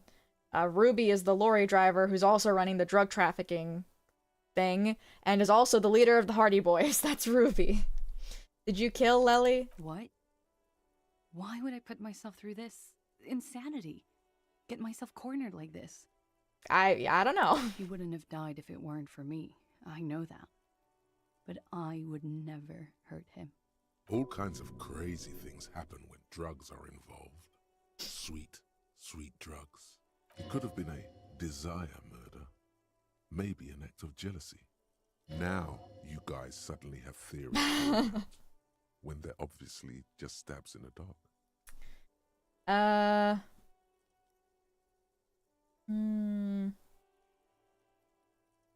Drugs were an integral part of your relationship. Perhaps they contributed to its end. What does that mean? I don't know. Do drugs make you aggressive? No. People don't take drugs to kill each other. They take them to feel okay with each other. Yes, that makes sense. I thought you Ravishol people would be more enlightened on this. I'm sorry, officer. I'm under some stress here. Downstairs people have this crazy idea that you killed him. I'm sad to hear that. They must have said it in some fit of frustration or under pressure. They couldn't have meant it. I've talked to them after it happened. No one has implicated me. Wow. She's getting scared now. Of you. The downstairs people. All of it. It's okay if you did it in self-defense. I did not kill him to defend myself from rape. I told you before. That wasn't what happened. Desires drive people loco? She simply shakes her head. I'm just saying everything. Alright, I'd like you to answer some other questions. Like what? Could the people after you've... What? Could the people after you have... What? What does this mean? Could the people after you have killed him?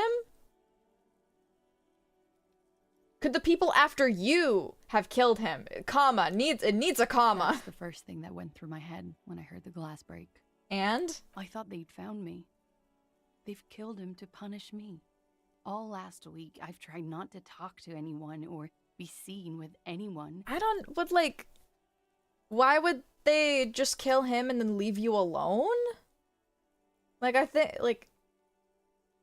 Like, stuff like that, I don't know. I think they would just want you dead. You know what I mean? I think she's coping. Well, obviously she's coping. I don't, like... Despite the gunshot through the window, I still don't think that the people that are after her did this. Like, it's just a gut feeling I have. Like, there's no way. There's no way it's that simple. Not even simple. Like, it just doesn't feel right, you know? It was someone else. So they wouldn't be hurt. I've come to understand, however, this is paranoia. What happened didn't have anything to do with me. But maybe it did. I just don't know. I don't know anything. Yeah. We can't go after loose cap. Not yet. There are other, saner leads. Yes. I don't ask you to, Lieutenant. If there's one thing I know, it's that you'll get nothing from there. Why did you call the cops if you're hiding? Because I'm an idiot. Which is an indicator of truth. I don't think so. Why did you do it? You have to understand, the people around here, no one was making the call, and he kept rotting. And then they picked his clothes off, and that little fucker threw stones at him. That he did. Her jaw is clenched. Her throat moves. It takes all her strength not to cave in and sob. Once. Just one time. No. He kept throwing stones at him for 3 days. I could hear the thud. Thud. So I called you. I hope with all my heart it's not the last thing I do in Ravachol. Oh god. That was a lie too. Who made the call then? What? What are you talking about? Don't be paranoid, man. It's unbecoming of a police officer. Yeah, shut up. Makes you sweat. Fucking Volition. Talking all this shit about all the other ones, and yet it's all so fucking paranoid. Okay, when was the window changed? Last week. Angus and Titus's brother, I think he's called Tibbs, took care of it. Alright, I think we're done here. She nods, silently. She doesn't even smoke. Just picks up the cold coffee and holds it in her hands. Lieutenant glances at you and then the door. He's thinking, are we done here? Maybe. Or should we arrest her? What? She's a flight risk and she lied to you. She should be taken into custody. No, that won't be necessary. Just leave her alone. She's been through enough. She doesn't need this police brutality. This guy won't budge. You have to wake Multiface up, forcefully, if you want to continue pushing her. What the heck?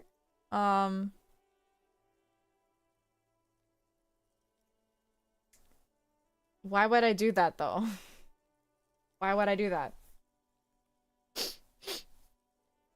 No, I'm not gonna do that.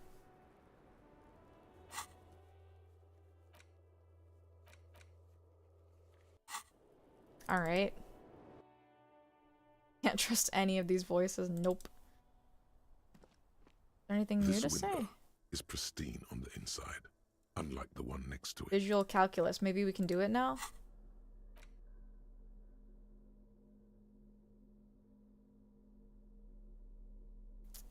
Visual calculus. Visual calculus. La di da di da da da.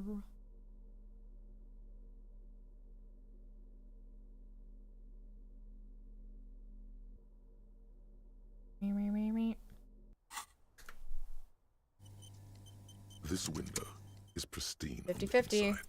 A vague sense of disappointment fills you. You get the feeling this room would tell you something crucial. If the window stands... Okay, hold on. We can do it.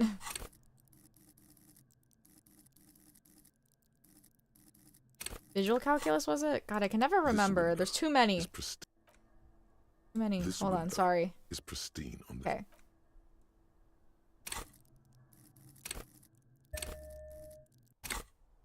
This window is pristine on the in. I'm gonna save. This window. Okay, please. Is pristine. Golden nice. Light melts away into the blue, glassy darkness. Whoa, look at this. In it are two neon lit shapes, a man and a woman on the single bed. Okay. Wow, what a crazy fucking mind palace we're in. Okay, what position? Missionary. Like the witness said, the man is kneeling. The woman is on her back.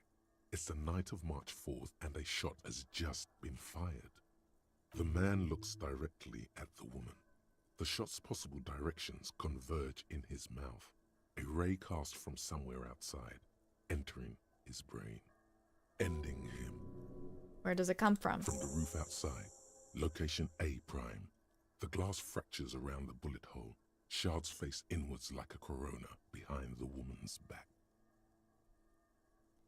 Inspect the ghostly figures. Roof outside. Okay. The man does not know the bullet has entered his brain. He never will. Death comes faster than the realization.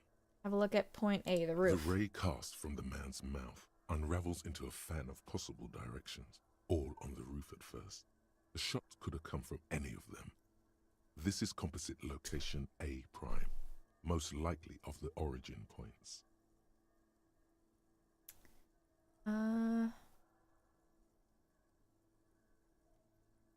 Okay.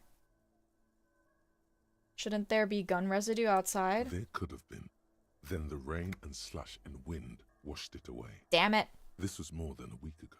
So I'm what, 80% sure the roof is where the shot was made from? 72%. With a weapon that fires jacketed ammunition. Likely a rifle. This is a good short distance, but not too short. The perpetrator aimed with their back against the railing, or possibly kneeling for precision.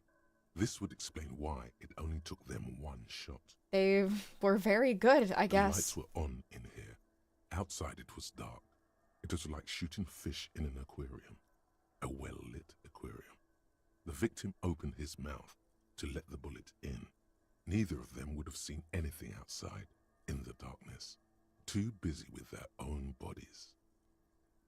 Could the shot come from inside the room, a closer point? Point X would contradict the woman's testimony, rendering the entire proposition void. These figures would be wiped out, detective. Are there any arguments against A prime the roof? None that you've found thus far, but that doesn't mean there aren't any. 'Cause what, like, okay, maybe from the roof, I can see that. But what if someone came in through this corner, looked through the peephole, went outside, went over by the window, and shot him dead there, and then ran back? That's also possible. Could there have been another point of origin further away? That's a 28%, yes. In this model, the shot could have come from a greater distance. Nothing excludes the possibility. Should we extrapolate to include every possible point of origin in Martinez? That's what I was thinking. That's why we saw the pacing inside and the peephole. It would make the most sense. And also, like, a headshot? It's more likely that that shot would be made from close range than from far away. Like, if it's from far away, it has to be a really good marksman. And unless, like, they sent a fucking hitman out to, like, kill her or the guy, like, I don't know. I think this had to have been, like, a crime of passion. You know, the footprints, the headshot fucking precision. I mean, a rifle is still crazy, but I'm willing to still I'm willing to believe that a rifle was used. Like, it doesn't seem that crazy. I think, like, a sniper from the fucking roofs is a little more crazy than being, like, standing right here. Okay, extrapolate the radius to include all of Martinez. According to your map of the district, this shot could have come from a wide angle of locations, starting with the northern edge of the abandoned boardwalk, ending with an islet in the bay. Let's call them B prime. No, we found downstairs had initials on it. I don't remember what, though. Me either. I wish we could take a look at it again. Maybe we can look at the VOD. The sniper theory could make sense if it was one of the other mercs. Yes. So I guess we kind of had 3 theories going on. I have my own theory, which I've already divulged what that is. The second one is someone from her past wanted revenge or whatever, or one of the mercenaries who was in the same you know, battalion as him killed him for whatever reason. I still think mine is probably the one that makes the most sense. I mean, I could be biased, but obviously there's a lot more we haven't uncovered yet. More precisely? B prime for boardwalk, B double prime for Land's End, and B triple prime for the islet detective. There may be smaller points in between, but those are too fine to zoom in on. There's no way. There's, like, no way that it would have been from that far away. Like, I highly doubt it. Look at point B, the boardwalk. 700 meters away. The likeliest of these B positions, 20% chance. A skilled sniper could have made the shot, provided he had a safe sniper's nest. Even with the light on inside, we're talking military training. Yeah, that's like At crazy. that distance, the perpetrator would have had to take wind direction into account. Yeah, that's insane. B prime dose. 1.2 kilometers away. The least likely of these positions. Let's say 3%. A truly skilled sniper could have done it. Possibly from a tent. No. Too far-fetched. Yeah, that's from like that angle, it's too low. Okay, B triple prime. 1 kilometer away. A point beyond the docks, on an islet in the bay. The fort is ruined, but the perpetrator may have found a stable spot on the beaches surrounding it, where the concrete crumbles into the sea, as you saw in the coin-operated viewer. The shot would have been a small miracle, 5% likelihood. There is an extremely narrow field of view from the bay to the window, between Rue de Saint-Ghislain 10 and 33A. The angle would have been extreme, and access to the islets is questionable. I'm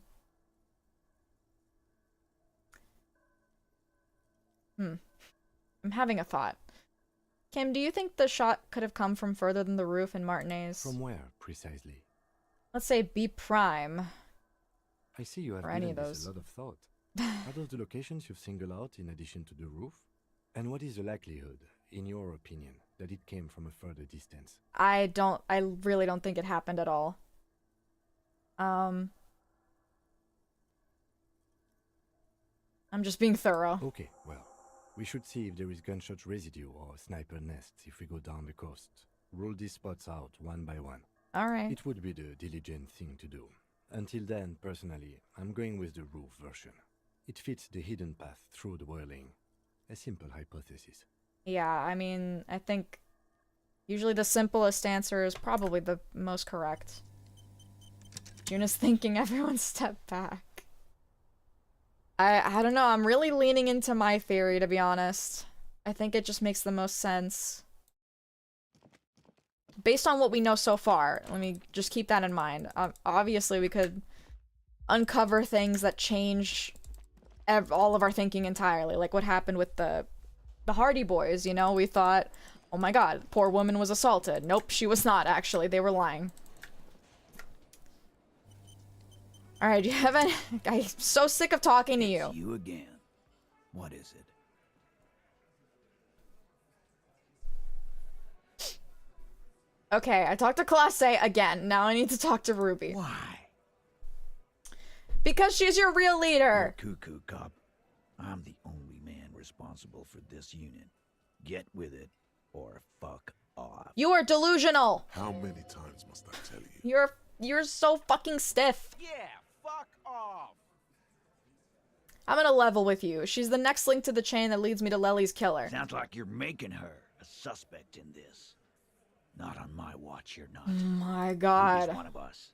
We're not gonna throw her under your moral intern steamroller. Fuck that shit. Whatever. And fuck you too, moral Oh, right back at you. Ruby is missing. If you hide from the police in a murder investigation, you become a suspect. You know how it works, guys. That's nothing. That's just legalese. You don't even have a sound theory. I don't want to be rude, but we're trying to get some R&R here. Think you could fuck off now? I think we'll keep sticking around, Titus. You'll be surprised at how quickly a theory presents itself if you keep looking. Yeah, bitch. Okay, logic. I think we can do it. Just because we're in the homosexual underground doesn't mean you can call us that. Exactly. We're the only ones that can use that term. Was it logic? God. It's you. I forget the instant it leaves the screen. I'm sorry.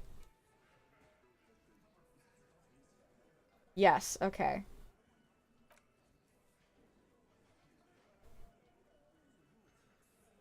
Logic. Logic.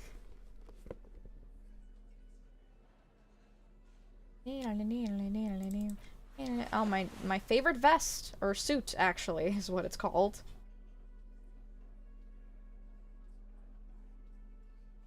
A scroll. Logic. God, I can't wait to go to bed. No, not this racist hat. God, we have to wear the racist hat. No, actually, we'll wear this hat. It's 2 more. Thank God.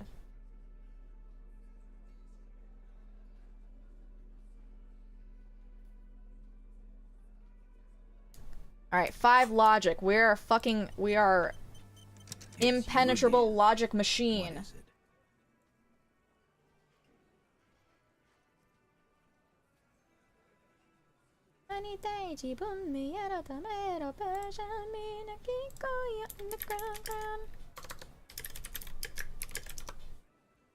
Chica, chica, chica, chica, chica, chica. Alright. Evidence. A sudden flash of lightning in your neocortex. The hostel cafeteria is lit by its airy blaze. Floor plans, bullet trajectories, webs of human emotion, all channeled into a single thought. Why are you so sure Ruby didn't off him? Because she was here, all night, with us. He's cobbling together shit so he can put her away. It's Cop 101. She was here all night? 11:30 to 12:15? She was here during all that time? Yeah, with us, drinking, near the stage there. She didn't go to the toilet? No. In a whole 45-minute window, she was with you all the time? All right. She took a fucking leak, okay? For 1 moment. Maybe went out too. She has an operation to run from her lorry. We're not getting into what that operation is again, Cole. Whatever. That's probably for the best. Don't break your stride now. And just because she was gone for 5 minutes doesn't mean she magically got to the roof and shot him. I've been through this. It's not plausible. All right, we're in. We got Ruby unaccounted for sometime during the window. This was crucial. Now let's place her on that roof. You do agree the shot came from the roof, right? Why not? You can't draw a straight line into Clausia's window from any of the surrounding buildings. Not from what I know about Martinez. Maybe from the coast. But like I said, I've been too busy dealing with you idiots. So no, I don't think it was a sniper. It was close up.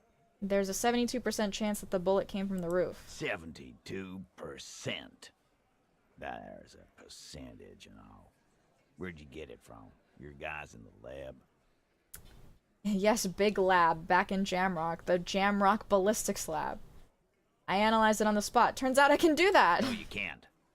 I know what you did here on the weekend. People talk. And what they say doesn't sound like a science call. You're a madman. I'm basically Sherlock Holmes. Those numbers were an ass pull, man. Yeah, and they don't put hair on the roof either. It's just mambo jumbo. He hasn't got shit. There's a secret route in the kitchen that leads straight to the roof. Oh. Though what it looks like is an abandoned pinball workshop. People say there was a pinball arcade here, sometime before the hostel. What was it called, Theo? East Delta Pinball Arcade. Weird place. Went bankrupt. Okay, but how'd you get up? There's no room for a staircase in this building. Or an elevator, for that matter. There is an elevator. The elevator is outside the building. It's an old dumbwaiter, used for moving pinball machines up and down from the workshop. Good one, Kim. Thank you. From there, a door leads straight to the roof. You can just step outside. We could have gone up, shot him, come down. All under 7 minutes. That's quite the theory. We need to have a look at that secret passage, boys. Okay, so they are saying that it was done on that roof, not like a nearby building roof. I'm on it, boss. Right when the law clears, me and Angus are going up there. It's a dumbwaiter, not an industrial lift. How about I go instead of... Just now. You got something else to back this route up? Or is that it? Have you noticed the winch out back on the outer wall of the whirling? I've seen the winch. I'm not blind. You saying it's part of the elevator she used to get up there? That's right. That's wall mystery down then. An architectural mystery.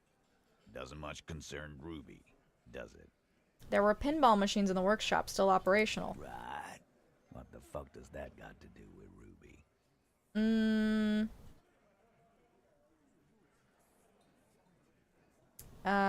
Just thought we could bring some down, get some new machines in here. What if they're somehow connected to the murder? A pinball murderer. God damn it, Cobb. Are you kidding me? You know it was no goddamn pinball murderer. Don't say funny things. He looks calm, but these are serious accusations against one of their own. Just a thought experiment. Let's go on. Also found footprints upstairs in the old workshop. Footprints. Recent. Recent. What else could you make out? How recent? What size? You're about a week or two old. That close, huh? How fortunate. I'll take a thorough look at those prints myself before I believe that, Cobb. Good news is, I'm still listening. Have we firmly established Ruby could have access to the roof where the man was shot? Firmly doesn't go well with could've. There's a route to the roof. Me and the boys need to check it out. That's what we've established. But a route does not put that bullet in his head. A gun does that, and Ruby doesn't carry one. Phase 2, murder weapon. Get a gun in her hand. If not that, then at least a shadow of a doubt, in the shape of a gun.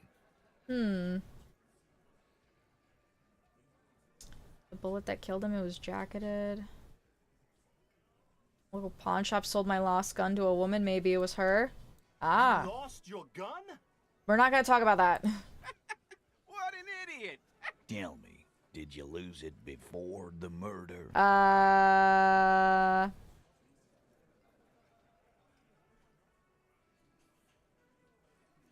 No. Of course not. And Ruby didn't use your lost gun to kill him. Stop thinking about your lost gun, damn it. You'll get a heart attack. This was merely a thought exercise. He did not lose his gun. Analyzed the bullet that killed him. It was jacketed. So it had to come from a breech-loading rifle. Military grade. Not even you militia monkeys have those. This goes against your short-range theory. If the murder weapon was military grade, how did Ruby get it? Just because it's rare doesn't mean you can't get it. No, that's exactly what it means. That wasn't strong. You've already established Ruby's running drugs. She could have smuggled guns too. God damn. That's just about your favorite topic, isn't it? Every fucking 5 seconds. You were warned not to bring it up. Your best shot here is to just back out of it. Fine, I'm not getting into it if it touches on your precious business. Okay, cop. She's got connections. I could see how she could have access to a gun. That still doesn't mean she did. That's all you needed. Doubt. I didn't say I'd prove she had the murder weapon, just said that we needed to find her. I don't know, cop. Why don't you find your lost gun first? Easy now, Al. This isn't comedy hour. Titus, we're not seriously considering it, are we? Ruby wouldn't do this. Why would she do something like this? Phase 3. Motive. The last component. The big one. Get this and they'll give her to you. Remember, don't piss him off. That never works. Why are you always bringing up your gun? I don't know, because it's like my lost baby. I don't know. It's not why did she kill him, it's why did she organize the cover-up. Maybe it's all part of a leadership challenge against you. Maybe she killed him because she thought it would curry favor with you. No, she already had favor. It's not why'd she kill him, it's why'd she organize the cover-up. And I suppose you have a theory on that. She could have just been covering up for herself. Think about it. Why go through all that effort? It was her idea, wasn't it? The hanging. You went along, but she suggested it. She had, like, a fully formed plan and shit. Right when she came back downstairs. Really, Shanks? Claudia wanted to talk to another girl, that's all. She was just the first one up there. I could have come up with that plan if I'd have been first. I highly doubt it. Time for a logics demonstration. Oh, who do I target? Probably not Titus. Oh, maybe Titus.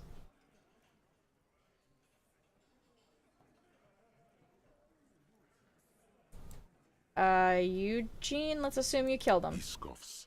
Think. You kill him. Get up there. Shoot him. Get down. Would you prefer to go on trial with your friends as part of a lynch mob or alone for committing murder? The man is silent. If she used us to cover her own shit up, well, that's a serious violation of the Hardy Code, boss. Which is why she didn't. She would never do that. Why aren't more of you defending her? This is fucking stupid, Titus. Glenn, I thought the same thing when she skipped town and left us in this shit. Oh, so he didn't rule her out completely. And she skipped town. This is good. Maybe she told him because she... No. You have to see it. Things don't add up. We need to talk to her. Silence. He looks around the room. The old man in the corner nods. A very small nod. And a trickle of tobacco spit on his lip. This is the only option he cares for. Yeah, I see it. There's one more thing I've been wondering about. Ever since you asked me where she is. Add it to your list of suspicions, if you want. I don't know where she went. She just got up and left. Got real scared, too. Wouldn't tell me where. However hard I asked. Wanna know why? Why? She was afraid I would tell you. Maybe she was right. By now, I probably would. She knew there's evidence on her, and she knew we'd find it. This is typical suspect behavior. Why fleeing is always incriminatory. Perhaps. Ask her if you find her. It won't be easy, though. She made sure of that. When did she leave? Friday afternoon, when you first arrived. I got word the RCM was in town. Then she came in to see me. Told me she was leaving. That's when we had our little conversation. What was she scared of? I told you. You. Me, as in the RCM? No, you.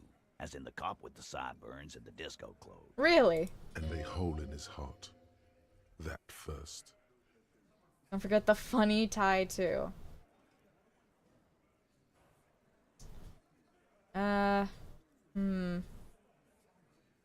forget the funny tie. How can I forget? You know, when I first saw you limping here, I thought she was paranoid or sniffing her own supply. But now I'm not so sure. What else did Ruby tell you about me? She said you have a funny taste in clothes. Well, but you won't stop. Won't stop. Until you have something on her. She said she's heard of you from Jamrock, that you're a human can opener, that you play suspects against each other, open them up like cans. Fucking hell. Titus, did he just... Open Angus up like a can? Yes, he did. Now, we can whine about it, whack him, or we can go on with our lives. I'm having to go on with our lives kind of day, Al. How about you? Like bottles, yes. It's not an actual question. Silence. He nods. Is that true, Kim? Am I a bottle opener? You are insistent. Anything else? Anything? Yeah, there was something else. She wouldn't tell me, though. I could see she wanted to. It was burning on her lips. This caught Titus. This caught Pete. But she was too scared. Scared? You should be too. A strange fear creeps over you. A metallic taste in your mouth. Change the subject. Interesting. You have any clues on where Ruby went? She's not far. We know that much. She didn't take her lorry, so she's on foot. Good fucking luck, man. She knows this place like the back of her hand. You'll never find her. Yeah, Al. And we won't either. She's not really a party candidate anymore, is she? She's not, Glenn. Have you looked for her? A little. On the coast. In the bunker, she's gotta be? Where have you looked for her? Maybe. More precisely. More precisely, on the coast, past the waterlock. She's not here, so I'm thinking she's there. Can you tell me where on the coast I should start looking? How about the buoy? Sure, there's some shit houses there. A cinder block town. Fisherfolk there refuse to unionize, so that's one place we haven't looked. I hear they have a shack where junkies sometimes crash. Time for you to step up. Yeah, on the coast, it's gotta We'll be. stop there. One more question. What does Ruby look like? Boyish. Hair's red. Dyed. She looks like a Lowry man. Okay. You know what she's doing with the Ulan frequencies? The what now? I have no idea. Boys? The shack you're living in? Did we take over this lady's house? Huh. She said she's building a pale emitter. Wait. What? We were talking about radio equipment. She said she's doing Ulan frequencies and a pale something. I don't know more. This guy barely understands what he's talking about. There you have it. Pale something. It feels like you'll get to know soon enough. Okay. Not much, but I'll do it. It'll have to. He puts his hand out. Alright, I'll shake it. His grip is firm and reassuring, like holding a piece of unpolished granite. Is that what the coder's working on? That's what I was thinking. I don't know. Not just granite, tightly packed RCM sergeant material. You should be a... No, he shouldn't. Just thinking. No, he already is a sergeant. That's what you're feeling. He just wasn't sure what you are. Oh boy, well that was very, very interesting. We learned a lot today. We uncovered a lot today, in fact. Oh boy. Ooh.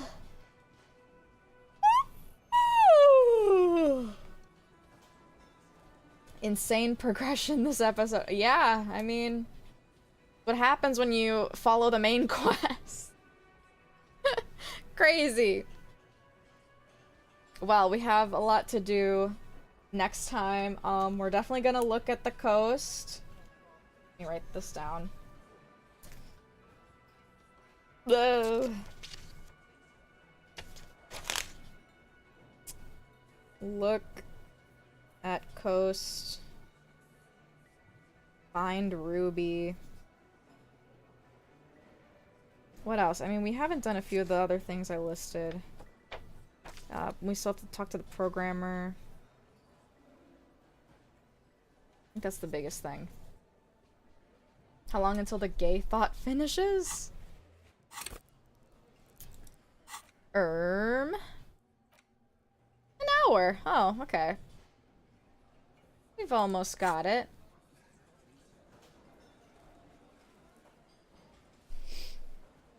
Oof, okay. I'll leave it there. Oh my gosh, I didn't even... 5 hours! I didn't even notice. It's been 5 hours, Jesus Christ. Find the lady merc and talk to the one at the gate.